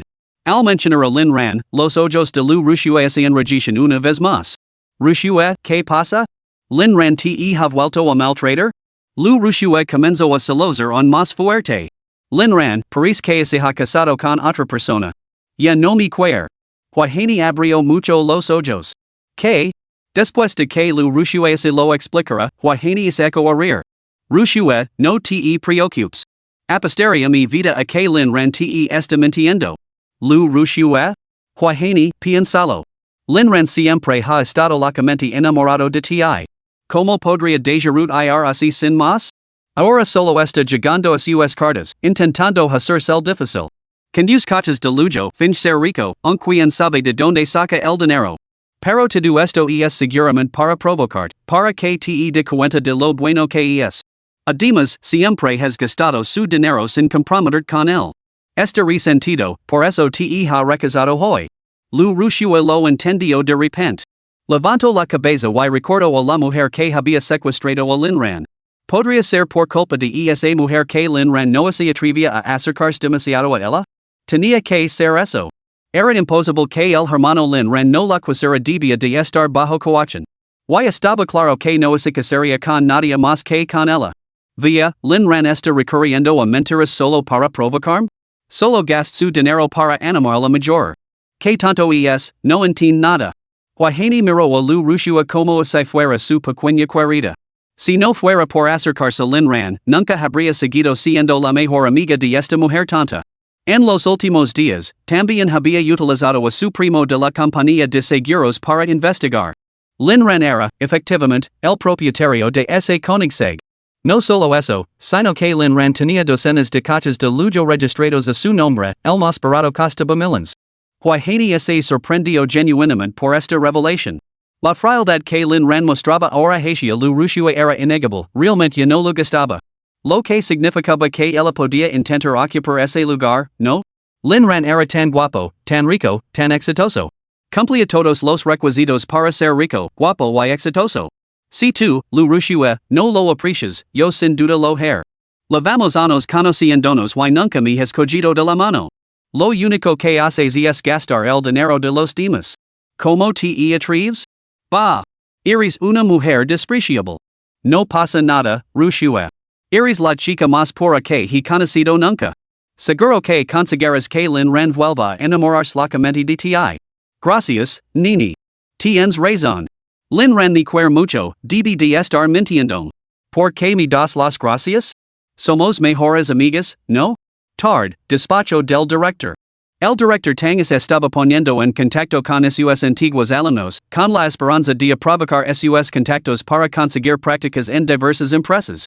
El panorama empresarial era cada vez más sombrío, los monopolios dominados por los conglomerados frenaban el crecimiento de las empresas más pequeñas. Los puestos más altos en las grandes empresas eran muy competitivos, mientras que las empresas más pequeñas dudaban en invertir en nuevos talentos. Esta doble dificultad hacía que el empleo fuera cada vez más difícil de conseguir para los graduados. Incluso la Universidad de Kyoto, una institución de primer orden, se enfrentaba ahora a una oleada de graduados que luchaban por conseguir un empleo. No era una situación que el director quisiera ver. Para complicar aún más las cosas, la infraestructura obsoleta de la biblioteca requería una financiación urgente, pero las aprobaciones se retrasaban. Cada detalle molesto exigía su atención personal. Con solo 50 años, ya tenía el pelo completamente blanco. Toc, toc, toc. Llamaron a la puerta. Adelante. Al ver entrar a dos estudiantes, el rector se mostró desconcertado. ¿Qué os trae por aquí, estudiantes? 10 minutos más tarde. Rector Tang, así que habías creado una empresa de medios de comunicación y querías contratar a estudiantes de nuestra universidad? Lin Ran asintió. El rector Tang esbozó inmediatamente una amplia sonrisa. Por supuesto. Esto no solo os proporciona talento, sino que también resuelve los retos de empleo de nuestra universidad. Otros estudiantes ya lo habían intentado antes, aunque los resultados no fueron satisfactorios. ¿Cuántos puestos pueden ofrecer? Wu Zhishan lo entregó en documento al director Tang, quien abrió mucho los ojos al revisarlo. ¿Necesitan 100 estudiantes? Con una campana de contratación a tan gran escala, ¿podrían soportar resultados desfavorables? Lin Ran, gracias por su consideración, director. Pero no se preocupe, vuestra financiación es sólida. Estos 100 son solo la primera promoción. A medida que nos expandemos, volveremos a reclutar más personal. Esperamos que siga abriéndonos las puertas. Al director Tang se le llenaron los ojos de lágrimas. Por supuesto. Ahora bien, 100 no es un número pequeño. Después del entrenamiento militar de los nuevos alumnos, anuncialo personalmente en la gala de bienvenida. Realiza el reclutamiento in situ. Lin Ran, mi más sincero agradecimiento, director. Además de los departamentos de arts y finanzas, también puedo reclutar en otras facultades. Director Tang, por supuesto. El talento debe cultivarse en todas las disciplinas. Una empresa prospera cuando se nutre de diversos grupos de expertos. Usted lo entiende. Al salir de la oficina del director, Lin Ran y Wu Zhishan intercambiaron una sonrisa cómplice. Todo solucionado. El día pasó rápidamente y pronto dio paso a la noche. Mientras que Luo Yao había llevado personalmente a Lin Ran al campus esa mañana, esa noche se marchó en su conexe. Este espectáculo dio a numerosos estudiantes completamente atenidos. Todos sentían una gran curiosidad por Lin Ran. Los alumnos más jóvenes, en particular, lo miraban con ojos brillantes, prácticamente diciendo abalanzar sobre él. A partir de ese día, Lin Ran se convirtió en el playboy indiscutible de la Universidad de Jingda. Esto, sumado a su fama anterior, atrajo la atención de innumerables estudiantes. Al regresar a la finca, Lin Ran se quedó atenido en cuanto abrió la puerta.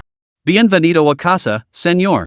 Los sirvientes se colocaron en dos filas, se extendió una alfombra roja por el salón y el viejo mayordomo esperaba al otro lado con una botella de champán en la mano.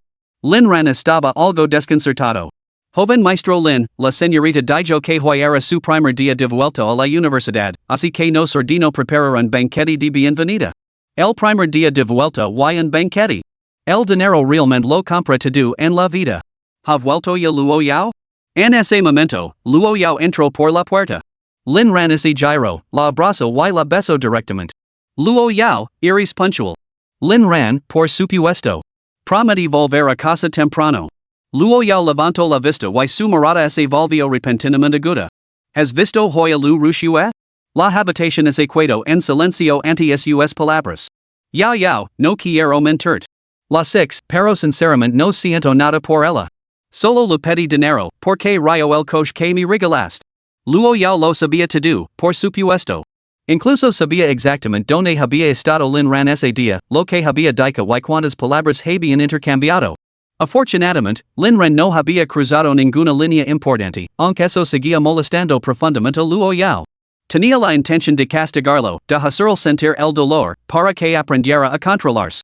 Que Liu Ruxue se hubiera atrevido a confesar públicamente sus sentimientos a Lin Ran era completamente absurdo, como un perro que se dirige al retreat y busca problemas. La mesa del comedor se había transformado en un opulento banquete. Lin Ran siguió tomando la iniciativa de sentarse junto a Luo Yao, decidido a ofrecerle todo el apoyo posible. De lo contrario, quien sabía cuándo volvería a encontrarse incapaz de salir de la finca. La mirada de Luo Yao se fijó en Lin Ran. El espectáculo estaba a punto de comenzar. Capítulo 30.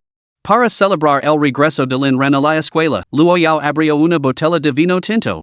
Compartieron una comida maravillosamente acogedora, durante la cual Luo Yao no mostró signos de su comportamiento habitual. Consciente de su limitada tolerancia, Lin Ran controló su consumo, temeroso de decir algo inapropiado si se emborrachaba. Luego levantó su copa, se colocó detrás de él y lo rodeó el cuello con los brazos. Su voz era suave. Ran, enhorabuena por el comienzo del trimestre. Déjame darte el último sorbo. Lin Ran se sonrojó y asintió. De acuerdo. La pequeña pícara sabe cómo provocar, ¿verdad? Luo Yao se inclinó para darle un beso y, convenientemente, le dio un sorbo de vino tinto importado. Ese sorbo estaba envenenado. Literalmente. Lin Ran sintió que le daba vueltas la cabeza. Cuando volvió en sí, se encontró desnudo en la cama. Intento incorporarse, pero no podía moverse. ¿Esta sensación tan familiar? Los recuerdos lo inundaron al instante, provocando un escalofrío a Lin Ran. Lentamente, giró la cabeza y vio una figura junto a la cama. Esposa. ¿Qué estás haciendo? Luo Yao no habló. En cambio, se tumbó a su lado, escondiendo la cabeza para evitar su mirada. Sus ojos parecen decker, has vuelto a portarte mal. Luo Yao, no lo dices en serios, ¿verdad? ¿Verdad? Luo Yao adoptó una expresión lastimera y indefensa. Carino, ¿quieres a Yao Yao? Lin Ran asintió frenéticamente, te quiero más que a nada en el mundo. Entonces, haga lo que haga, no me culparás, ¿verdad? Lin Ran asintió como un muñeco de trapo, por supuesto que no. ¿Cómo podría culparut? 49 minutos después. Esta pequeña pícara era bastante despiadada. Lin Ran sabía que resistirse a ella ahora solo enfurecería más a Luo Yao. Esa era una lección que había aprendido en su vida anterior. Luo Yao seguía siendo ese pequeño demonio aunque tímidamente se había mostrado un poco más amable, eso no cambiaba su naturaleza esencial. Lin Ran recordó un momento de su vida pasada en el que había sufrido mucho más, tenía la piel desgarrada y ensangrentada, un espectáculo lamentable. ¿El motivo? El día del cumpleaños de Luo Yao, Lin Ran había utilizado la excusa de preparar un regalo para encontrarse con Liu Ruxue. Después, Luo Yao lo aplicó personalmente el medicamento en las heridas. En aquel entonces, Lin Ran se resistió con fiereza, llegando incluso a abortar a Luo Yao. Lin Ran recordó que, tras aquel incidente, se enfrentó a un confinamiento los lunes, miércoles y viernes, con confinamientos intermitentes los martes, jueves y sábados. Duró 3 meses completos antes de que Luo Yao lo liberara de nuevo. No esperaba que en esta nueva vida siguiera sin poder escapar del mismo trato. Ran, ¿por qué no me escuchas? ¿Por qué te has vuelto a reunir con Liu Ruxue? ¿Ya no te gusta Yao Yao? Lin Ran respiró hondo. Los golpes recientes ya habían dejado marcas sangrientas en su cuerpo. Por supuesto que me gustas. Detesto a Liu Ruxue, pero sigo apareciendo ante mí de forma inesperada. No puedo hacer nada al respecto. Sinceramente, sería más práctico que tú te ocuparas directamente de ella. Luo Yao tiró de Lin Ran hacia arriba, obligándola a acercar su rostro al de ella. Llevo años lidiando con Liu Ruxue, Ran. Somos del mismo tipo de personas, ambos disfrutamos de ese tormento lento y prolongado. Pero no sé si eres sincera o si estás actuando delante de mí. Francamente, no quiero saberlo. Solo te lo advierto, si te atreves a traicionarme, morirás de forma miserable. Liu Ruxue sufrirá aún más. No lo tomes como una broma. Cuando me pongo seria, hasta yo me asusto. Lin Ran no se dejó intimidar por la amenaza de Luo Yao. Según él, la actual Luo Yao estaba en medio de un episodio. El conocimiento que Lin Ran tenía de Luo Yao se extendía más allá de esta vida, hasta su existencia pasada. En su vida anterior, Luo Yao había actuado con moderación en su mayor parte. Lo gustaba aferrarse a él, controlarlo, posarlo, pero de vez en cuando perdía realmente la cabeza. Naturalmente, cada episodio se debía a que él había hecho algo para provocarla. Después de esos episodios, Luo Yao o bien lo convenció para que volviera o bien desaparecía durante días antes de reaparecer. Una vez, tras cometer un acto extremo, Luo Yao lo confesó la verdad a Lin Ran.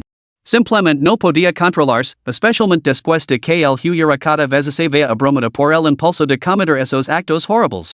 En aquel entonces, Lin Ran no lo entendía simplemente vea a Luo Yao como un demonio. Tras su renacimiento, aprendió a aceptar a Luo Yao, a amarla, a comprenderla. Poco a poco, se dio cuenta de que ella podía tener una doble personalidad. En sus buenos momentos, lo expresaba su amor en sus malos momentos, descargaba su odio. Así que cuando vio a Luo Yao haciendo daño en la oficina la última vez, Lin Ran comprendió al instante por qué lo había hecho. Él había herido a Luo Yao antes y esa era su deuda con ella. Además, esta vez Luo Yao había sido amable con él, al menos más amable que antes. Si hubiera sido el de antes, él sabía mejor que nadie cuáles habrían sido las consecuencias. Lin Ran sintió las manos de Luo Yao apretando el cuello, sintió su aliento, su mirada, los latidos de su corazón. Ella ansiaba afecto, así que él lo daría amor infinito y sin límites. Ser muy claro, tú eres la única a la que amo. Podrías golpearme, insultarme, no me enfadaría. Cuando necesites desahart, prefiero soportar el dolor yo mismo antes que verte sufrir, tal y como lo hago ahora. Pero si suspectas que alguna vez te traicionaria, solo puedo decir que es totalmente imposible. Adelante, entonces. Si te hace sentir mejor, adelante. Luo Yao miró a Lin Ran, desconcertada. ¿Hablas en serios? El corazón de Lin Ran se estremeció. Por supuesto. Ah. ¿No son hermanas? ¿Por qué no sigues las reglas? Estás enganchada a esto, ¿verdad? Capítulo 31. Después de mucho tiempo, Lin Ran finalmente recuperó su libertad. Luo Yao se sentó en silencio a su lado, como una niña que había hecho algo malo. Ran, lo siento. Lo siento mucho. No quería que fuera así. Luo Yao se sentía fatal, con el corazón dolorido por el remordimiento. Podía ser totalmente despiadada con sus enemigos, pero con Lin Ran solo quería ofrecer ternura. Sin embargo, no podía comprender que se había apoderado de ella. Aunque amaba a Lin Ran con locura, a veces no podía resistirse a hacer cosas que le hacían daño. Cada vez que su corazón se enfurecia con Lin Ran, sentía el deseo de apoderarse de él y causar el dolor. Si no castigaba a Lin Ran, se retiraba a la cámara secreta. No quería irle, porque a Lin Ran no le gustaba que se hiciera daño a sí misma. Sin embargo, tampoco quería hacer daño a él. Cuanto más intenso se volvía el conflicto interno, más extremas se volvían sus acciones. A veces incluso cuestionaba su propia cordura. Lin Ran, ¿recuerdas la pregunta que me hiciste cuando despertaste un momento? Entonces no digas que lo sientes. Hagas lo que hagas, no te culpo, porque somos marido y mujer. Luo Yao negó con la cabeza. Pero me siento incómoda. Luo Yao se sentía incómoda porque había cometido un error. Sin embargo, esa era initially inexplicable se había disipado. Ahora su mayor temor era que Lin Ran se asustara y huyera de ella. Quería ser amable con él, pero temía que pudiera huir. Este acto provenía de sus pensamientos, pero no lo sentía como propio, era una confusión caótica y insegura que nadie podía comprender. Le dolía terriblemente la cabeza. Lin Ran, sinceramente, entiendo tus pensamientos. Quédate tranquila, no me asustes en huir. Solo deseo permanecer a tu lado para siempre, construyendo un santuario para tu corazón con toda mi vida. Luo Yao miró a Lin Ran con incredulidad. Cada palabra que él pronunciaba parecía atravesar el corazón. Así que él sí la entendía. Luo Yao le entregó el objeto que tenía en la mano sin dudarlo. Toma. Lin Ran? Luo Yao, es tuyo. Los ojos de Lin Ran se iluminaron y se incorporó bruscamente. Ya fuera por obligación o por voluntad propia, había soportado un inmenso sufrimiento tanto en su vida pasada como en la presente. ¿No era esta la oportunidad perfecta para un justo castigo? Lin Ran agarró a la pequeña y levantó la mano. Luo Yao levantó la cabeza para encontrarse con su mirada, sin pestañear, sin mostrar intención alguna de apartar la vista. Mientras a Ran le gustara, mientras él no la culpara, podía golpearla o regañarla a su antojo. La mano de Lin Ran se quedó suspendida en el aire. Mirando fijamente a los ojos de Luo Yao, finalmente no se atrevió a golpearla. En este sentido, Lin Ran admitió que no era rival para Luo Yao. Luo Yao lo amaba más de lo que él la amaba a ella, al menos, eso era lo que él creía. Sin embargo, ella aún era capaz de golpearlo. En eso, esta mujer lo superaba. Te amo y golpean realmente no eran mutuamente excluyentes. No importa. Un caballero no pelea con una dama. La luz de las estrellas en los ojos de Luo Yao se iluminó. ¿Estás, reacio, Ran? Lin Ran asintió, admitiéndolo abiertamente. Te amo demasiado como para hacer daño. ¿Demasiado? Luo Yao murmuró las palabras en su corazón, sintiendo como si algo le hubiera golpeado el corazón. Podrías hacerlo con suavidad. Tampoco podría soportar hacerlo con suavidad. La mirada de Luo Yao se volvió borrosa. En ese caso, cambiemos el castigo por ahora. Lin Ran, ¿qué castigo? Luo Yao se lanzó a bailar libremente. Lin Ran intentó varias veces darse la vuelta, pero no lo consiguió. ¿Cómo podía ser tan fuerte esa pequeña pícara?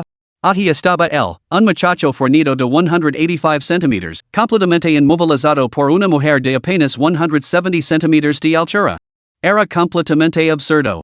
¿Quién era el hombre aquí, exactamente? Después de lo que pareció una eternidad, el grito de Luo Yao señaló el final perfecto de esta actuación. Lin Ran, ¿cuándo así marcharon tus familiares? Luo Yao, deberían haberlo hecho anoche. Una vez que recupero el aliento, Lin Ran tomo a Luo Yao en sus brazos. Esto es un castigo? Esto lo llamas castigo? Luo Yao levantó la mirada, con expresión inocente. ¿Qué otra cosa podría ser? Lin Ran protestó indignado, no es justo. Esto es prácticamente una recompensa. Quiero otro castigo. Luo Yao reflexionó un momento. Realmente parecía más una recompensa que un castigo. Está bien, tú decides. Lin Ran arqueó una ceja. ¿Lo dices en serios? Luo Yao, lo digo en serios. Lin Ran sonrió, con un brillo travieso en los ojos. ¿Qué tal, ese negro?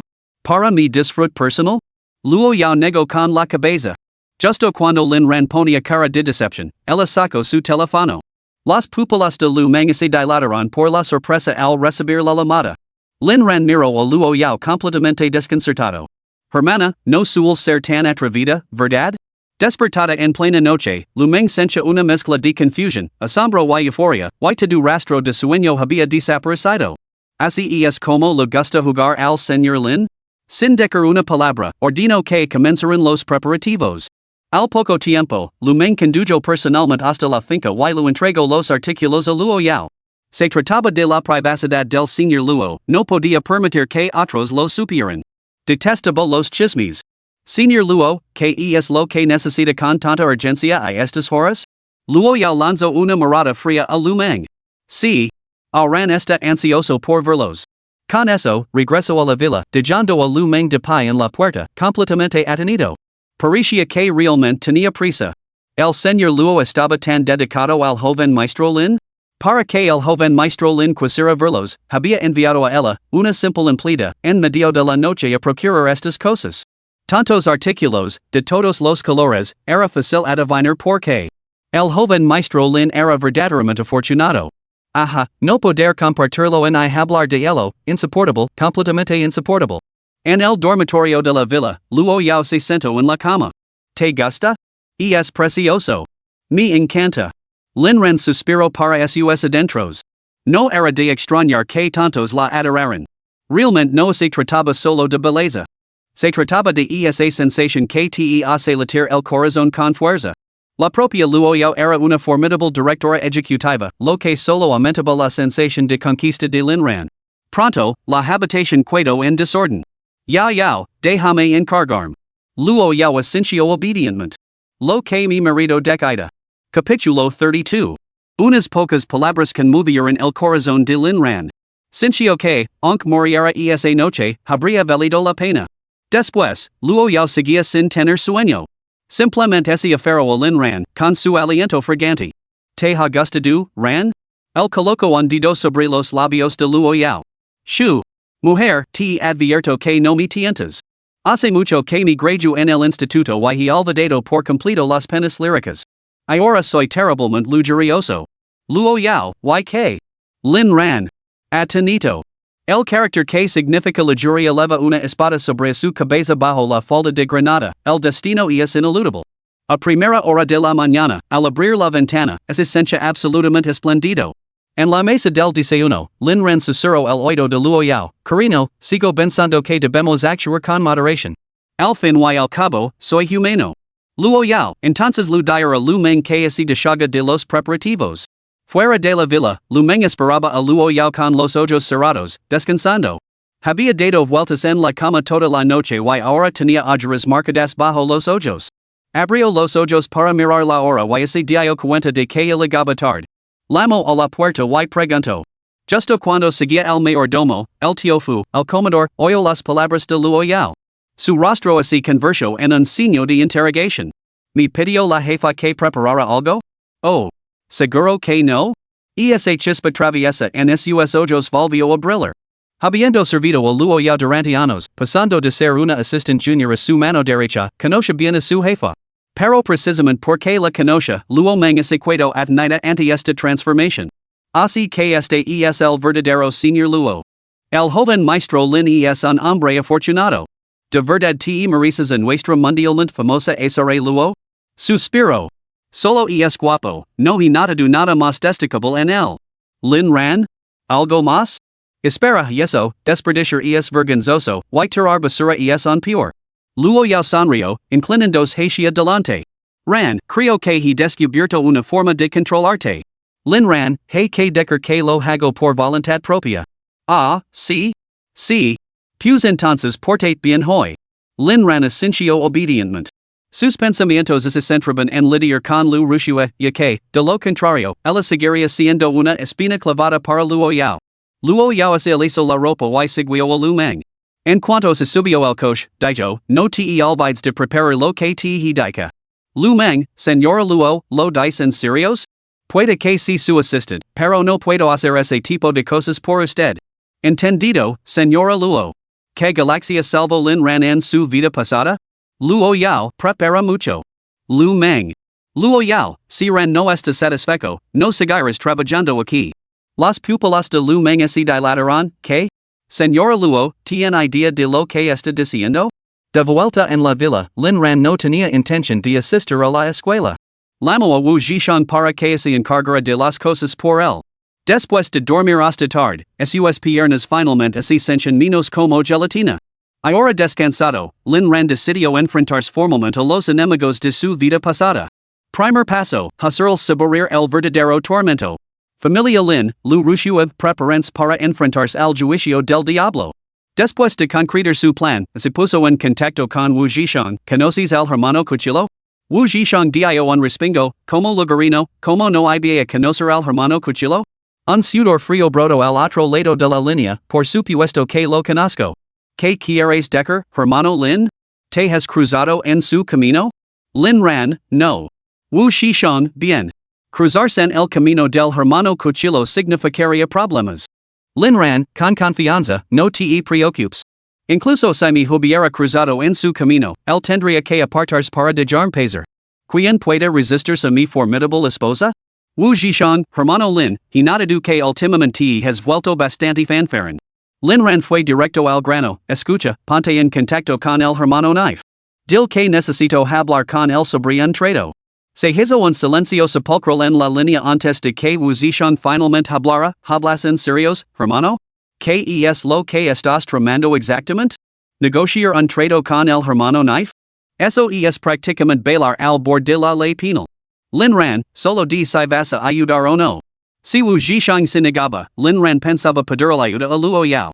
No había acudido directamente a Luo Yao porque no quería que ella supiera on lo que estaba tramando, temía que se preocupara. Wu Zhishan, está bien, hablar con él. Tengo un maldito primo que trabaja para el hermano Dao. Lin Ran, genial, te lo agradezco mucho, amigo. Después de colgar, a Lin Ran le picaban los ojos. Sabía muy bien que el primo de Wu Zhishan trabajaba para el hermano Cuchillo, de lo contrario, no se habría dirigido a él directamente. En su vida anterior, Wu Zhishan había sido el primero en enterarse de su muerte, incluso antes que Luo Yao. Cuando lo empujaron desde la azotea, Wu Zhishan estaba esperando abajo. Ese mismo día, Wu Zhishan lo arriesgó todo para ayudar a Lin Ran a escapar de la finca. Wu Zhishan no podía creer lo que había sucedido. Llamó a la policía, pero Lin Jian, Liu Ruxue y Liu me afirmaron que Lin Ran había caído por accidente. Esto se sumaron las maniobras entre bastidores de Lin Tianba, por lo que el asunto ni siquiera se investigó adecuadamente. Wu Zhishan estaba devastado. Odiaba su propia impotencia y resentia haber traído a Lin Ran al mundo. Solo entonces se dio cuenta de que quizá dejar que Lin Ran siguiera siendo el pájaro engelado de la joven señora hubiera sido la mejor opción, al menos no habría muerto. Cuando su dolor se calmó, la venganza lo consumió. Se puso en contacto con su primo, quien inmediatamente pidió prestados hombres a Brother Knife sin dudarlo. Desgraciadamente, uno de los subordinados de su primo conoce a Lin Jian y le vendió la información por 100,000 yuans. Lin Jian ordenó al subordinado que embaracara a Wu Zhishan y lo incitara a vengarse de inmediato. Wu Zhishan, desconsolado y totalmente indefenso, bebió y se subió directamente a su coche para enfrentarse a la familia Lin. Sin saberlo, el vehículo había sido manipulado. Borracho al volante, Wu Zhishan sufrió un violento accidente y se fracturó ambas piernas. A partir de ese día, quedó confinado a una silla de rutas. Lin Ran intentó intervenir desesperadamente, pero como espíritu, no pudo hacer nada.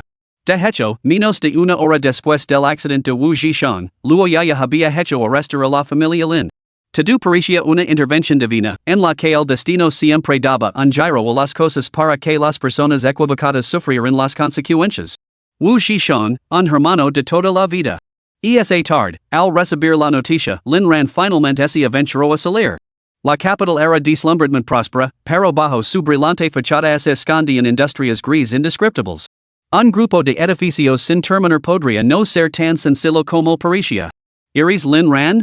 Wei Xiang se sorprendió interiormente al ver el coche que conduce Lin Ran, sin imaginar que su primo tuviera un compañero de clase tan rico. Capítulo 33. Lin Ran asincio. Hola, soy Lin Ran. No le disgustaba el tipo de personas como Wei Xiang, o más bien, no les disgustaría en esta vida. Cada uno vivía su propia vida y él no guardaba rencor a Wei Xiang por los acontecimientos de su vida pasada. Después de todo, Wei Xiang no sabía que uno de sus propios hombres era un traitor.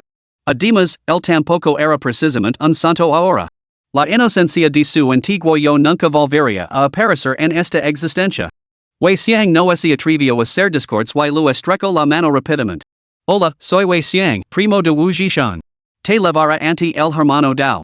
Siguiendo a Wei Xiang al interior del edificio sin terminar, entraron en un ascensor situado en un lugar muy oculto. Lin Ran se maravilló ante las sorpresas de este mundo. Quien hubiera imaginado que bajo un exterior tan ruinoso se escondía un antro resplandeciente y devorador de dinero? Lin Ran siguió a Wei Xiang hasta el tercer sótano. Al salir del ascensor, se encontraron con un ring de boxeo rotado por una jaula. Aunque no tenía experiencia en combate, Lin Ran reconoció al instante que se trataba de una arena de lucha clandestina. El techo era muy alto y el diseño estaba ingeniosamente elaborado. Lin Ran siguió a Wei Xiang hasta un palco privado en el segundo nivel de esta planta, frente al ring y con un ángulo de visión privilegiado. Dentro del palco, Lin Ran vio a la figura considerada como el poder más importante del mundo clandestino de Pekín, conocido en los círculos criminales como Knife. El hermano Knife tenía unos 40 años y su aspecto coincidía con su apodo, una cicatriz como una cuchillada lo atravesaba diagonalmente la cara desde la sien hasta la mandíbula. El hecho de haber sobrevivido a una lesión tan grave era prueba de su notable resistencia. Wei Xiang había cumplido condena en prisión junto al hermano Knife, lo que le valió el considerable respeto de este. Se dirigió con confianza hacia el extremo del sofá del palco. Hermano Knife. He trató al hombre. Este es el, Lin Ran, compañero de clase de mi primo. Lin Ran saludó con la cabeza al hermano Knife. El hombre lo evaluó con una mirada. Un joven. Probablemente buscando ayuda para lidiar con alguien. Luego volvió a mirarlo. Ese vestimenta sugiere que es un heredero rico de segunda generación. Entonces, sus ojos se abrieron de par en par, casi haciéndolo caer. Maldita sea. ¿No es este el hombre del G-Fluo? ¿Qué hace aquí? Así que es el joven maestro Lin. Por favor, tome asiento.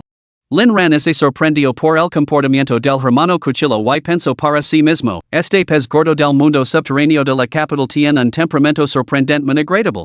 Sentado frente al hermano Cuchillo, lo ofreció personalmente una taza de té Longjing recién hecho. Esta escena dejó boquiabiertos a los subordinados que los rodeaban. El hermano Cuchillo se mostraba bastante amistoso con este joven. Lin Ran tomó un pequeño sorbo y elogió, excelente. Gracias por su hospitalidad, hermano Cuchillo. El hermano Cuchillo fue igualmente cortés, sin mostrar aires de grandeza, que asunto de se tratar el joven maestro Lin. Lin Ran lo entregó el pagar. El hermano Cuchillo lo tomó con expresión de desconcierto y luego levantó la cabeza. Así que que cobra esta deuda? Bueno, ha venido al hombre adecuado. Somos especialistas en este tipo de trabajo. Desde luego, no había despreciar el pagar de un millón de yuans de Lin Ran, cada céntimo cuenta. Según la costumbre del mundo del hampa, el cobro de deudas conllevaba una comisión del 20%. Lin Ran hizo un gesto con un dedo. Hey, un trato sustancial. El hermano Dao obtendrá un buen beneficio con ello, y es totalmente legal. En cuanto a este pagar, considéralo una muestra de amistad. Si recupera los fondos, invita a los muchachos a una ronda de bebidas. El hermano Cuchillo miró a Lin Ran con sorpresa.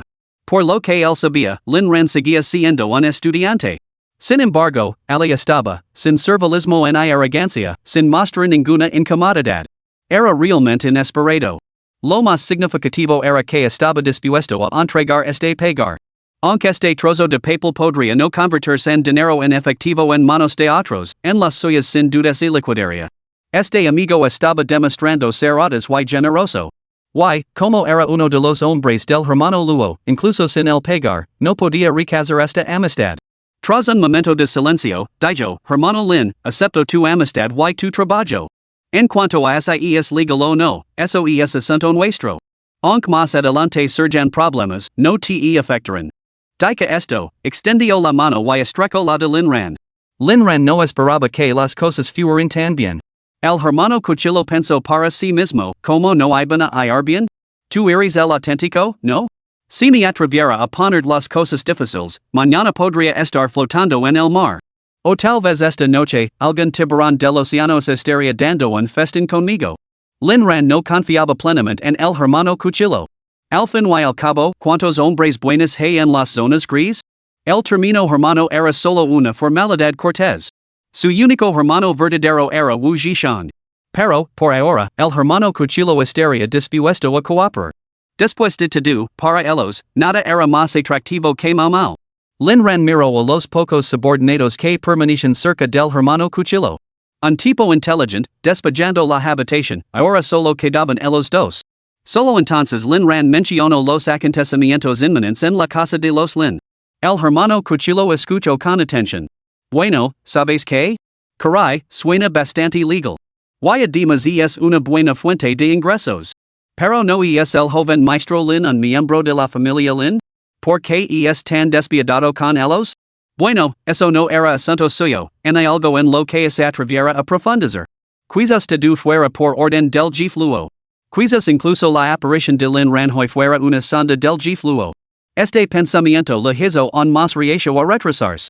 Aceptó de buen grado la petición de Lin Ran. A decir verdad, incluso si Lin Ran no se hubiera acercado a él, habría actuado de la misma manera al enterarse de la noticia.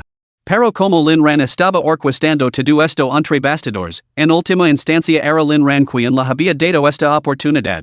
Así que todavía sentía cierto respeto por Lin Ran y lo invitó a subir a echar un vistazo. Lin Ran no se negó él mismo sentía bastante curiosidad por el lugar. Todo el complejo de entretenimiento subterráneo estaba casi desierto ahora, al ser de día. Al llegar al segundo piso, Lin Ran esecuado instantáneamente atenido ante la escena que se le presentaba.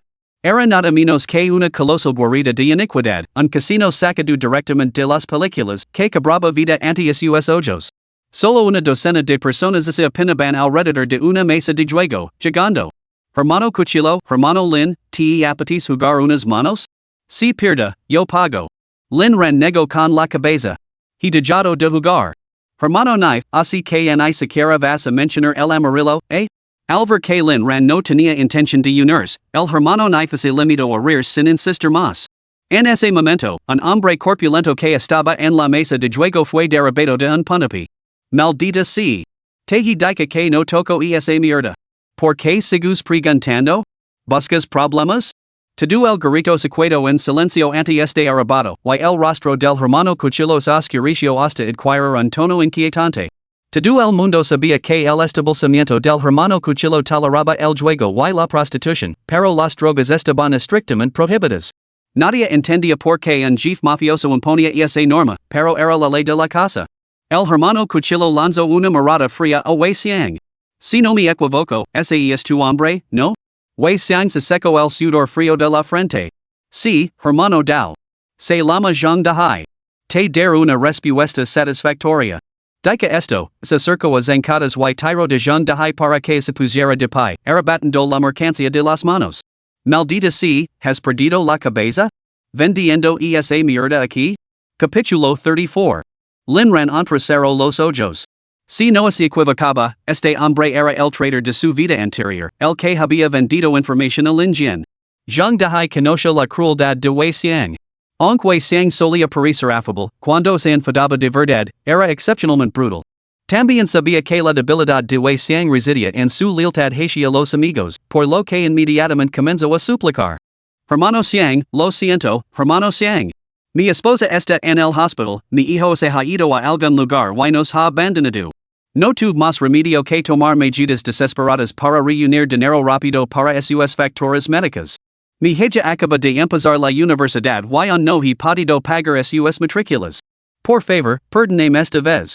Sé que no debemos vender estas cosas en nuestro establecimiento, pero realmente no tenía otra opción, Wei siang es equado paralizado, genuinamente sorprendido.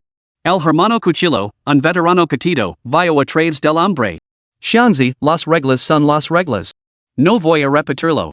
Mantener a escoria como esta bajo tu protección solo te hundirá. Wei siang aprieto los labios, tal vez considerando interceder. Lin Ran se dio cuenta de que Wei siang tal vez no estaba hecho para este trabajo hermano cuchillo tenía razón. Como demostrarían los acontecimientos, este zheng de hai acabó traicionándolos el final. Lin Ran recordó el destino de Wu Zhishang en su vida anterior, y una repentina y inexplicable olida de ira broto en su interior. La reprimió.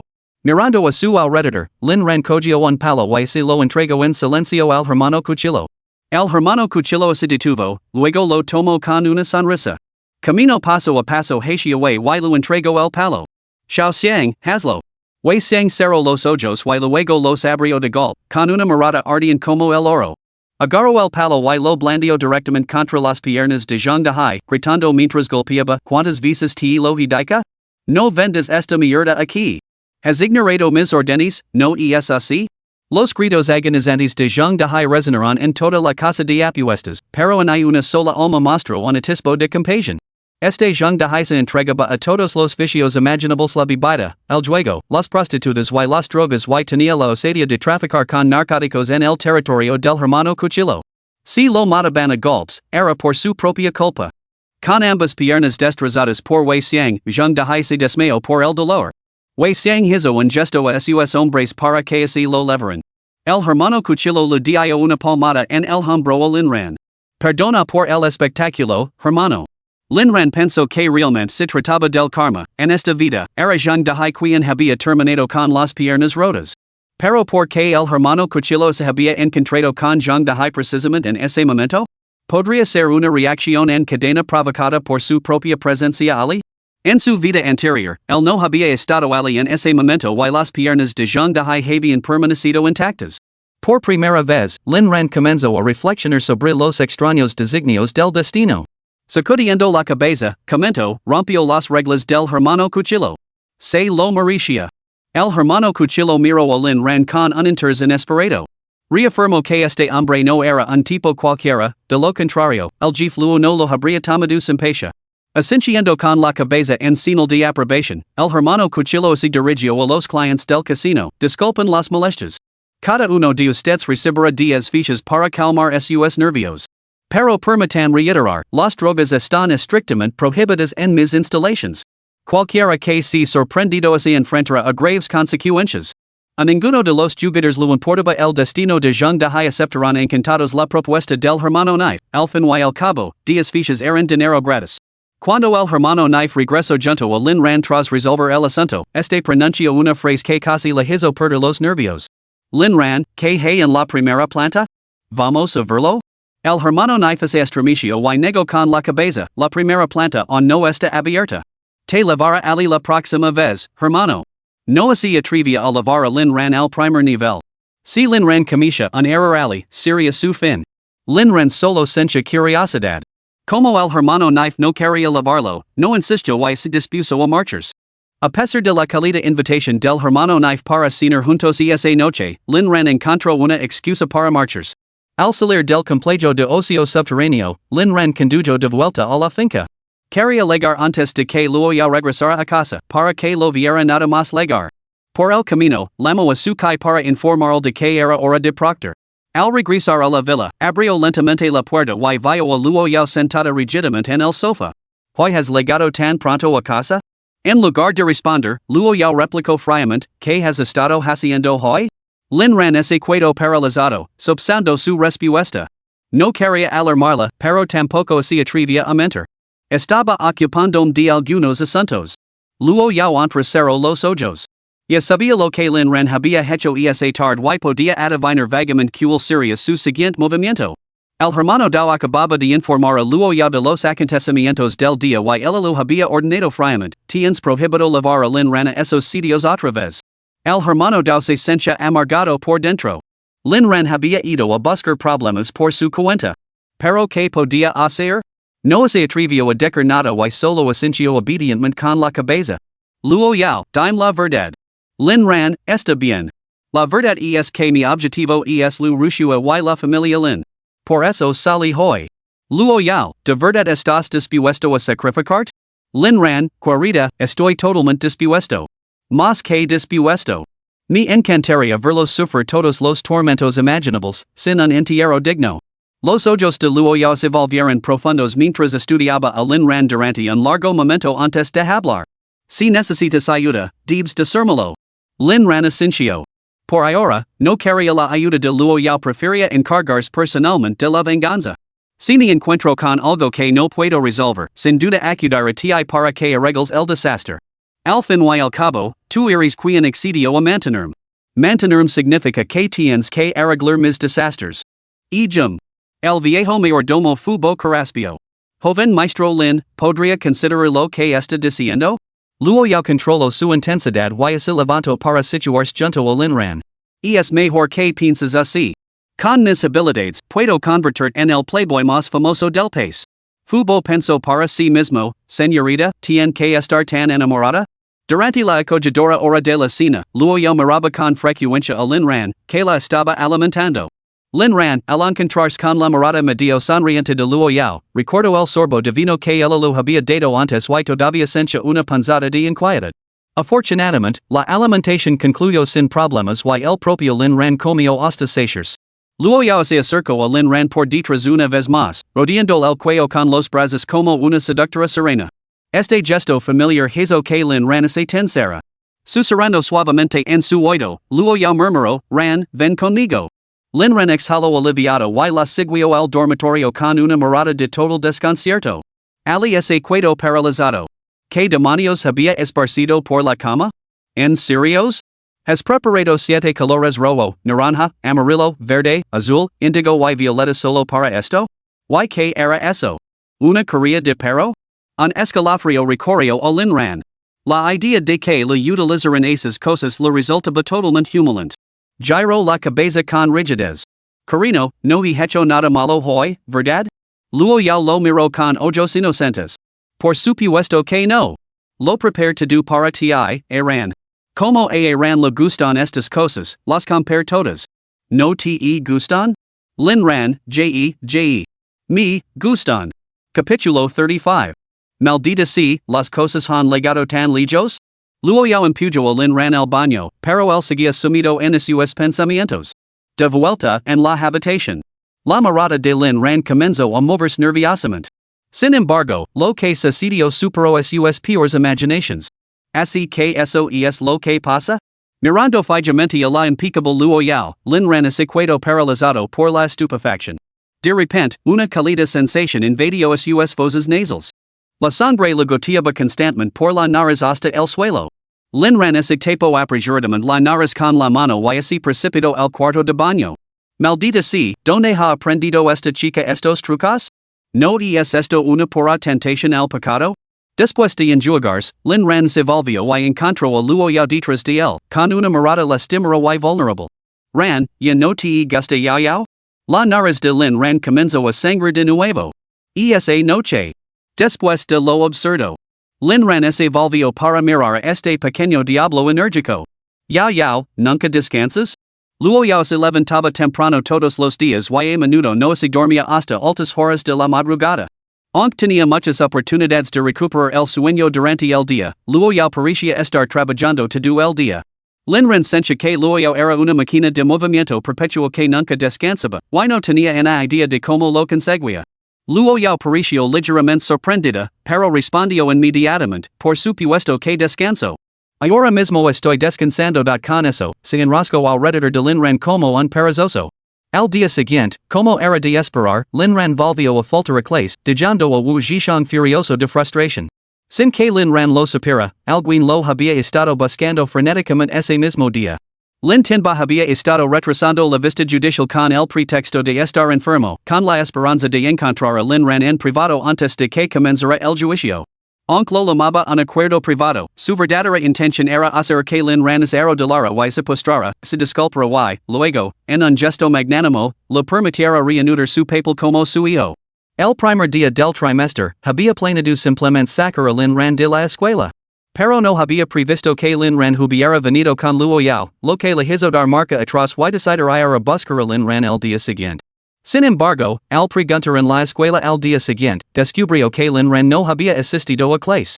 Y esa misma mañana, los funcionarios judiciales habían irrumpido en su empresa y congelado todos los activos a su nombre por negarse maliciosamente a comparecer ante el tribunal. No solo eso, sino que, como Lin Ran tenía acciones en el grupo Su Ran, el asunto implicaba a todo el conglomerado, lo que provocó la congelación de las cuentas corporativas del grupo. ¿La justificación? El grupo Su Ran estaba en mora con los dividendos de los accionistas, lo que llevó a estos a solicitar la congelación de los fondos corporativos. Al enterarse de la noticia, Lin Tianba se quedó estupefacto. No había previsto que el joven fuera tan despiadado.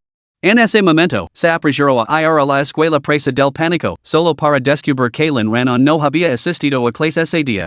Se puso en contacto con Lin Jian, incluso se comunicó con Liu Ruxue, pero ninguno de ellos pudo localizar a Lin Ran. Estaba fuera de sí por la preocupación, ya que ese mismo día venía un pago crucial a un socio comercial clave. Si no transfería los fondos a tiempo, corría el riesgo de detener las obras de construcción, lo que podría hacerlo responsable de incumplimiento de contrato. Tras una mañana de mediación, en el banco en el tribunal cedieron en un apis. ¿Quién se atrevía a ceder? El abogado del demandante no era otro que el jefe del departamento jurídico del grupo Luo. Un peso pesado del sector, aclamado como el principal experto jurídico de China, un golpe descuidado con el mazo podía llevar de la cárcel. Además, los procedimientos del abogado su que eran totalmente conformes y legals nadie podía pronunciar una sola palabra de objeción. Toda la familia Lin estaba frenética, al borde del agotamiento. La ansiedad de Lin Tianba incluso lo había llevado al hospital. Liu Ruxue buscó a Wu Zhishan y se limitó a decir que necesitaba ponerse en contacto con Lin Ran, sin explicar por qué. Naturalmente, Wu Zhishan no quiso ayudarla a contactar con Lin Ran. Sin otras opciones, Liu Ruxue pidió ayuda a sus compañeros de clase. A mediodía, finalmente consiguió localizar a Lin Ran a través del móvil de un compañero. Cuando Lin Ran respondió, la voz de Liu Ruxue se escuchó al otro lado del teléfono. Lin Ran? Tu te busca urgentemente. Podrías. Ring. Ring. Ring. Lin Ran maldito entre dientes, maldita sea. El teléfono volvió a sonar, pero Lin Ran colgó inmediatamente. Sabía perfectamente por qué Lin Tianba lo estaba buscando. Era obvio que el abogado su que había intervenido. ¿Has estado retrasando el pago, verdad? Bueno, pues sigo retrasándolo. A ver quién acaba más desesperado al final. Justo cuando Lin Ran se sentía bastante satisfecho consigo mismo, Wu Zhishan lo llamó. Hermano Lin, tu madrastra, Liu ha ido a la oficina del director.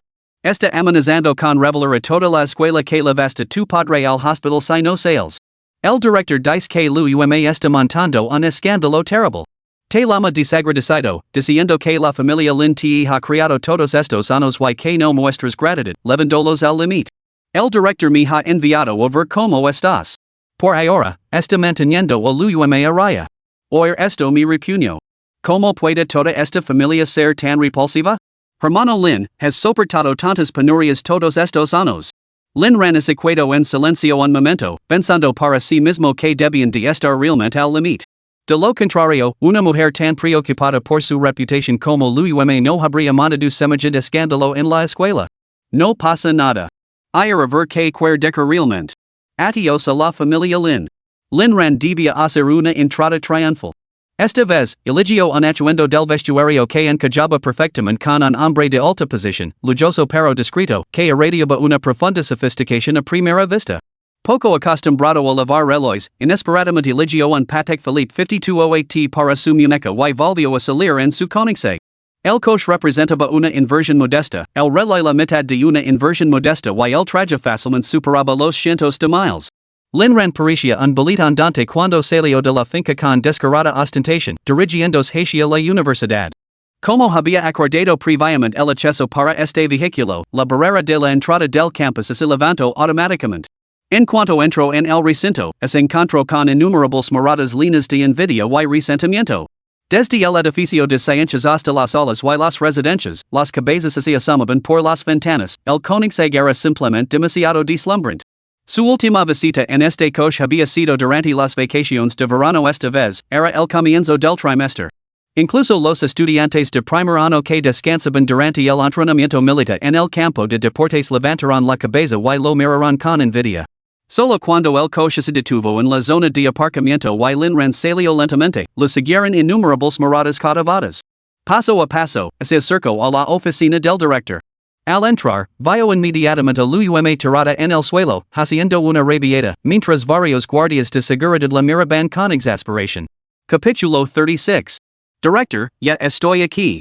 Al oír la voz de Lin Ran, Liu se quedó paralizado y luego se levantó apresuradamente. Xiao Ran, por fin has llegado. Tienes que salvar a tu padre. Sus palabras se apagaron cuando se quedó paralizado por la sorpresa.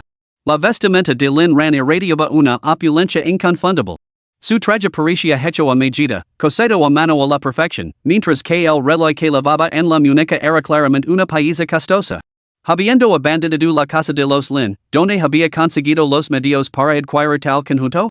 El director Tang se acercó y le dio una palmada en el hombro a Lin Ran con una mirada significativa. Lin Ran, ¿necesitas ayuda de la escuela? Nuestro departamento legal es bastante formidable. No es necesario que la escuela se moleste. Puedo encargarme de esto yo mismo. El director Tang asintió. Entonces, adelante. Si surge algo, recuerda buscarme. La escuela es tu mayor apoyo. Con eso, el director Tang negó con la cabeza y se marchó. Era solo hoy cuando se había enterado de que Lin Ran era un hijo de la familia Lin. Dado eso, ¿por qué la familia Lin mostraba tan poca preocupación por este niño? Por lo que él sabía, Lin Ran no había tenido una vida fácil en los últimos años. Aunque ahora dirigía su propia empresa, el director Tang creía firme que Lin Ran se había abierto camino a base de pura determinación a lo largo de los años. Con unas notas sobresalientes y una ética de trabajo inquebrantable, una persona se estaba destinada al éxito. La reputación de Lin Ran se extendía más allá del alumnado, incluyendo a los profesores y al propio director. Sin embargo, como director, solo conoce las dificultades pasadas de Lin Ran, sin saber que la razón de todo ese esfuerzo era ser un agilador. Lin Ran asintió. Sentía un gran respeto por este viejo director. Después de que el director se marchara, solo Lin Ran y Liu permanecieron en la habitación. Xiao Ran, debes salvar a tu padre. Los fondos de su empresa han sido congelados. Lin Ran extendió una mano para detener a Liu cuando se acercó. En primer lugar, él no es mi padre. ¿Debo presentar de nuevo la prueba de la ruptura de lazos? En segundo lugar, la empresa tampoco es suya. En términos de participación accionarial, yo soy quien tiene más influencia. En tercer lugar, soy un ingrato. Naturalmente, reconozco el dinero, no a las personas. Las réplicas de Lin Ran dejaron a Liu sin palabras. De igual, primero consigue que alguien distinguió las cuentas de la empresa. Lin Ran, ¿me tomas por un banco? ¿Acaso puedo descongelarlas por orden tuya? Liu pero retirar la demanda resolvería este asunto. Lin Ran, muy cierto, retirar la demanda lo resolvería. Pero me niego a retirarla. Liu eres un ingrato. No me importa. Si no retiras la demanda, lo dirá toda la escuela que tu comportamiento llevó a tu propio padre al hospital. Que quedas completamente desacreditado. Lin Ran, Liu el grupo Su Ran fue fundado por mi propia madre. Ella me dio sus acciones en su lecho de muerte.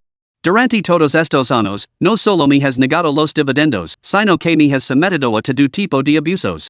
¿No eres más que una amante, de donde sacas el dinero para amenazarme? La congelación de tus activos es totalmente legal y adecuada. Entreguen los dividendos de mis acciones y retirar la demanda. ¿Es tan difícil? Después de chuparme la sangre durante todos estos años, es una misericordia que no te he enviado directamente al infierno. ¿Qué más quieres? Liu tonterías.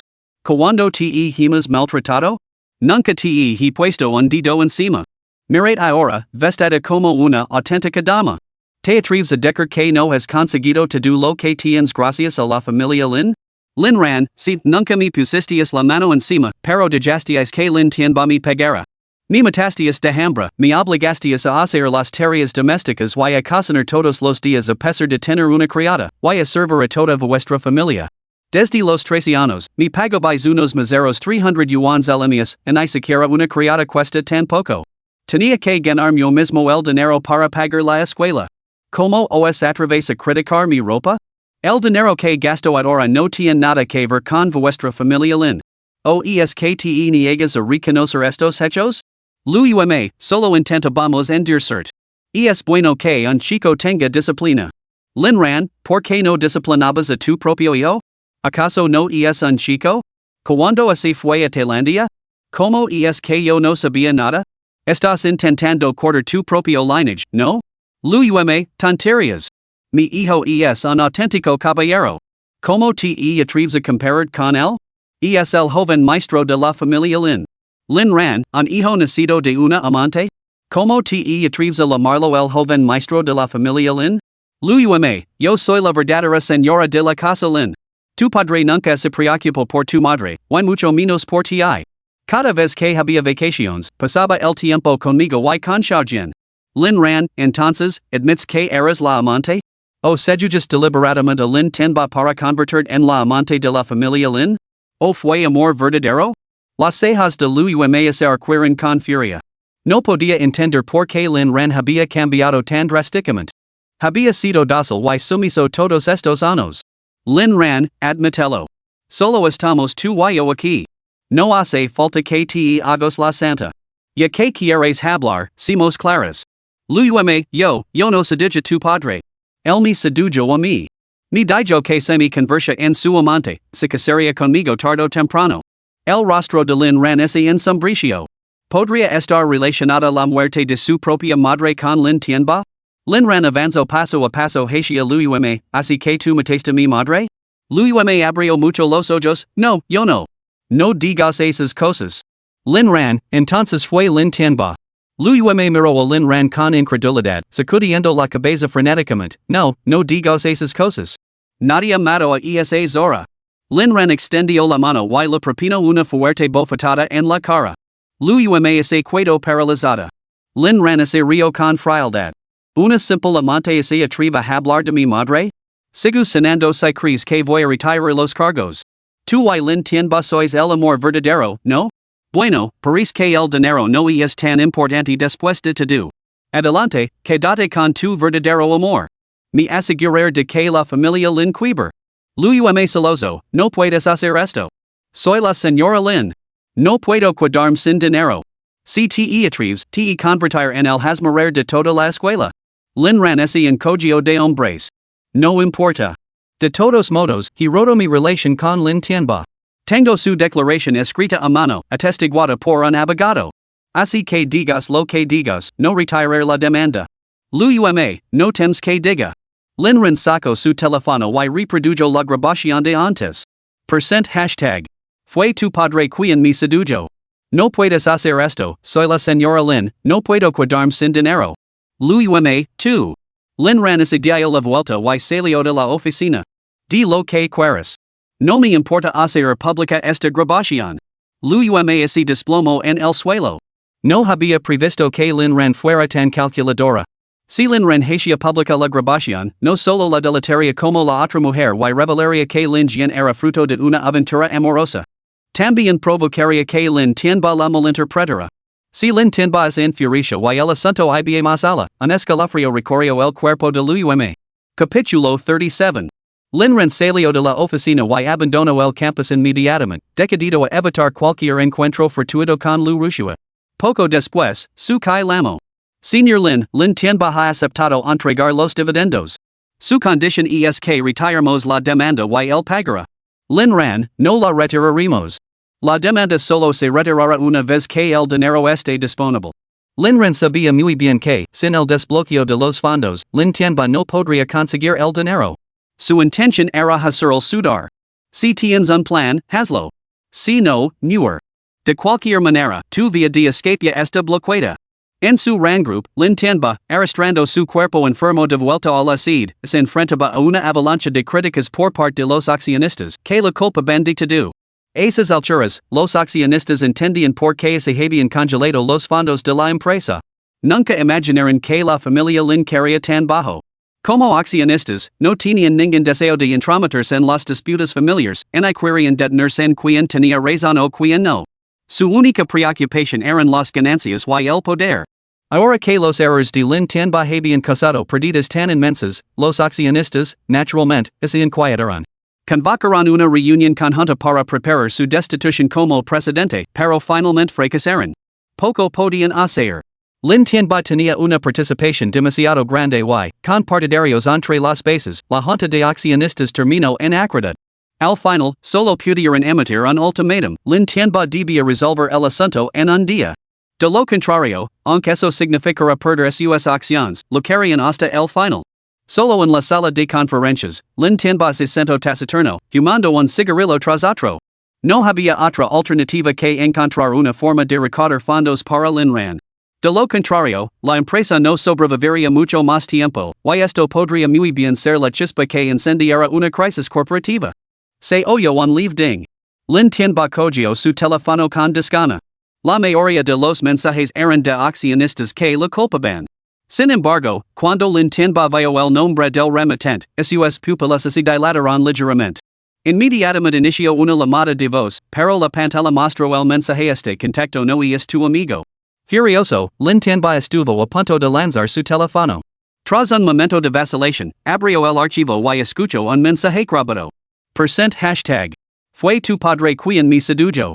No puedes hacer esto. Soy la señora Lin. No puedo quedarme sin dinero. Lin Tianba, esto. Su rostro se oscureció hasta el punto de gotear agua, y tardó mucho tiempo en recuperar la compostura.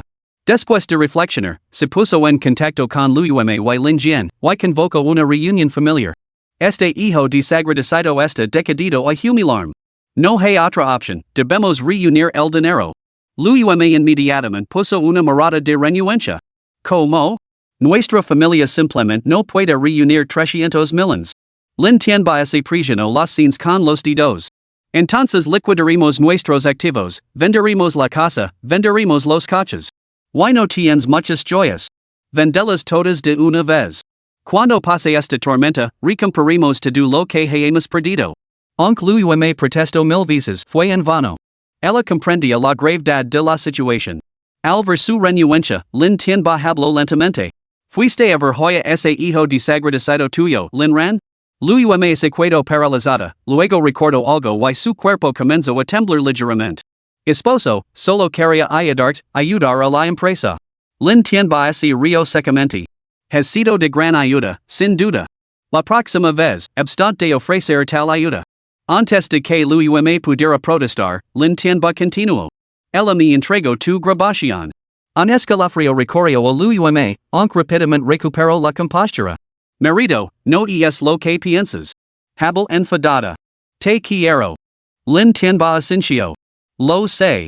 No estoy enfadado, porque yo también te quiero. Somos una familia que se quiere. Los ojos de Luo Yao se suavizaron con la emoción. Tomó la mano de Lin Tianba con una y la de Lin Jian con la otra. Así es. Somos una familia. Una familia que se quiere y se confía mutuamente. Lin Jian miró a su padre y a su madre, y luego asintió obedientemente. Sí, somos una familia amorosa. Lin Tianba respiró hondo. Admitió que se había enfurecido al escuchar la grabación por primera vez, pero, tras reflexionar, realmente no era tan importante. Si Luo Yao no lo amaba, ¿cómo podría haber tenido un hijo suyo? ¿Cómo podría haber sido su amante durante 13 años? ¿Podría ser realmente por su dinero? No, eso era imposible. Lin Tianba sintió una profunda tristeza ante ese fugaz pensamiento, una profunda tristeza y un profundo remordimiento. Por lo tanto, decidió perdonar a Luo Yao, perdonar a su esposa. Una vez que hayamos superado esta tormenta, os llevará a los dos de viaje por África. Ambos asintieron al unísono. Para liquidar rápidamente sus activos, Lin Tianba vendió todas sus propiedades con descuento, conservando solo la villa en la que vivía actualmente. Los vehículos en nombre de Lin Jian, sus propios coches e incluso algunos fondos y acciones que poseía se vendieron indiscriminadamente. Sin embargo, los fondos seguían siendo insuficientes. Los accionistas oportunistas que habían alido la oportunidad adquirieron sin piedad los activos de Lin Tianba a precios muy bajos. Debido a la congelación de activos, solo se firmaron contratos de venta, pero Lin Tianba no se atrevió a renegar de los acuerdos posteriormente. Al caer la tarde, faltaban 300 millones de yuans, 100 millones menos de lo necesario. Luo Yao apretó los labios, pero permaneció en silencio. Tenía un plan de contingencia. A lo largo de los años, había acumulado una considerable reserva privada. La tarjeta la tenía Lin Jian, 50 millones de yuans. Esa era precisamente la cantidad de dinero en efectivo que la familia Lin podía reunir antes de liquidar sus activos. Justo cuando estaban sentados meditando, se acercó una figura inesperada. El hermano Cuchillo, el indiscutible capo del hampa de Pekin, suya fortuna estaba escrita en el código penal. Lin Tianba parecía perplejo, pero no se atrevía a ofender a este hombre, habiendo oído hablar de la reputación del hermano Cuchillo. Aunque Luo Yao y Lin Jian no conocen al hermano Cuchillo, imitaron el comportamiento cortés de Lin Tianba. Hermano Knife, señor Lin, no voy a andar con rodeos. He oído que anda usted bastante corto de fondos en este momento. He venido con dinero. Lin Tianba se quedó paralizado, pero luego su rostro se iluminó de alegría. Sabía que el negocio principal del hermano Knife era el préstamo. Habiendo liquidado sus activos ese mismo día, estaba claramente en apuros, eso no era ningún secreto. Así que el hermano Knife lo estaba ofreciendo un préstamo, a cambio del cual solo exigía el pago de intereses. Mientras los fondos de la empresa no estuvieran congelados y las operaciones pudieran continuar, ni siquiera importarían los altos tipos de interés. Al darse cuenta de esto, el rostro de Lin Tianba se iluminó de alegría, e incluso Luo Yao y Lin Jian parecían visiblemente emocionados. Lin Tianba, entonces eso es todo. El hermano Cuchillo es realmente un salvavidas. Me he metido en algunos problemas y necesito una suma de dinero. Solo que, es una suma bastante grande.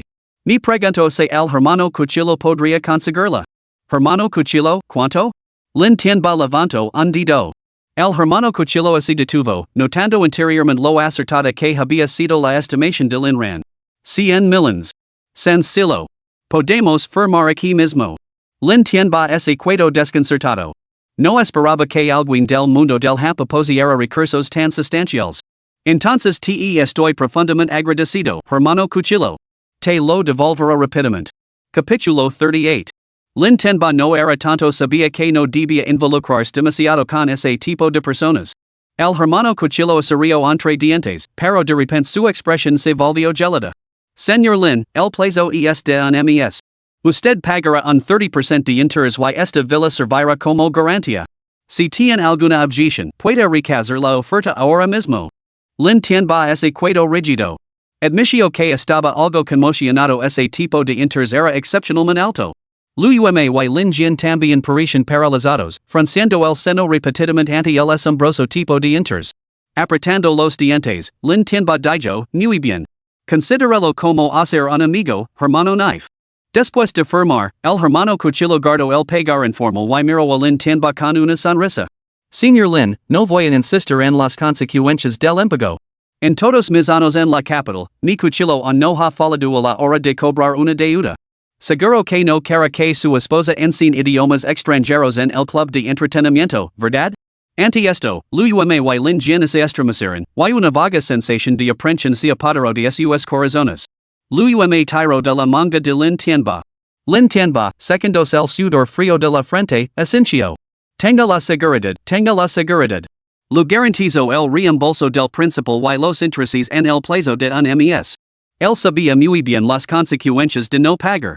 Dadas las capacidades del hermano Cuchillo, Luo Yao podría acabar realmente enseñando idiomas extranjeros en un local de ocio, o incluso él mismo podría ser detenido por tal instrucción. El hermano Cuchillo se marchó de la villa de la familia Lin con sus hombres, satisfecho. Lin Tianba y los demás exhalaron aliviados y se hundieron en el sofá. Todo por culpa de esa zora de Lin Ran. Me ha costado 30 millones para nada. Recuerda mis palabras, algún día lo recuperar. Luo Yao frunció el seno. En realidad, la pérdida es de 33 millones. Si tenemos en cuenta los artículos vendidos con descuento, podríamos estar hablando de 40 millones. 40 millones. En todos esos años con la familia Lin, nunca había visto una suma tan grande. Y ahora se la iban a entregar a ese pequeño bastardo. Lin Jian comenzó a llorar. Papá. Aunque el hermano te obligará a dar todo el dinero, no lo culparía. Al fin y al cabo, es mi único hermano. Luo Yao dijo, espero que Ran cambie de opinión una vez que tenga el dinero. Al fin y al cabo, nada en este mundo es más importante que el vínculo entre padre y hijo. Si es postra ante ti, admite su error y rechaza el dinero, entonces, marido, debes perdonarlo. La ira de Lin Tianba es desado. Los dos sois demasiado bondadosos. Lo tratáis como uno más de la familia, pero él no os trata como tal. Aunque se poster anti ti para pedir perdón y renuncia a su parte, le daré una buena paliza antes de que pueda volver a ser mi hijo. Luego me expreso su preocupación, marido, debemos devolver el dinero prestado en el plazo de un mes. De lo contrario, me temo que el hermano dao tomara medidas contra nuestra familia. Lin Tian ba, tranquila, yo me encargo. Ese hijo desagradecido. Yo. Su ira crecia con cada palabra, como si fuera a jugar si no la descargaba en ese momento. Al cabo de un momento, ordeno a la ama de Laves, Wang Ma, tira todas las pertenencias de Lin Ran. No quiero ver nada suyo en esta casa. Wang Ma suspiró. Señor, cuando el señor mayor regresó la última vez, ese lo levo todo. No dijo nada, incluso destrozó la bicicleta que había junto a la puerta. Lin Tian ba ese quedó paralizado. Solo así levo una maleta. ¿Cuántas cosas pudo haber metido en ella? Al ver el silencio de Wang Ma, Lin Tian ba se levantó enfadado. No importa. Yo mismo me encargo de ello. Se dirigió a grandes zancadas hacia la habitación de Lin Ran. Luego y Lin Jian se quedaron paralizados, pero era demasiado tarde para detenerlo. Lin Tian ba abrió de un golpe la puerta de la habitación de Lin Ran y se quedó paralizado. ¿Por qué es esto un trastero? La señora Wang lo miró, desconcertada. Señor, esto siempre ha sido un trastero. El señor mayor vivió aquí durante 10 años. La señora Wang no podía entender por qué el señor mayor vivía en un trastero cuando la villa tenía tantas otras habitaciones. Le resultaba aún más desconcertante que la familia Lin, siendo tan rica, siempre hubiera tratado al señor mayor con tanta dureza. Ella solo era la ama de Laves, pero el joven señor se lo asignaban tantas tareas. ¿Era Lin Ran realmente el hijo biológico de Lin Tian ba? Luego me corrió tras él, Carino, no fuiste tú quien dijo que temías que Ran pudiera desarrollar hábitos extravagantes en casa? Por eso querías que llevara una vida normal. Así que prepara esta habitación para él. Mira esta habitación. Luego me echo un vistazo al interior y así detuvo, sorprendida. La habitación, de apenas 5 metros cuadrados, no contenía nada más que una cama y un sencillo armario. No tenía ventanas, apenas había espacio para estar de pie y casi no había sitio para descansar los pies. Carino, es culpa mía por no darme cuenta de que esta habitación no tiene ventanas. Lin Tian ba se frotó la frente, no importa, solo es un niño. No pasa nada. Entró con la intención de buscar las pertenencias de Lin Ran para tirarlas, pero descubrió que la habitación estaba completamente vacía. El armario no contenía nada. No había nada debajo de la cama. Sra Wang, cuando volvió Lin Ran a recoger sus cosas? La señora Wang respondió, Señor, ya así lo indica. El señor mayor lo vació durante su última visita. No tenía nada, solo un par de zapatos remendados innumerables visas, 2 uniformes escolares viejos de su época de instituto y un conjunto de ropa de diario que yo le regalé una vez. Lin Tian ba se quedó estupefacto, sin saber qué decir. Solo entonces se le ocurrió que Lin Ran probablemente no tenía dinero para comprar ropa. Una repentina panzada de dolor lo atravesó el corazón. Durante todos estos años, realmente no había mostrado suficiente cariño a este hijo. Si Lin Ran renunciaba a su parte de los beneficios y se era de lava para pedir perdón, on sería posible el perdón. Probablemente, el chico solo estaba rebelándose. Lin Jian miró a Wang Ma con los dientes apretados, pensando, deberías haber mantenido la boca cerrada. Luego me intervino, Carino, solía llevar a Xiao Ran a comprar ropa, pero él siempre decía que no quería nada. No culpes a Wang Ma. Wang Ma? ¿Qué diablos estás balbuceando? Esa excusa era tan endeble que Lin Tian ba bajó directamente las escaleras. Si él mismo no lo quería, entonces no es culpa nuestra. Ah. Mañana tendrá una charla seria con él cuando nos vimos. Luego me intercambió una mirada con Lin Jian, sin decir nada. Lin Tian ba se puso en contacto con su kai y quedó con Lin Ran para entregar su parte de los beneficios. Cuando Lin Ran recibió el mensaje, una sonrisa de satisfacción se dibujó en su rostro. Todo estaba saliendo a la perfección. Lin Tian ba, ¿crees que esto es el final? Una vez que entregues el dinero, tu pesadilla no habrá hecho más que empezar. ¿De qué te ríes, Ran? Murmuró Luo Yao a su lado. Con un brazo rodeando a la bella en sus brazos, Lin Ran cogió una uva para darle de comer a la pequeña diablilla. Luo Yao abrió la boca y se la comió con anu. Me río de lo adorable que estás cuando comes. Luo Yao masticó y masticó. No son tan sabrosas como las importadas. Una pequeña petición, concedida. Luo Yao se volvió cada vez más dependiente de Lin Ran. Cada vez que lo vaya, se sentía inquieta a menos que se aferrara a él. Lin Ran también disfrutaba de sus atenciones, tenía la intención de cuidar de su amada esposa. Ran, mañana me voy de viaje de negocios. Portate bien en casa. Capítulo 39. Lin Ran parecía completamente angustiado. ¿Te vas de viaje de negocios? ¿Cuándo volverás? Pasado mañana. Lin Ran asintió con resignación. Luo Yao, mañana por la noche hay una subasta. Deberías ir en lugar del grupo Luo. Quería mantener a Lin Ran ocupado, para que no buscara a Liu Ruxue por aburrimiento. Con él afuera, no podía permitirse darle ninguna oportunidad de desaparecer. Lin Ran ese quedó paralizado, el grupo Luo? ¿De verdad puedo representarlos? Luo Yao, eres mi marido. Por supuesto que puedes. Mañana her que Lu Meng te acompañe. También her que fu bo via contigo. Puja por lo que te apetezca.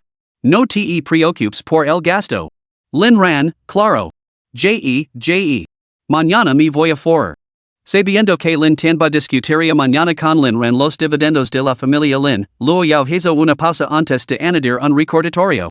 Si pasa algo, ponte en contacto conmigo inmediatamente. Lin Ran, de acuerdo. El tiempo pasó volando y luego el día siguiente. A las 8 en punto, Lin Ran llegó al restaurante acordado con su kai. Lin Tianba no aparecía por ninguna parte. Como padre, tenía que mantener su autoridad sobre su hijo y nunca llegaría antes que él. La reunión estaba fijada para las 8, pero él llegó deliberadamente a las 9.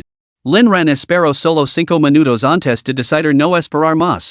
Antes de marchar, le dio algunas instrucciones a su kai. A las 9, Lin Tianba finalmente llegó al restaurante con su familia, con la esperanza de utilizarlos para persuadir a Lin Ran en un último intento. Al entrar en la sala, solo vio a su kai y a dos asistentes, sin rastro de Lin Ran. Ese pequeño bastardo. ¿Dónde está ese hijo desagradecido mío, Lin Ran? Su kai respondió con la mayor cortesía, el señor Lin se ha marchado.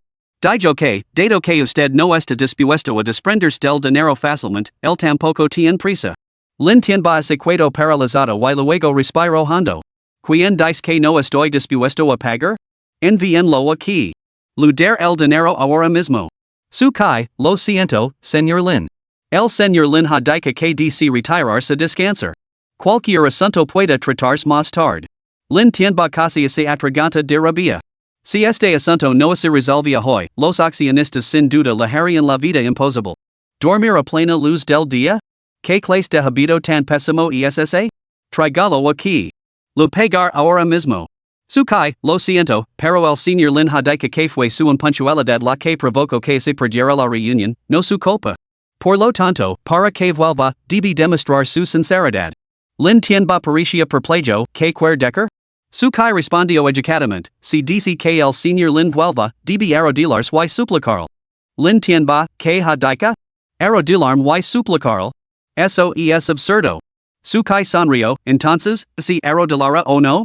Si no lo hace, me dar la vuelta y me ir inmediatamente. No lo molestar más.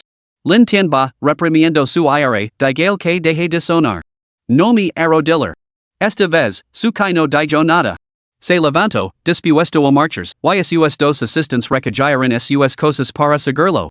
Lin Tianba se quedó paralizado, mientras que Liu y Lin Jin lo miraban en silencio, atenidos. Espera. Justo cuando su kai estaba a punto de cruzar la puerta, Lin Tianba lo llamó. Su kai se volvió con una sonrisa, ¿ha tomado una decisión, señor Lin? Apretando los dientes, Lin Tianba espito, mi arrodillar. Que venga. Su kai, mis disculpas, señor Lin. No es necesario que venga. Sacó su teléfono y inició una videollamada a Lin Ran. Después de varios tonos, Lin Ran finalmente respondió. A través de la pantalla, podían ver que Lin Ran estaba efectivamente acostado en la cama, dormido. Señor Su, ¿qué pasa? Su kai, disculpe por interrumpir su descanso, el señor Lin ha pedido que venga. Lin Ran, no hace falta que vea. Ocupes usted de elo en mi nombre. Haga que es aradil, ese póster y ese disculpe. Luego, entregó el dinero y que se largó. Lin Tianba temblaba de rabia ante las palabras de Lin Ran, a punto de estallar en insultos, pero se contuvo. No era el momento de quemar puentes, todavía necesitaba que Lin Ran retirara la demanda. Sukai a punto con la cámara del teléfono a Lin Tianba, Señor Lin, estamos listos para empezar. Lin Tianba dudo, apretando los dientes. Lin Ran, de verdad tenemos que llegar a esto entre padre y hijo? Lin Ran, maldita sea. ¿Te armadillas o no? Si no, cuelgo. Lin Tianba cerró los ojos y se armadilló lentamente. Un padre arrodillado ante su hijo. ¿Acaso este mocoso desagradecido no te acordar su propia vida? La próxima vez que me veas, ¿no sentirás la necesidad de postrar y suplicar perdón? El altavoz del teléfono crepitó. ¿No puedes hablar? ¿Te has quedado mudo? Lin Tianba apretó los dientes, lo siento. Fue culpa mía. No debería haber legado tarde. Lin Ran se colocó en una posición más cómoda. Muy bien, muy bien. El señor Lin sabe cuando ceder y cuando insistir. Y es un buen perro, sin duda. Transfer el dinero a mi cuenta. El resto, discútelo con el abogado su. Con eso, colgo, guardo la grabación y se quedo dormido, completamente satisfecho consigo mismo. Y esa grabación le proporcionaría alegría durante años. La vería cada vez que lo apeteciera. Siempre había querido ver el joven maestro de rodillas. Hoy vería quien se arrodillaba ante quien. Después de que Lin Ran colgara, Lin Tianba se quedó mirando al vacío. Sentía como se todas las humiliaciones que había soportado durante las últimas décadas hubieran culminado en ese único momento. ¿Realmente se había arrodillado ante Lin Ran? Reprimiendo la angustia que sentía en su corazón, se puso de pie. ¿Podemos retirar la demanda ahora? Su kai asintió y lo entregó los documentos. Transfer los fondos a la cuenta designada y firma los papeles. Una vez que se haya transferido el dinero, se retirará la demanda. Lin Tianba había esperado jugar la carta familiar para suavizar la postura de Lin Ran y así evitar el pago. Pero no había previsto que le negaran esa oportunidad, y ahora lamentaba su tardanza. No se atrevió a conspirar contra su kai, un abogado experimentado, y transfirió a regañadientes los fondos a la cuenta designada. A su lado, Luo Yao y su hijo estaban abramados por el dolor, ese era su dinero. Tras recibir la confirmación de la transferencia, Lin Ran envió inmediatamente un mensaje a su kai, quien rápidamente dispuso la retirada de la demanda. Al ver que el asunto estaba resuelto, Lin Tianba recuperó su antigua arrogancia. Dile ese hijo desagradecido que nunca será bienvenido en la familia Lin. Aunque se posture ante mí, me suplique perdón y se abofete a sí mismo, nunca volveré a aceptarlo como mi hijo. Su kai extendió la mano con una sonrisa, pelando a Lin Tianba desprevenido. ¿Qué quieres decir? Su kai, señor Lin, soy su kai. En relación con su instrucción de vender las acciones del grupo Su Ran, lo solicito formalmente que convoque una junta de accionistas sin demora. Me encargo de todos los asuntos como su representante legal autorizado. Lin Tianba, ¿qué? Su kai sacó otro documento y se lo entregó a Lin Tianba. Este es el poder notarial y el acuerdo de venta de acciones. Por favor, revíselos, presidente Lin. Lin Tianba tomó los documentos y los examinó repetidamente, con los ojos muy abiertos por la sorpresa. Lin Ran tiene la intención de vender su participación en el grupo Su Ran? Este acontecimiento tendría un profundo impacto en Lin Tianba, ya que podría remodelar por completo el panorama empresarial. Su posición como presidente podría verse comprometida incluso si la conservara, perdería su influencia en la junta de accionistas. Hay que recordar que Lin Ran posee el 30% de las acciones, mientras que Lin Tianba posee el 21%. Juntos, ellos solos podrían representar a todo el grupo. Capítulo 40. Pero ahora que Lin Ran tenía la intención de vender, eso indicaba que estaba dispuesto a retirarse. Sin embargo, Lin Ran era su propio hijo. Y esa participación del 30% le pertenecía por derecho como padre. Era precisamente esa participación la que le había permitido controlar toda la empresa en el pasado. ¿No debería ese hijo desagradecido transferir incondicionalmente las acciones a su padre? ¿Por qué ese pequeño bastardo no me informó de una decisión tan trascendental? Su kai, presidente Lin, he transmitido explícitamente la intención de mi client de vender sus acciones. Si persiste en insultar a mi client, me reservo el derecho de emprender acciones legales y hacerlo responsable de su conducta. Lin Tianba se quedó completamente estupefacto. Sabía que Lin Ran estaba decidido a vender sus acciones. Si esos viejos se enteraban de la venta de Lin Ran, seguramente se apresurarían a comprarlas.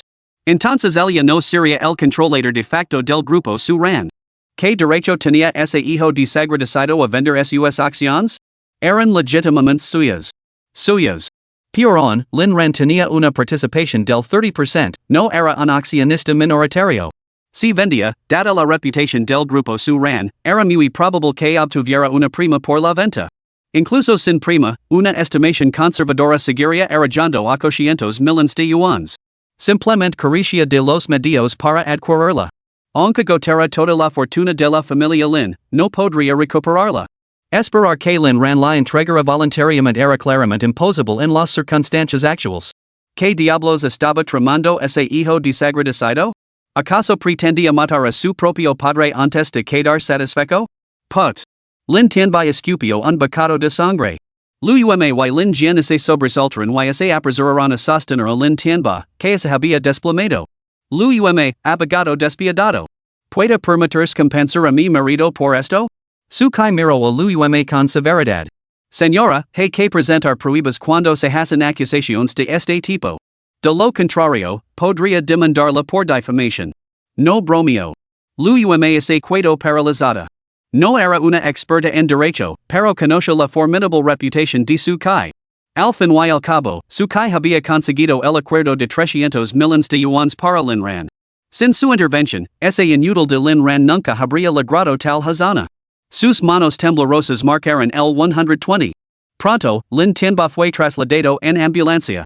Su Kai informó del incidente Lin Ran, quien, naturalmente, encontró otra razón más para regodearse en su triunfo. Informó a su Kai de los siguientes pasos antes de prepararse para la subasta de esa noche. Con $300 en sus manos, su propio dinero, como lo gastaba y en quien era decisión suya.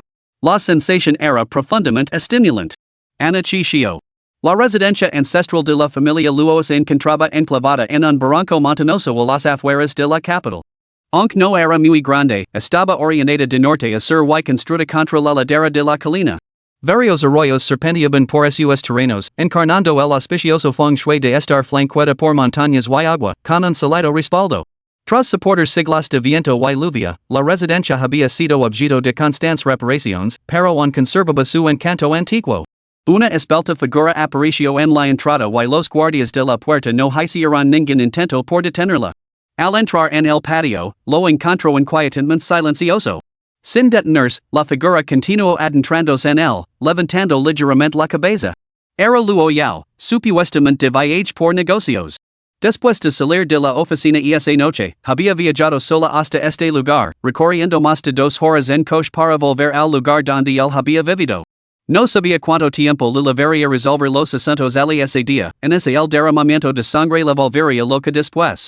Así que le había mentido a Lin Ran, diciendo que estaba fuera por negocios.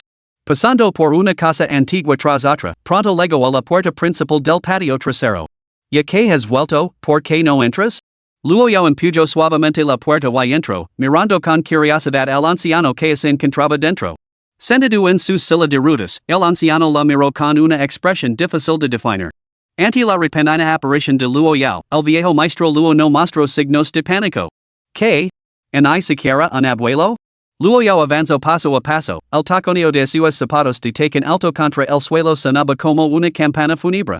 Solo entonces el corazón del viejo maestro Luo comenzó a latir con fuerza. No podía comprender por qué el hora de la alocada chica se había vuelto tan aterradora de repente, ese air de muerte que la rodeaba. Luo Yao sonrió, una sonrisa deslumbrante y espeluznante a la vez. Luego, una voz alegre y ligera salió de sus labios. Viejo cascarabias, no te has comido, incluso con las piernas rotas? ¿Qué tal te va con la silla de ruedas? El anciano frunció el seno, con una expresión que parecía decir, ¿no sabes cómo me rompí las piernas? Despejando a todo el mundo durante el día, acordonando este lugar. Sabía que volverías. Suéltalo. ¿Qué viento te ha traído a casa esta vez? Luo Yao asintió. Muy bien, no me he vuelto sin él. A decir verdad, no es nada importante. Tu nieta ha vuelto esta noche para pedir prestadas 2 cosas, aunque una vez prestadas, no te las devolverá. Un sudor frío recorrió la espalda del viejo maestro Luo. ¿Qué quieres pedir prestado? Luo Yao extendió una mano, formando un gesto de sí con 2 dedos apuntando al viejo maestro Luo. Te pedir prestados tus ojos. Ya que te gusta tanto espiar a la gente, te pedir prestados tus ojos por un rato. Así podrás observarme en tu momento. Su tono, aparentemente juguetón, le provocó un escalofrío.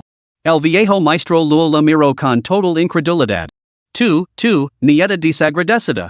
Luo Yao replicó, no soy precisamente la nieta que la familia Luo dice? No fueron ustedes mismos quienes fomentaron este resultado? ¿No declararon que yo era la heredera más adecuada para el lineage Luo? ¿Cómo puede eso ser desleal? Observan ahora a la familia Luo, que espléndidamente he cultivado su fortuna. Tengan la seguridad de que no les dolera. Ser muy delicada y cuidadosa al extraerles los globos oculares para regalárselos a mi corrito ran como canicas de cristal. Mientras hablaba, un destello frío apareció en la mano de Luo Yao. El viejo maestro Luo estaba fuera de sí por la rabia, ¿es ese hombre tan importante? ¿Tan importante como para que la hagas daño a tu propio abuelo? Luo Yao observó la expresión furiosa y nerviosa del viejo maestro Luo y se burló. Pareces un perro ladrador inútil. Sus palabras eran afiladas, pero sus pasos nunca vacilaron. Cualquiera que se atreviera a poner el dedo encima ran no se salvaría. A solo unos pasos del viejo maestro Luo, una pared lateral se abrió de repente. Varias figuras saltaron, lideradas por un hombre con un rostro inquietamente afeminado. El hombre es el amable Wolfgang, el confidente más fiel del viejo maestro Luo. Cuando Luo Yao lo rompió la pierna al viejo maestro la última vez, él estaba fuera en una misión y no pudo intervenir. Sus sentimientos hacia Luo Yao eran complejos, además del odio, había una cierta admiración, un toque de miedo y un atisbo de rebeldía. Pero, por encima de todo, había deseo. Quería que Luo Yao fuera su mujer. Solo poseyendo una mujer como ella podría sentirse verdaderamente realizado.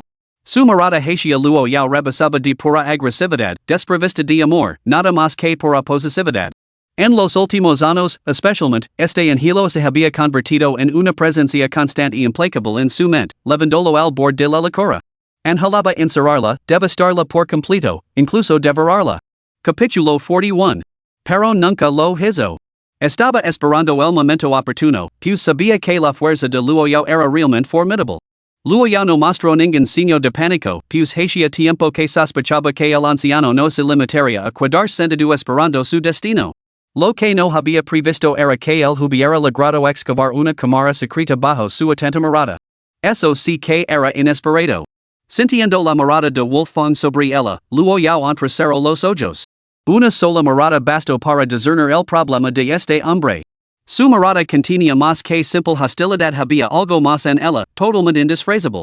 Luo Yao sabía exactamente lo que era. Él era igual que ella. Ambos estaban enfermos. Sin embargo, la posesividad de Luo Yao hacia Lin Ran estaba tenida de efecto, mientras que la del hombre afeminado era por lujuria. Si este hombre aprovechaba su oportunidad, su destino sería realmente sombrío, y ni siquiera el suicidio la libraría de la humiliación. El viejo maestro Lin se burló con frialdad, ¿de verdad crees que soy un abuelo blandengue que puedes moldear a tu antojo? ¿Crees que no dejaría ningún margen para imprevistos? A decir verdad, si Wolfgang hubiera estado a mi lado la última vez, nunca habrías tenido éxito. Wolfgang v. Samita esta chica loca. Sara tuya. Un brillo codicioso destello en los ojos de Wolfgang, pero no se atrevió a bajar la guardia, instinto propio de un asesino de primer nivel. Jovencita, no lo haga daño al viejo patriarca. Rindes. Antes de que pudiera terminar, un destello frío pasó a una velocidad aterradora. Wolfgang se enorgullece de tener reflejos de clase mundial, pero antes de que pudiera reaccionar, un sabor metálico y dulce le llenó la garganta. Incrédulo, intentó tragar. Gol. Corta du. Luo Yao se abalanzó hacia delante y agarró la daga clavada en la nuez de Wolfgang. Con un giro, la cabeza del hombre rodó clunk por el suelo, mientras su cuerpo seguía de pie donde estaba. Solo un segundo después, la sangre brotó de la arteria cortada, lo que demostraba la rapidez de la espada de Luo Yao. 2. ¿Crees que eres digno? Luo Yao detestaba la forma en que los hombres la miraban, y su misandria significaba que no le daría ninguna oportunidad a este hombre. Todo el lugar quedó en un silencio sepulcral, solo rodó por el silbido de la sangre que brotaba de Wolfgang. Los pocos guardaespaldas del viejo maestro Luo observaron la escena en silencio, atenidos, con las pupilas dilatadas. Wolfgang no era un guardaespaldas cualquiera, había sido el principal asesino del Delta del Yangtze. Muerto en un instante? Todas las miradas, incluida la del viejo maestro Luo, se fijaron en Luo Yao con total incredulidad. El viejo maestro Luo la señaló con incredulidad. 2. Has estado ocultando tu fuerza todo este tiempo. Wolfgang había sido la última carta del anciano. Luo Yao no respondió, sino que miró fijamente a los cuatro guardaespaldas restantes con una mirada fría. Un escalofrío recorrió a cada uno de ellos, como si la muerte y los hubiera reclamado. Si Wolfgang había sido derrotado en un instante, ¿cómo iban a tener alguna posibilidad los cuatro? Huid ahora. Dejad al que está en la silla de ruedas a su suerte. Solo eran guardaespaldas, no escuadrones suicidas. No había necesidad de sacrificar sus vidas protegiendo a un anciano moribundo. Los cuatro guardaespaldas abrieron la puerta de un empujón y huyeron, mirando hacia atrás a Luo Yao, que permanecía inmóvil en la habitación. Suspiraron en silencio aliviados. Parecía que esta mujer no era del tipo que perseguía a sus enemigos hasta el final. Pero en ese mismo momento. Bang! Bang! Bang! Bang! Se oyeron cuatro disparos. Los guardaespaldas se desplomaron en el suelo, se retorcieron dos veces y quedaron en silencio. Luo Yao sopló suavemente en el canon de su pistola antes de enfundirla lentamente. Tras deshacerse rápidamente de los cuatro guardaespaldas restantes, volvió a dirigir su mirada al viejo maestro Luo. ¿Tienes más trucos bajo la manga? Adelante. El viejo maestro Luo temblaba violentamente, sin saber si era por rabia o por terror. Al verlo en silencio, Luo Yao perdió interés en seguir conversando y se colocó frente a él. Te toca, abuelo. El viejo maestro Luo negó con la cabeza, aterrorizado. No. No. Luo Yao, no puedes hacer esto. Soy tu abuelo. Los ojos de Luo Yao permanecieron completamente impasibles. Viejo maestro Luo, el abuelo se equivocó. El abuelo nunca más se atreverá. Un destello frío brilló en la mano de Luo Yao. Al instante, apareció un globo ocular en la punta de la hoja, que parecía seguir moviéndose. Luo Yao, oh. Lo olvidé. Hey que hacerlo despacio. Solo entonces el viejo maestro Luo sintió la agonía. Lanzó un grito desgarrador de dolor y se derrumbó debajo de su silla de ruedas, llorando. Luo Yao, tú. Estás loca. Tú, eres una parasita matricida. Una loca. Luo Yao se agachó, alabando sobre él. Por supuesto. Porque soy una chica loca, agarró la mandíbula del anciano con una mano, mientras que con la otra volvía a gesticular amenazadoramente con el cuchillo. Esta vez, me tomaré mi tiempo, extrayendo cuidadosamente los ojos a la perfección. Mientras Luo Yao se movía con una gentileza engañosa, los gritos espeluznantes del anciano atravesaron toda la casa ancestral. Ah. Perdonal, abuelo. Ah. Luo Yao parecía disfrutar atormentando a los demás, incluso si esa persona era su propio abuelo. Deberías haber sabido que esto pasaría en el momento en que te atreviste a seguir a Iran. Después de un largo rato, el globo ocular perfectamente intacto finalmente apareció en la mano de Luo Yao. Los estuvo entre dos dedos, examinándolo bajo la luz, aparentemente muy satisfecho con su trabajo. Absolutamente perfecto. No te preocupes, conservar tu globo ocular como espécimen en la mansión.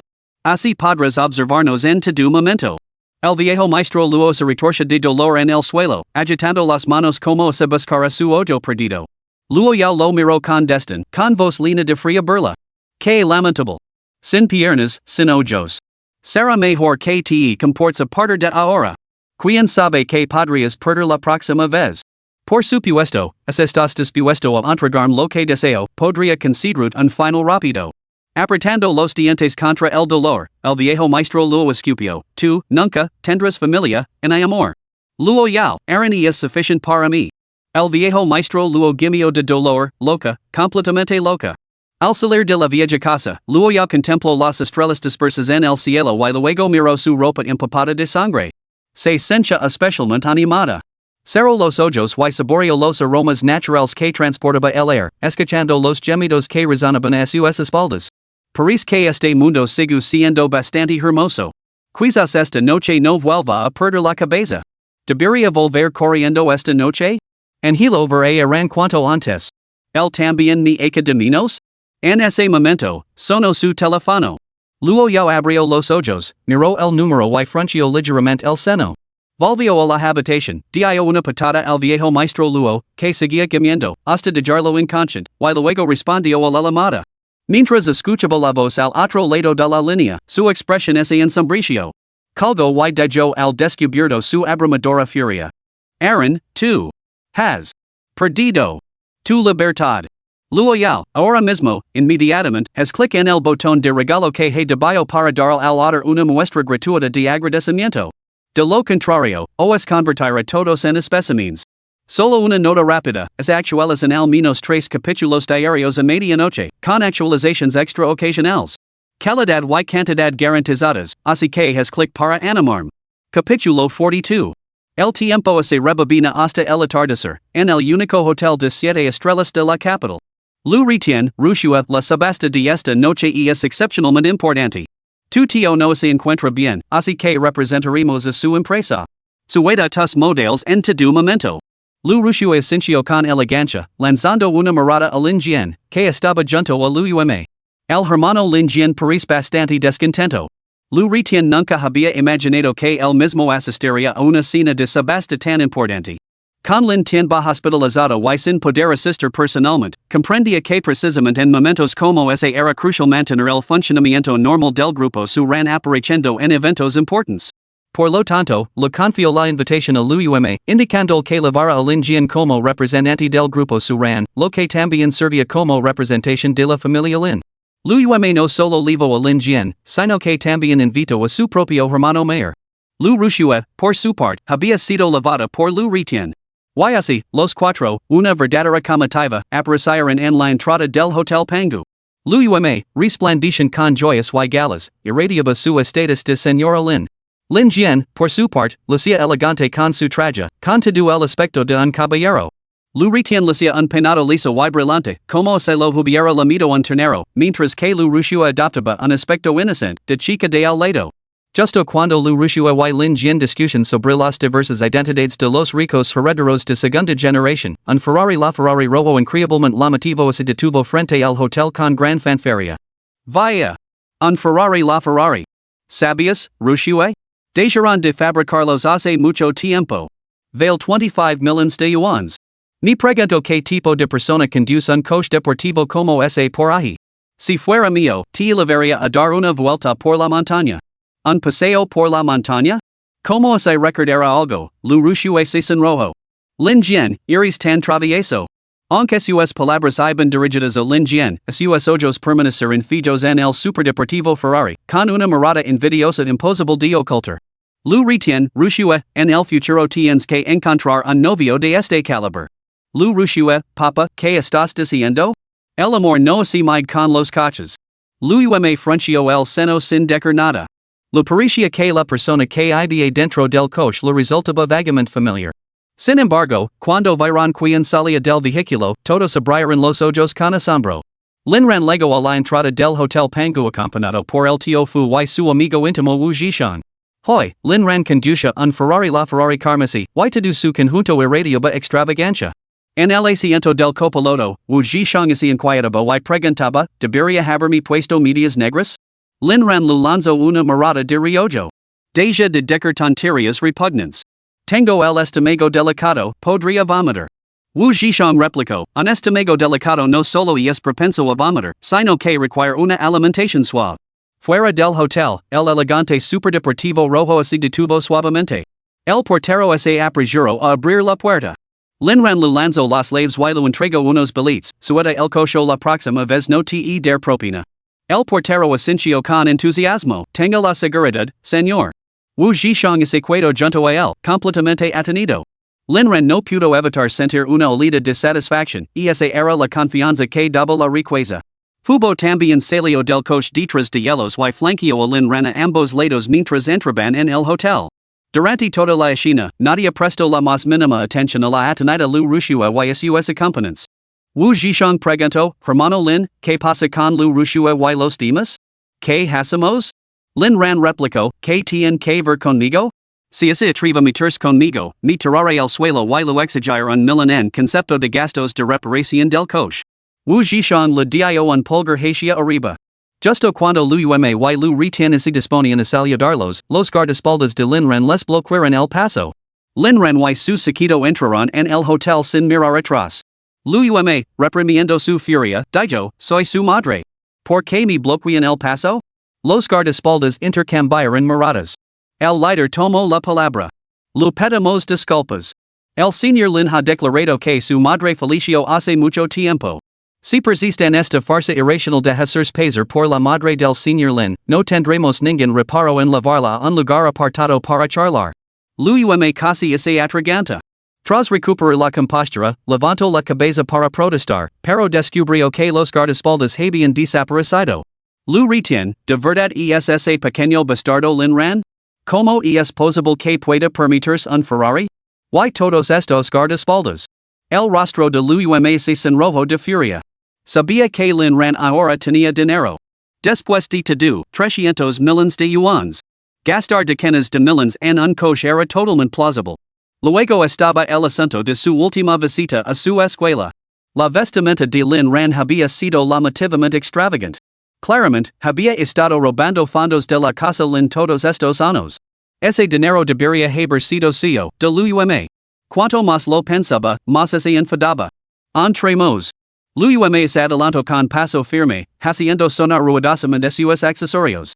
Liu Ruxue, con el pelo grasiento, la seguía de cerca, mientras que Lin Ran y Liu Ruxue, algo más presentables, cerraban la marca. Acompañados por Liu Ruxue y los demás, tomaron el ascensor hasta el lugar del evento. Incluso la señora Lin, acostumbrada al lujo, quedó completamente impresionada por el esplendor dorado de la decoración. Al presentar sus tarjetas de invitación, estaban a punto de entrar cuando un miembro del personal intervino. Disculpe, señora. Cada tarjeta de invitación solo permite la entrada a 2 personas. Su grupo de 4 no puede pasar. La furia de Luo Yao estalló al instante. Habiendo soportado ya demasiadas frustraciones ese día, el hecho de que un simple miembro del personal la desafiara la llevó al límite. Pero ese grupo de ahí entró con 3. Replicó, señalando a Lin Ran. El empleado respondió educadamente, son del grupo Luo. Naturalmente, para ellos es diferente. El empleado había supuesto que con mencionar el grupo Luo sería suficiente, pero la mujer que tenía delante se negaba a ceder. Luo Yao, que no conoce el grupo Luo, replicó enfadada, ¿qué maldito grupo Luo? Nunca he oído hablar de él. Si ellos son invitados, ¿por qué nosotros, del grupo Su? No, esto es discriminación. Voy a presentar una queja. El miembro del personal arqueó una ceja, pero rápidamente recuperó la sonrisa. Me temo que esa es la política. Justo cuando Luo Yao estaba a punto de explotar, Liu Ruxue intervino y le susurró el oído, hermana, el grupo Luo es el conglomerado más grande del mundo. Nuestro grupo Su Ran simplemente no puede compararse, es como polvo al lado de un rascacielos. Y se rumorea que la cena de subasta de esta noche tiene conexiones profundas. Incluso siendo el grupo Su Ran, es mejor que evitemos problemas. Luo Yao se quedó sin aliento. El conglomerado financiero más importante del mundo? ¿Era eso siquiera posible? Lin Ran acababa de entrar con esas credentials? Luo Yao respiró hondo, reprimiendo su temperamento. ¿En serios, solo así permiten 2 personas? ¿No pueden hacer una excepción? El miembro del personal asegurarlo para sus adentros, ¿que te crees que es este lugar? ¿Hacer exceptions? Mirad a los 4, vestidos como unos malditos bichos raros. No la mera seguridad demuestra que tengo más moderación de la que crees. Sí, solo pueden entrar 2. Luo Yao suspiró. Entonces iremos mi hijo y yo. Capítulo 43. El padre y la hija, Liu Ruxue y Liu Ruxue, parecían completamente atenidos, especialmente Liu Ruxue, que tenía el pelo prácticamente erizado de furia. Hermana, ¿nos has llamado aquí solo para que hagamos guardia? Luo Yao se sintió un poco incómoda, pero decidió entrar desesperadamente, ya que ella y Lin Ran representaban al grupo Su Ran. Liu Ruxue resopló con frialdad. Yo puedo quedarme fuera, pero Ruxue debe entrar y ver el mundo. Al notar la tensión en el ambiente, Lin Ran habló lentamente. Yo no entraré. Que entre la hermana Ruxue en mi lugar. Liu Ruxue miró a Lin Ran con gratitud y él le devolvió una mirada significativa. Luo Yao sabía que esta situación se había producido porque no había preguntado las normas de antemano. Ahora no podía decir nada y solo podía aceptar. Pensa en Lin Ran pavoneándose antes la lenaba de ira. Todo era culpa de Lin Ran de lo contrario, ella no habría sido humillada. Su resentimiento hacia Lin Ran se hizo aún más fuerte. Así, Luo Yao condujo a su sobrina al recinto y enseguida vio a Lin Ran sentada en primera fila. Tras pensarlo un momento, puso una expresión amable y guió a Liu Ruxue hacia la primera fila. Pero justo entonces, un miembro del personal las detuvo. Señoras, solo pueden sentarse en las filas de atrás. Los asientos VIP de delante están reservados para invitados distinguidos. Liu Ruxue replicó, ¿sabe quién somos? Somos del grupo Su Ran. El miembro del personal sonrió. El grupo Su Ran? Lo conozco. Una empresa menor de la capital que ni siquiera el grupo Luo se digna a tener en cuenta. Realmente revelador. Si no están satisfechos, pueden marcharse ahora mismo. Había visto a Liu tratando mal a otros empleados en la entrada poco antes. Sabiendo que esta mujer se atrevía a menospreciar incluso al grupo Luo, y les había tomado aversión a ambos. Liu sintió una olida de indignación. Que este empleado menospreciara al grupo Su Ran era como darle una bofetada en la cara. ¿Cómo se atreve a mostrar desprecio por mi grupo Su Ran? Empleado, si esa es su percepción, no puedo hacer nada al respecto. 2. ¿Crees que yo podría? Comenzó a protestar, pero entonces recordó la advertencia de su hermano sobre las profundas conexiones que había detrás del organizador de la cena de subasta de esa noche. En su lugar, señaló con el dedo el asiento de Lin Ran, mi hijo está allí arriba, ese. Representa al grupo Luo. ¿Puedo pasar ahora? El miembro del personal se sorprendió y buscó urgentemente confirmación a través de su auricular. Momentos después, otro asistente llegó con una respuesta. El señor Lin afirma que no reconoce a estas personas. Liu estalo al instante, tonterías. Lin Ran es mi hijo. Ese desagradecido se atreve a decir que no me conoce? ¿De verdad cree que alinearse con el grupo Luo le da derecho a repudiar a su familia? El miembro del personal saberlo para sus adentros, pensando, alinearse con el grupo Luo ciertamente le otorga ese privilegio. Señores, si no se sienten, tendrán que marcharse. Están interrumpiendo el procedimiento y tenemos derecho a despejar la zona. Liu no esperaba que ni siquiera un miembro del personal fuera tan firme, pero al ver que varios guardias de seguridad se apresuraban a acudir en su ayuda, sacó atrás. Tiro de Liu Ruxue para que se sentara en la última fila y luego miró en silencio a Lin Ran, sentado en la primera, con una mirada de odio. Todo era culpa de Lin Ran. Si no fuera por él, ¿cómo podría haber sido tan humillada? Liu Ruxue, tía, ¿qué le pasa exactamente al hermano Lin Ran? Liu no le respondió. No podía explicar que Lin Ran había estafado 300 millones a la familia Lin. Lo que Liu no sabía era que Lin Jianye lo había contado este asunto a Liu Ruxue. Liu Ruxue solo fingía ignorancia. 300 millones. Si fueran suyos, ¿cuántos bolsos podría comprarse?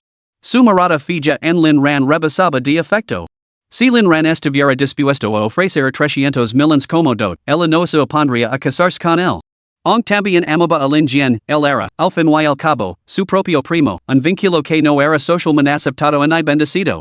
Lin Ran, sin embargo, cumplía perfectamente sus criterios para el matrimonio. Era rico, guapo y, lo más importante, siempre había sido generoso con ella.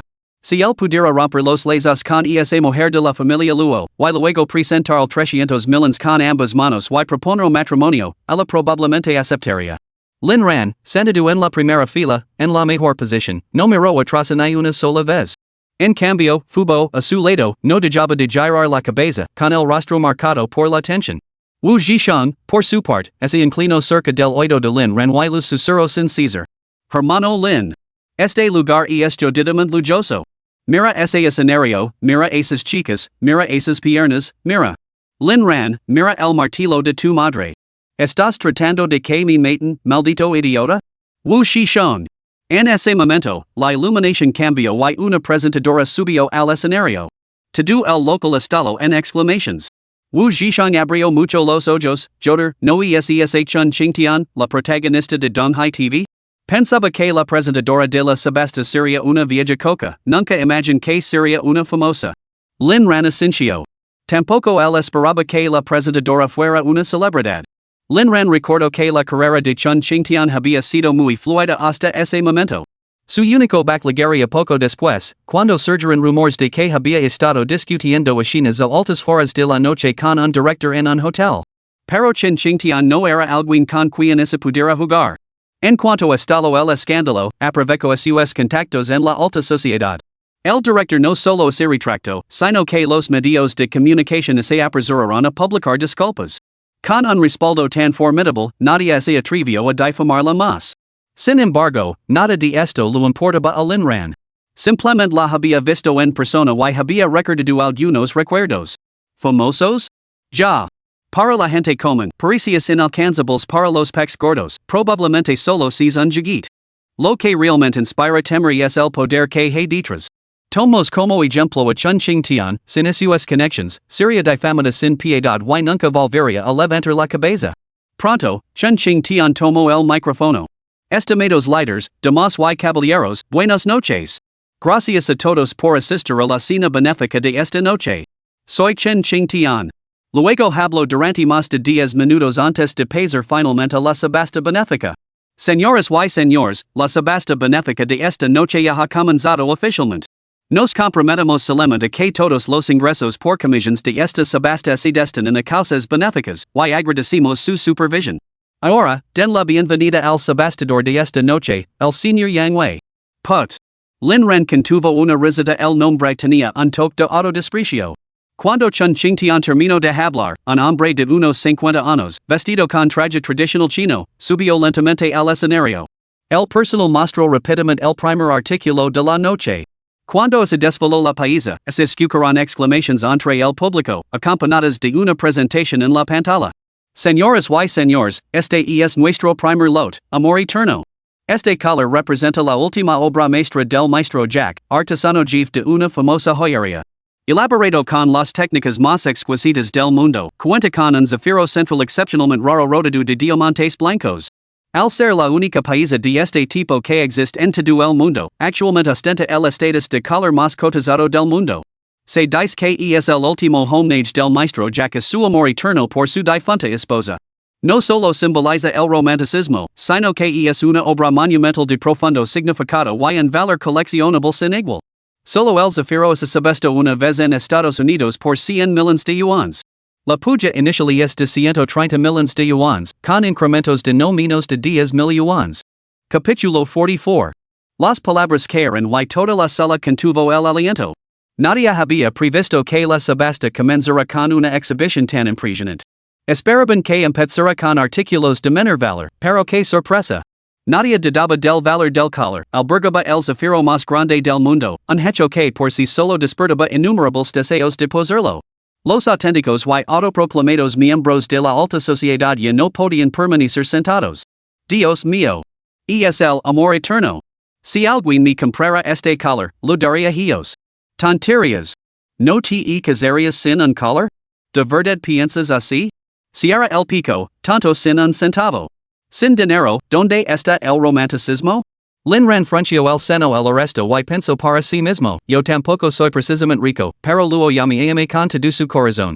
140 millones. Pronto comenzó la subasta. 170 millones. 170 millones y uno. 180 millones. Pronto, el precio alcanzó los 200 millones. Un color de lujo de tan alta gama no se depreciaría aunque se revendiera. Todos los asistentes adinerados hicieron pujas, y una magnate ofreció el precio más alto. Lin Ran también se sintió profundamente tentado por el color. Ya podía imaginar a Luo Yao levando lo puesto, y una leve sonrisa se dibujó en sus labios mientras levantaba su tarjeta de puja. 300 millones. En el momento en que las palabras salieron de sus labios, toda la sala quedó en un silencio sepulcral. Wu Zhishang abrió mucho los ojos. Joder, tío, todos los demás están pujando en incrementos de decenas o cientos de miles, y tú vas directamente por 100 millones. Y solo tienes 300 millones a tu nombre. ¿Estás loco? Bueno, tiene a su esposa para apoyarlo, así que. Joder. Mátame ahora mismo. El tío Fu tenía una expresión igualmente asombrada.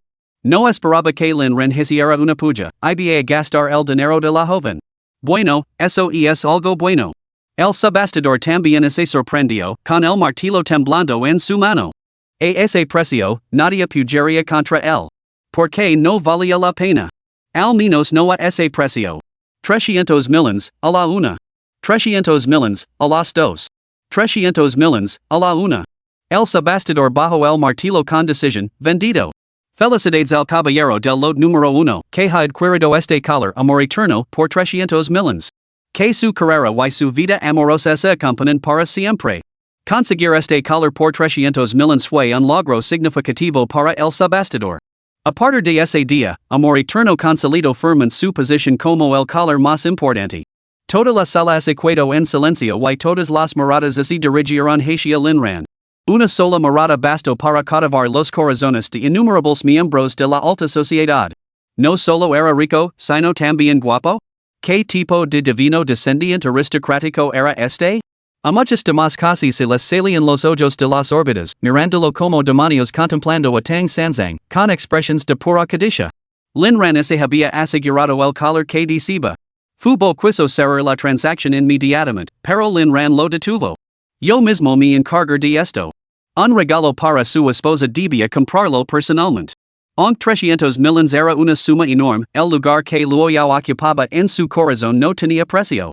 Su decisión de pagar directamente por 300 millones se basaba en un cálculo deliberado. En primer lugar, para demostrar que su amor por Luo Yao lo consumía todo. En segundo lugar, para intimidar a aquellos que pujaban sin descanso por subir la oferta. Un solo gol para silenciarlos a todos. Fubo así detuvo, suspiro para sus adentros y no puso ninguna objeción. Parecía bastante idealista esperar que el joven maestro Lin gastara el dinero de su señora. Aunque podría haber gastado cientos de miles en monta su empresa, alquiler locales y renovarlos, ¿era eso realmente dinero? Apenas suficiente para cubrir el mantenimiento de la finca. Pronto, Lin Ran volvió a ser un pobre sin un centavo, y regresó a su asiento agarrando esa caja lujosamente empaquetada. Todas las mujeres lo miraban con envidia, los hombres con celos. Lin Ran miró instintivamente a su alrededor antes de recordar que Luo Yao no estaba presente. Se rascó la cabeza incómodo. ¿Por qué así sentía tan extraño sin ella? Anhelaba ponérselo en el dedo en ese mismo instante, pero, por desgracia, Luo Yao estaba ausente, fuera por negocios ese día. Las personas más sorprendidas eran, sin duda, Liu y Liu Ruxue. Ambas sabían que Lin Ran poseía 300 millones de yuans, pero ninguna podía imaginar que los hubiera gastado todos de una sola vez. No, Liu frunció el seno de repente. Lin Ran había legado en un coche deportivo. Acababa de comprarlo, ¿cómo era posible que aún tuviera 300 millones? Podría ser. El coche debía de ser alquilado, solo para aparentar. Al pensar esto, el ánimo de Liu mejoró considerablemente y las comisuras de sus labios se curvaron gradualmente hacia arriba. Pero entonces recordó que Lin Ran había gastado 300 millones del dinero de la familia Lin y su corazón volvió a doler. Ese bastardo despreciable, gastándolo todo. No, debía encontrar la manera de recuperar ese color. Era propiedad de la familia Lin. Liu Ruxue, sin embargo, albergaba pensamientos diferentes. Se preguntaba cuál había sido el propósito de Lin Ran al comprar ese collar. Seguramente no era para dárselo a esa mujer de la familia Luo. No podía ser. Lin Ran no conoce a esa mujer desde hacía mucho tiempo como podía compararse con ella, su amor de la infancia.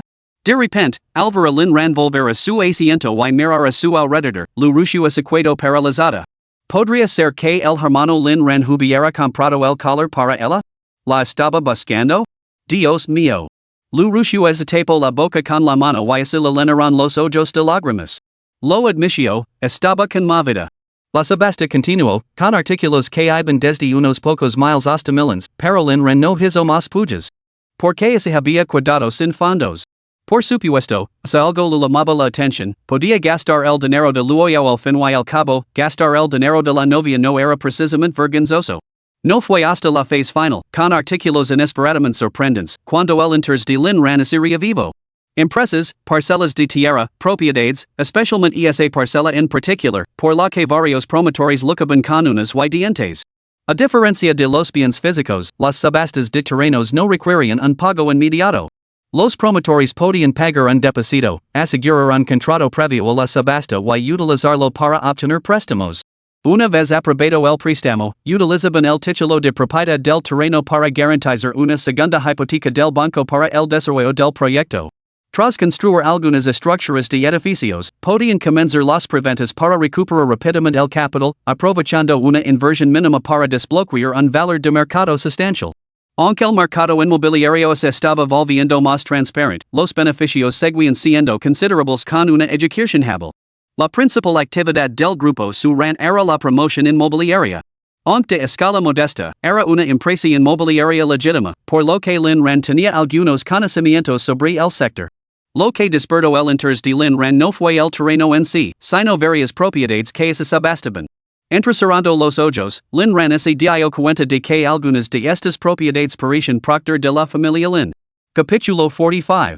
Lin Ran rápidamente autocabos, probablemente, Lin Tianba había vendido estas propiedades a bajo precio para recaudar fondos para sí mismo, y ahora sus compradores las estaban subastando. Lin Ran sonrió, una sonrisa de satisfacción. Ya verás. Muy pronto, tu familia Lin dormirá a la intemperie en las calles. La subasta finalmente concluyó a las 8 de la tarde, dando paso al cóctel y la cena. Como nunca antes había asistido a un evento tan importante y Luo Yao no estaba en casa, Lin Ran decidió llevar a Wu Zhishang al salón de banquetes para ampliar sus horizontes. La aparición de Lin Ran rápidamente llamó la atención, algo inevitable, dada su extravagante exhibición esa noche.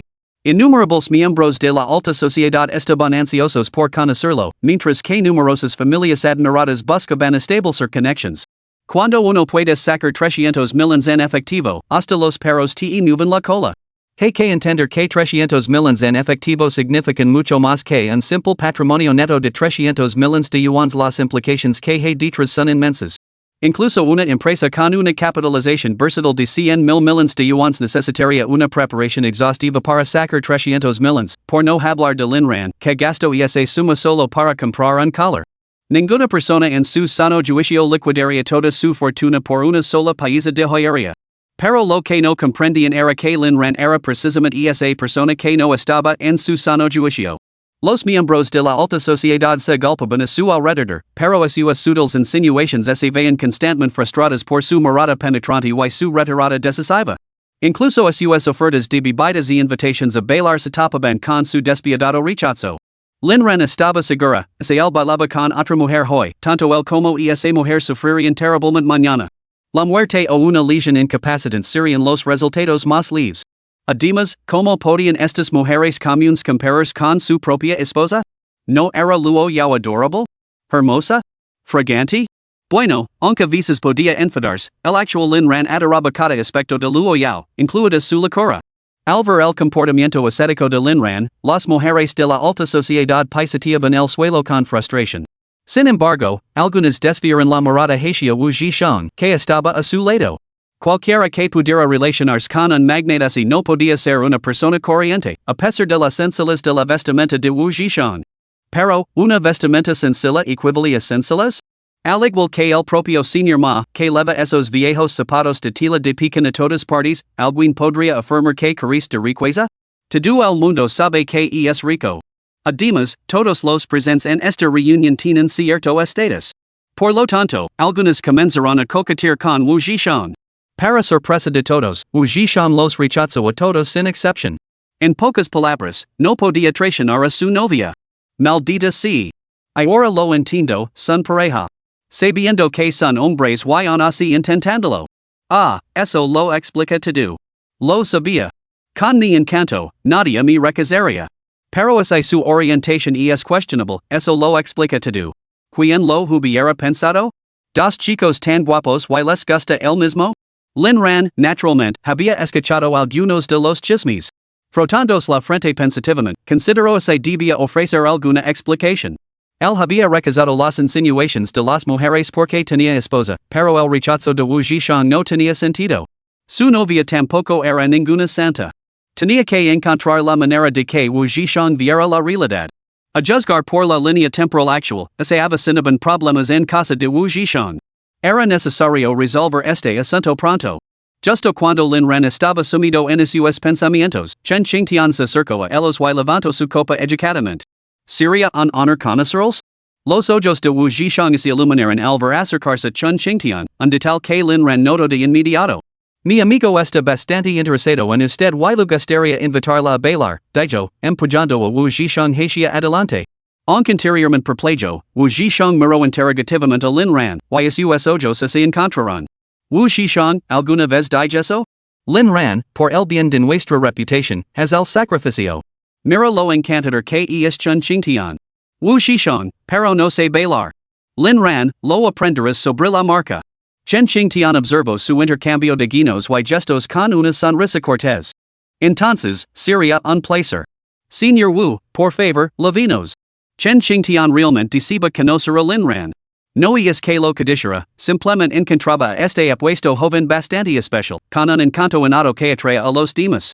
Pero como Lin Ran había propuesto a Wu Zhishang, no se negaría. Después de todo, el comportamiento tímido y torpe de Wu Zhishang era bastante entrenable, lo que la hacía sentir tendida de burlarse de él. Al ver que Lin Ran recazaba a Chun Xingtian, las mujeres de la alta sociedad finalmente se sintieron desinhibidas, pero también con una pizca de satisfacción. Reconocen que no podían igualar la belleza en el carisma de Chun Xingtian, y mucho menos su estatus de celebridad. Pero Lin Ran las había recazado a todas, incluida Chun Xingtian.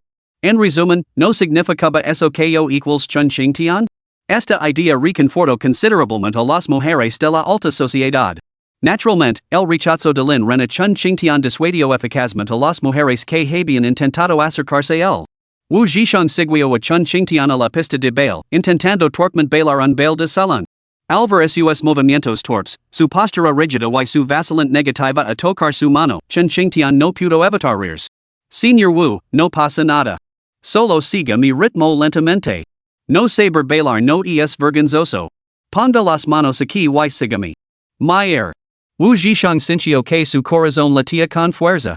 Se reprendió en silencio por ser tan descarado como para pensar en otra mujer que no fuera su novia.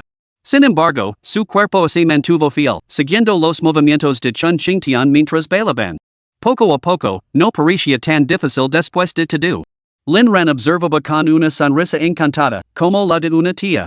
Así que, Wu Zhishang, al fin y al cabo no eres el santo Lu Shelby. Pero Chun Xingtian, solo puedes sonar. Él es de una familia rica, de las que podrían devorar en un santiamén. Por otra parte, ¿no nos ven Luo Yao y a mí como una pareja igualmente explosiva los que nos rodean? Quizás. ¿Todo es posible? Wu Zhishang, siempre te ha gustado vivir a costa de otros, ¿no? Esta comida en particular no es precisamente apetecible. ¿Qué puedes convertir en el próximo yo depende totalmente de tus propios esfuerzos? Justo cuando Lin Ran observaba distratamente cómo se desarrollaba el espectáculo, llegó Liu Yue, acompañando a Liu Ruxue. En el momento en que aparecieron, la mirada de Lin Ran se volvió gelida. Bloqueadlos. El tío Fu y sus hombres los bloquearon inmediatamente en la entrada. Liu Yue estalló de furia. ¿Qué están haciendo? Necesito ver a Lin Ran. Tengo asuntos que discutir con él.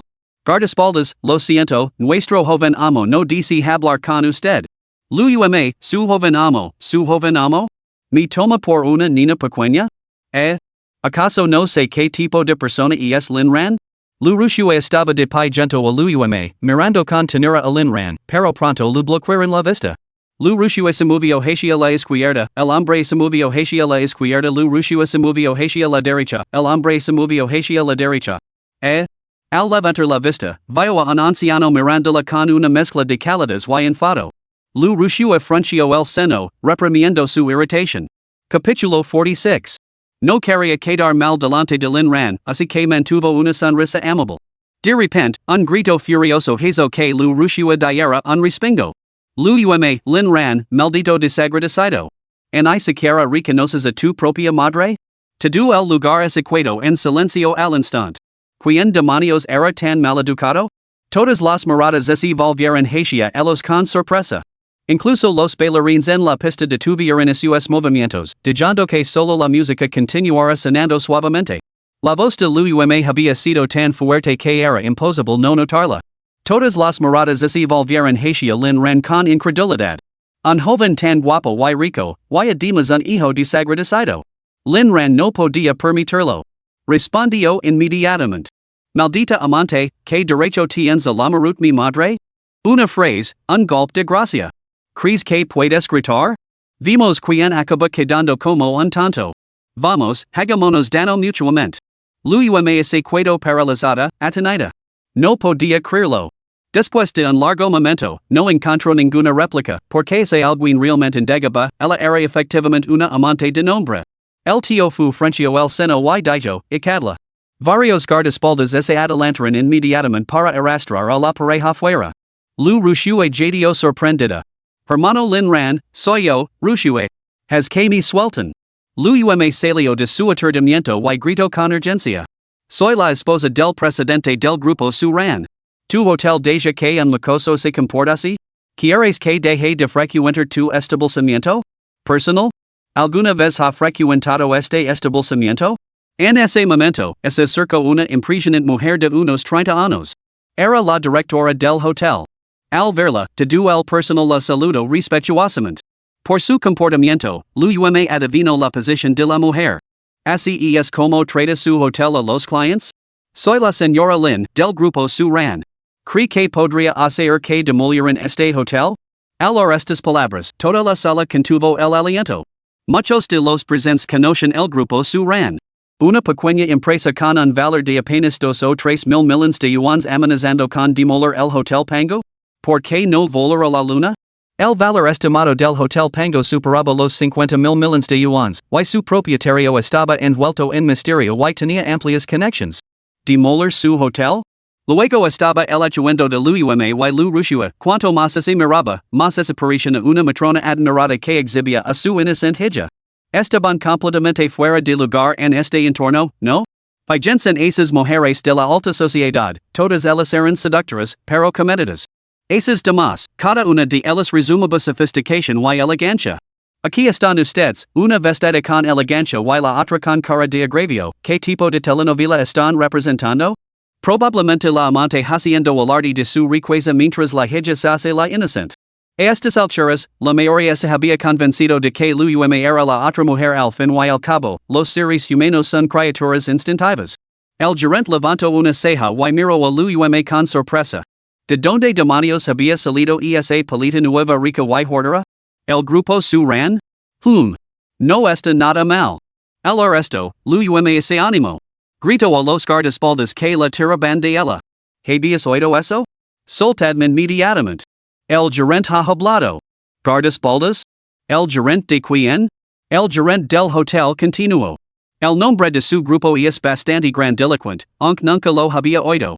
Y estos caballeros no son de seguridad de nuestro hotel, así que me temo que esto vie más allá de mi competencia. En un principio, había tenido la intención de intervenir y evitar problemas, pero ahora había cambiado completamente de opinión. Liu Ruxue temblaba de rabia. Desde que se casó con Lin Tianba, nunca había soportado una humiliación tan grande. Soltad, todos vosotros. Y en cuanto a vuestro hotel. Ya varios, vosotros. El gerente del hotel entrecerró los ojos con frialdad.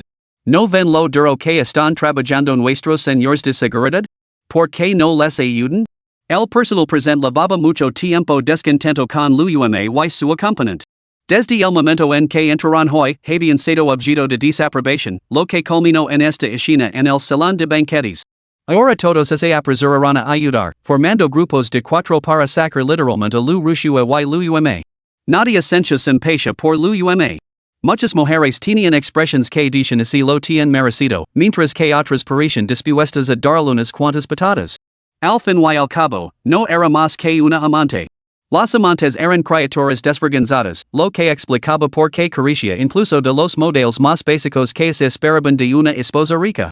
Numerosos miembros de la alta sociedad presentes sentían un profundo desprecio por las amantes. Después de que Liu Ruxue fuera expulsada, el personal relató brevemente los acontecimientos del día al gerente del hotel, quien se volvió hacia Lin Ran con total asombro. Lin Ran representaba al grupo Luo, nadie se atrevía a ofenderlo, ni siquiera los anfitriones, que hicieron la vista gorda. Un joven tan guapo representando al grupo Luo. ¿Podría ser ella de la familia Luo?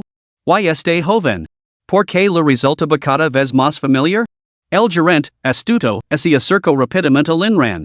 Señor, le pedimos sinceras disculpas por las molestias causadas. Nuestro hotel DC compensará con una membrilla diamante. La membrilla diamante, el nivel más alto del Hotel Pango, que da acceso a los servicios más exclusivos. Las palabras del gerente volvieron a causar conmoción entre la multitud.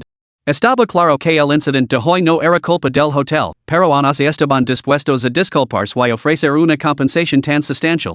Esto solo aumentó la curiosidad de todos sobre la identidad de Lin Ran. La membrilla diamante era un objetivo inalcanzable para la gran mayoría de los presentes. Lin Ran rechazó la oferta con una sonrisa. No sabía qué pensaba el gerente, ni deseaba explotar el nombre del grupo Luo para obtener ventajas personales. Todos estos favores tendrían que ser devueltos a Luo Yao. El gerente pareció leer los pensamientos de Lin Ran y le susurró: Señor Lin, la señora Luo tiene acciones en nuestro hotel. Como su representante, el hotel naturalmente debe mostrar el debido respeto. Además, esta membresía no es para el grupo Luo, es mi gesto personal de disculpa hacia usted. Por favor, no se sienta presionado. Solo entonces Lin Ran comprendió la conexión, este hotel tenía vínculos con su esposa. Aceptar la membresía, aunque fuera de mala gana, al menos lo ayudaría a avergonzarla. Después de todo, a Luo Yao lo encantaba colmarlo de regalos. Probablemente se alegraría mucho al enterarse de este gesto. Entonces, muchas gracias. Gerente, por supuesto, señor. ¿Puedo preguntar su nombre completo? Lo registrar para usted. Lin Ran respondió sin dudar, me llamo Lin Ran. El gerente se quedó paralizado al instante. ¿Usted es Lin Ran? El gerente sacó frenéticamente su teléfono para buscarlo y entonces. Dios mío. Al ver al gerente balbucear incoherentemente, Lin Ran se quedó completamente desconcertado. Entonces, el gerente se inclinó profundamente y declaró con voz atronadora. Buenos días, señor. Ese simple saludo dejó boquiabiertos a todos los presentes en la sala. Lin Ran, el propietario del Hotel Pango? No solo los demás, sino el propio Lin Ran casi se queda con la boca abierta. ¿Cómo me ha llamado? Capítulo 47. Gerente, señor. Usted es sin duda nuestro estimado cliente. Aunque nunca ha visitado nuestro establecimiento, nuestro sistema tiene registrados a sus estados. No me extraña que me resultara familiar al verlo, usted es la fuente de nuestro sustento. Debería ser castigado por no haberlo reconocido a primera vista. Lin Ran miró desconcertado a Fubo, quien asintió con la cabeza en señal de confirmación. La implicación era clara, Lin Ran era, efectivamente, el propietario del hotel. Dios mío. El único establecimiento de 7 estrellas de todo Pekín estaba realmente a su nombre? Luo Yao, ¿cuántos activos ocultos me has preparado? La expresión de Lin Ran era incómoda, pero su corazón se llenó de satisfacción. Wu Zhishan y Chen Xingtian, todavía abrazadas, miraron fijamente a Lin Ran. Las mujeres que antes habían renunciado a acercarse a Lin Ran ahora veían reavivadas a sus esperanzas. Un joven tan guapo, rico y distinguido. ¿Cómo podrían unas mujeres normales y corrientes estar a su altura? ¿Cómo podría retirarme solo porque me rechazó una vez? No, debo perseverar.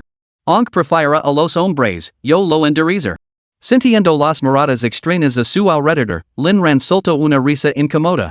Ah, sinceramente, yo mismo no estoy seguro. Probablemente este hotel me lo regaló mi esposa. Ustedes deberían volver al trabajo. ¿Qué? ¿Este hotel fue un regalo de la esposa del joven caballero? Imposible. Absolutamente imposible. Debe ser una táctica dilatoria del joven caballero, tratando de despacharnos de esta manera. Bueno, les espera otra cosa. El gerente, al darse cuenta del incómodo silencio, despidió rápidamente al personal para que reanudara sus tareas. Poco a poco, el ambiente comenzó a distenderse. Lin Ran lo indicó a Fubo que acompañara primero el caller a la finca mientras él esperaba a Wu Zhishan. Teniendo en cuenta los guardaespaldas ocultos en el exterior y que se había acabado con el posible adversario, Fubo aceptó. Chen Xingtian le lanzó una mirada significativa a Wu Zhishan, su amigo, señor, no es un hombre corriente. El Hotel Pango, el único establecimiento de 7 estrellas de Pekín con un valor estimado de 5,000 millones, había estado envuelto en misterio durante mucho tiempo en cuanto a su propiedad. Hoy, ese velo se había levantado inesperadamente.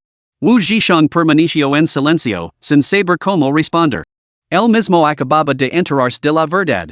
A juzgar por el comportamiento de Lin Ran, parecía que ni siquiera el propio hermano Lin sabía que era el propietario del hotel. ¿Qué tipo de diosa era exactamente la esposa del hermano Lin? Aunque el ambiente había vuelto a la normalidad se reanudaron las conversaciones y continuó el baile, las miradas seguían dirigiéndose con frecuencia hacia Lin Ran.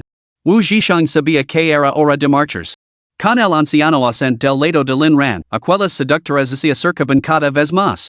Aunque Lin Ran esquivaba y recazaba con todas sus fuerzas, era evidente que le costaba mucho. Como hermano, Wu Zhishan no podía permitir que su hermano mayor se enfrentara a una situación tan incómoda. Tenía que alargar las zoras espirituales de su cunada. Si alguna lograba aferrarse a él, no solo Lin Ran sentiría que la había defraudado, sino que él mismo sentiría que la había fallado. Pero al mirar a Chen Xingtian frente a él, sintió una punzada de renuencia. No podía traicionar a su novia, pero seguramente solo conocerse no era un pecado, ¿verdad? Chen Xingtian, observando el comportamiento de Wu Zhishang, lo encontró bastante divertido. Un chico tan tímido era algo poco común. Una sonrisa se dibujó en sus labios. ¿Nos anotamos como amigos? Wu Zhishang se quedó paralizado. Solo había pedido una foto autografiada, nunca había imaginado que Chen Xingtian le pediría amistad de forma proactiva. Asintió rápidamente con entusiasmo y sacó su teléfono para mostrar el código QR. Escanea el mío. Chen Xingtian se quedó paralizado al ver el código QR de pago de Wu Zhishang, pero lo escaneó de todos modos. Chen Xingtian, ¿cuánto cuesta? Wu Zhishang, ¿cómo que cuánto cuesta? Chen Xingtian, ¿cuánto cuesta añadir como amigo? Wu Zhishang miró la pantalla de su teléfono con confusión y su rostro se sonrojó al instante. Rápidamente actualizó el código QR. Chen Xingtian, ¿actualizas el código de pago para obtener un descuento? Wu Zhishang sintió que podía clavar las uñas de los pies en el suelo. Volvió a generar el código QR de amigo. Los dos intercambiaron felizmente sus espacios de amigos. Chen Xingtian esbozó una sonrisa primaveral. Adiós. Adiós. En el momento en que Wu Zhishang regresó, Lin Ran lo llamó. Por fin has vuelto. Deberíamos irnos, mañana tenemos clases. Wu Zhishang, ¿te acuerdas de asistir a las clases? Sinceramente, aparte de aparecer brevemente el primer día, no se te ha visto por ningún lado. La única vez que has vuelto ha sido a la oficina del director. ¿Un estudiante como tú se acuerda de las clases? Al ver que los alborotadores volvían a agitarse, Wu Zhishang declaró rápidamente, sí, vámonos. Mañana tenemos clase. Los dos salieron corriendo como el viento. A Lin Ran le disgustaba profundamente que lo trataran como una atracción de feria. Si Wu Zhishang no hubiera seguido dentro, se habría marchado hacía mucho. En cuanto a se marcharon, se oyeron exclamaciones entre la multitud. ¿Quién lo hubiera pensado? ¿El propietario del hotel Pangu ese joven? Parece que también es estudiante. ¿Qué tipo de antecedentes tiene? ¿No lo has oído? Se lo dio su mujer. Puede que sea un mantenido, o incluso una amante. Tú eres la amante. Toda tu familia son amantes. Maldita sea. ¿Estás loco? Aunque estuviera loco, no tomaría la medicina de tu familia. Y es toda agria. Media hora antes, Lu Ritian y Lin Jian, hambrientos, habían ido a comer un plato de fideos con ternera. Lu Ritian estaba completamente sorprendido. Nunca imaginó que su querido sobrino solo lo invitaría a un plato de fideos con ternera. Lin Jian también se sentía impotente. Con la familia Lin enfrentándose a una crisis, tenía que compartir sus dificultades. Si ahora invitaba a su tío a una comida lujosa, ¿cómo lo vería Lin Tenba? Al regresar a la entrada del hotel, fueron testigos de cómo acaban a Luo Yao y su acompañante. Tanto Lu Ritian como Lin Jian se quedaron atenidos. Después de preguntar, se enteraron de toda la historia. Luo Yao no pudo ocultarlo, porque Liu Ruxue también lo sabía. Lu Ritian exclamó, ¿Lin Ran te echo? ¿De dónde sacó el valor?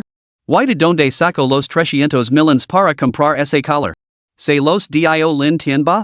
No digo esto para criticarte, hermana, pero como te criaron mama y papa? ¿Cómo pudiste dejar que Lin Tianba lo diera dinero a Lin Ran? Luo Yao suspiró. No tenía más remedio que decir la verdad. Las pupilas de Lu Ritian se dilataron por la sorpresa, que? El, te estafó 300 millones? Lin Jian añadió, no solo eso. Lin Ran tiene la intención de vender sus acciones que pertenecen por derecho a la familia Lin. La familia Lin se encuentra ahora en una situación realmente desesperada. Lu Ritian lo miró con total incredulidad. Nunca había imaginado que Lin Ran tuviera una participación tan importante. Miró a Luo Yao, luego a Lin Jian, antes de fijar la mirada en su hija, Liu Ruxue. A Lu Ritian se lo encendió la bombilla. Pensó para sí mismo que si Lin Ran realmente vendía sus acciones. Entonces, que Ruxue se casara con él podría no ser descabellado. El requisito previo era que todo el dinero se utilizara como dote de lo contrario, no se daría. Pero había que mantener las apariencias. Lu Ritian ayudó a Luo Yao a reprender a Lin Ran durante bastante tiempo, hasta que varios guardias de seguridad salieron del hotel y los escoltaron rápidamente fuera. Lin Jian aprovechó la oportunidad para deslizar discretamente una leva en la mano de Liu Ruxue y le susurró algo al oído. Liu Ruxue abrió los ojos con incredulidad mientras miraba a Lin Jian. Capítulo 48.